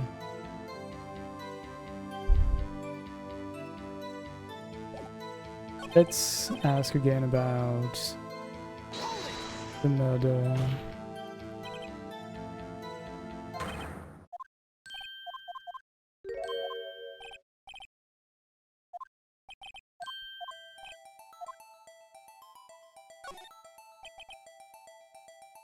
Tell me, where was the victim found? Can't speak on where the corpse was found, but I can say the crime took place in the evidence room at the police department. So the crime did not happen at the police department. I mean, no, the crime happened in the police department, but the body wasn't here. Technically, it could be Goodman.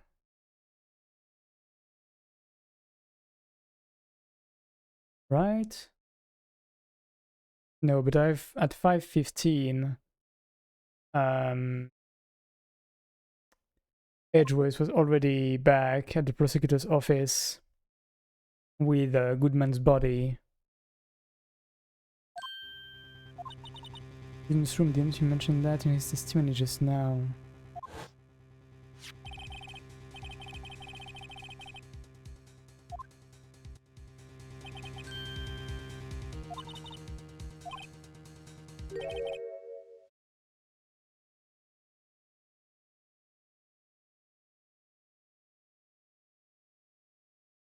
Wait, when did he mention that?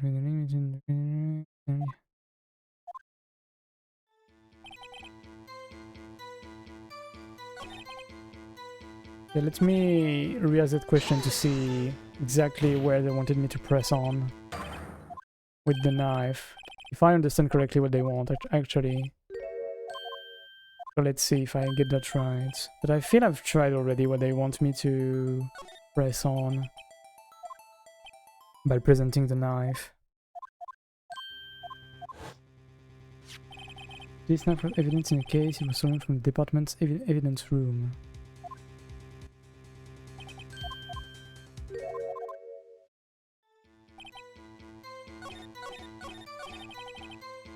Didn't I show the knife here, or did I abandon the idea?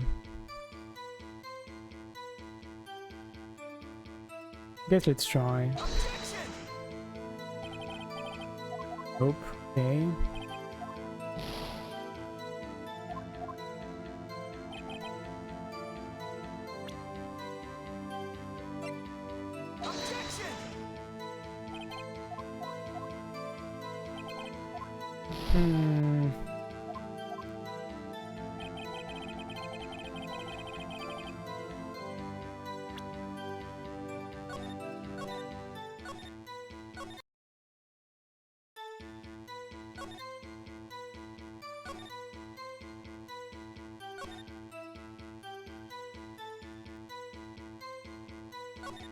Evidence in case it was...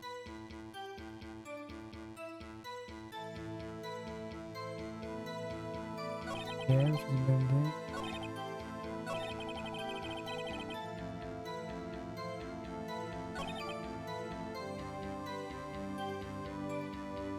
Didn't I show the knife here?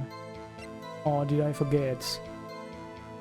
Am I stupid here?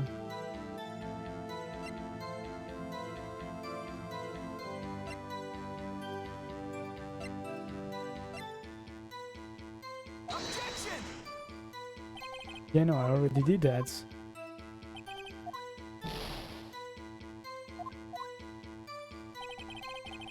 Pretty sure I already tried to present this note to... Let's try it again. Wanted to present it.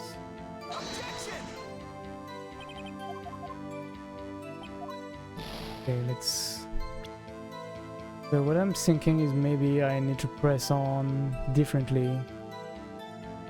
Let's see, let me load, and I'm gonna press on the date, I mean where it occurred, and then I'm gonna press on the link. Maybe that's what I need to do.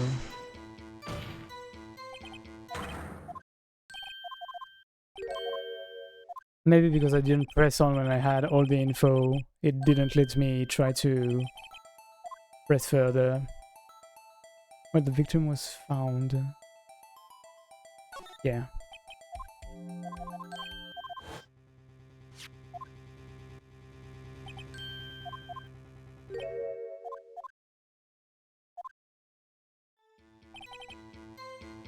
And if we press here now, what happens?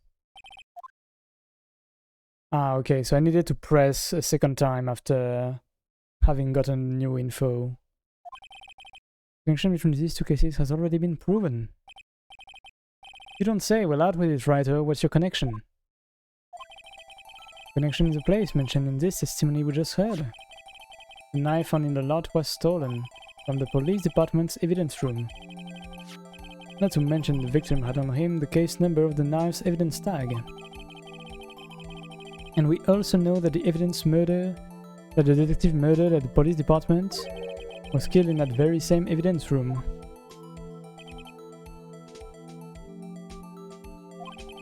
There do seems to be too many connections for it to be a coincidence.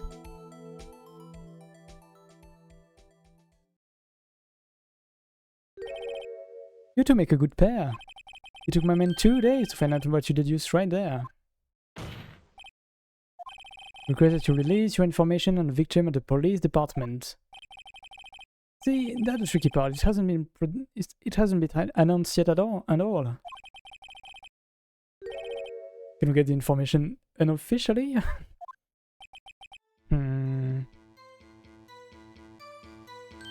Sure, why not? It's unofficial after all. Okay. Well, as long as it works, I'm not gonna complain too much.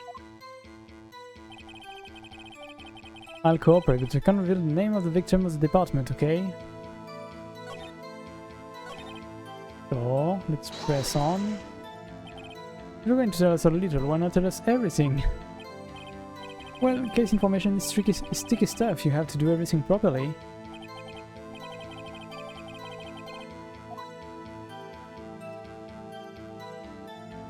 The victim's ID number, perhaps?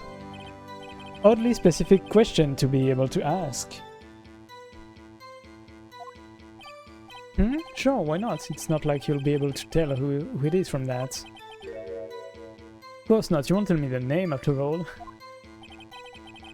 We keep a tight lead on ID numbers, so don't go getting your hopes up. The number is 584-2189. Feels familiar. 584-2189 indeed. Well, that's quite long, and we have to remember these. It drives me nuts. 82, can't do it. You didn't even get the first number right. Well, Mr. Wright, does this tell you anything? This does tell us something. Actually, it does, Your Honor. It does.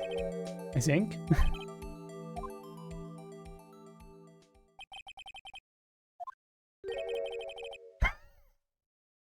I love how he's like, it has to be what I think this is. But what am I thinking right now? Come on, man. Help. The ID number of the deceased who was murdered at the police department tells you something. What does it tell you? That it was Mr. Goodman.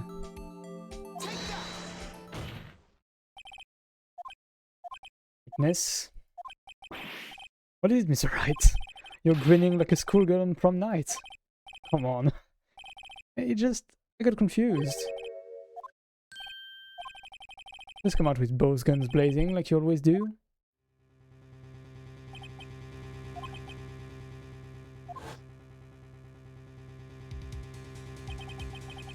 Actually, I happen to have a police ID number here. No, Your Honor, I'm a defense attorney, remember? This is the ID number of our victim, Detective Goodman. Shame on you, Righto, personal ID are top secret. Detective Goodman's ID number is 584-2189. We've got 2 crimes with the same person at different times. Wait, that ID number we heard from the chief earlier. Started with 82... forgotten. The number the chief of police gave us was 584-2189. Wait a second, right? What does this mean? That's what I want to know. 2 ID numbers are identical, in other words. The thief killed in the police department's evidence room was Bruce Goodman. What does our witness think about that? Oh, sharp as a tack, right? Oh, sharp as a tack.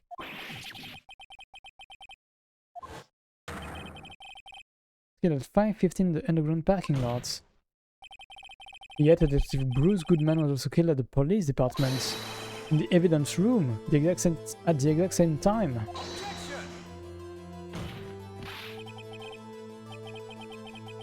So what we're saying is the same person was killed at the same time?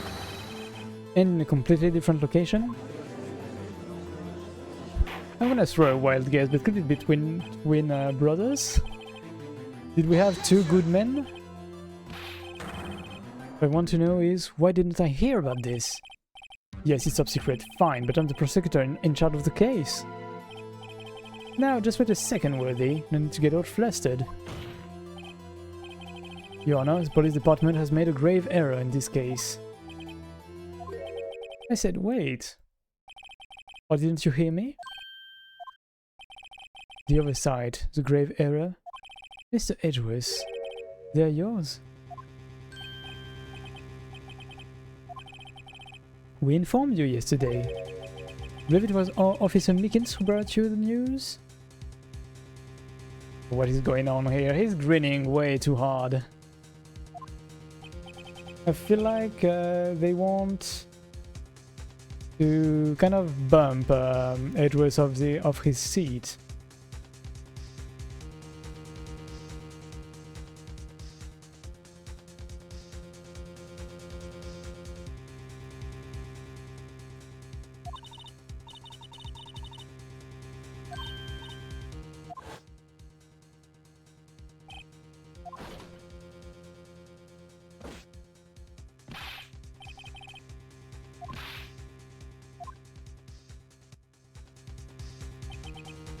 You don't mean him? According to Mickens, you didn't accept the report. Hard to believe. The officer, he told me, he said that report had nothing to do with the Lanaska incident. Detective Bruce Goodman murdered in the police department evidence room. Mr. Edwards, the victim's name is written right on the top of the report. Honestly, I'm not sure if that officer was capable of making the connection. It did seem challenged. In any case, this is a serious error, a gross negligence of duty on your part, Worthy. So they, they moved away, how's he called, Gumshoe, just so that Mickens would be the one to send the report and make a wrong statement about the report being linked to the Lanaska incident. This is what I'm thinking right now.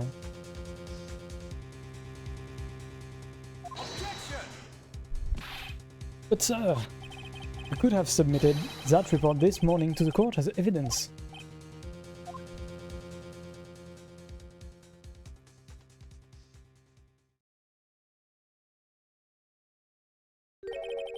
No such luck this time, Worthy, or should I say unworthy? Now, what was the second rule of evidence law, Well, Phoenix doesn't know for sure. Rule 2. Unregistered evidence presented must be relevant to the case on trial. And how is this rule relevant? Normally, you submit a list of evidence to be used in court before the trial. This report wasn't on that list. You don't submit this evidence until a connection was proven in court. Connection was just proven by Raito over here. Good job, Raito, my boy.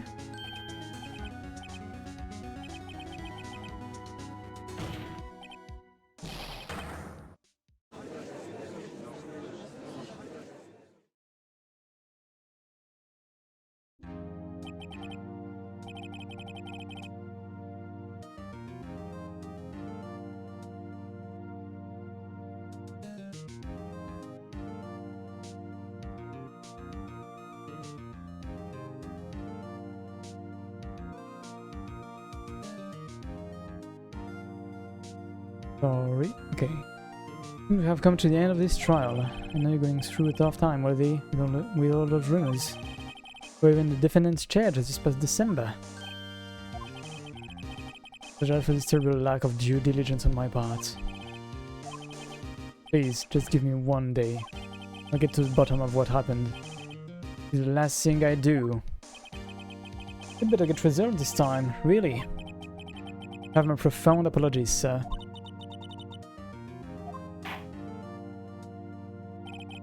I don't think there's ever been an error this serious in the history of this court. I will grant one further day, as the prosecution has requested. Will that be sufficient, Mr. Edwards? Yes, Your Honor, thank you. So we're gonna have a 2-day trial for once, contrary to the 3-day we get. The 3 days we get most often. Whatever your punishment for this is, for your sake, I hope it's not decisive.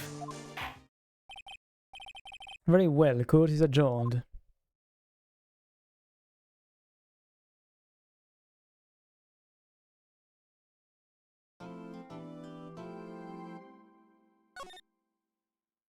Okay, so supposedly we are about halfway into this. From what I know of this case, I can't do it in 1 day really. So I'm thinking of probably stopping here because I have unplanned stuff tonight. it would be a good idea for me to stop right now and have some time before I go. So what I'm gonna do is I'm gonna raid. I wanted to raid all Rubies, but I think she's not up yet. Ooh, Cold Road is here too. I guess we could go there. It has been a while since I've seen him, so let's raid Cold Road. I think, if I remember correctly, he was in a bit of a vacation time earlier due to being occupied in the day. So yeah, let's give him some strength for now that he's back, and check him out play BeamNG.Drive. I've never played that game, but it looks like a fun simulation kind of game. So let's discover all of that together, and I will see you all as soon as possible. Probably Monday, I think. Might be a bit of a shorter stream, I don't know. But yeah, probably Monday, probably not this weekend. But Monday we're gonna continue this and hopefully finish, probably. And yeah, thank you so much for passing by today. And have a great rest of your day or night. Bye bye everyone.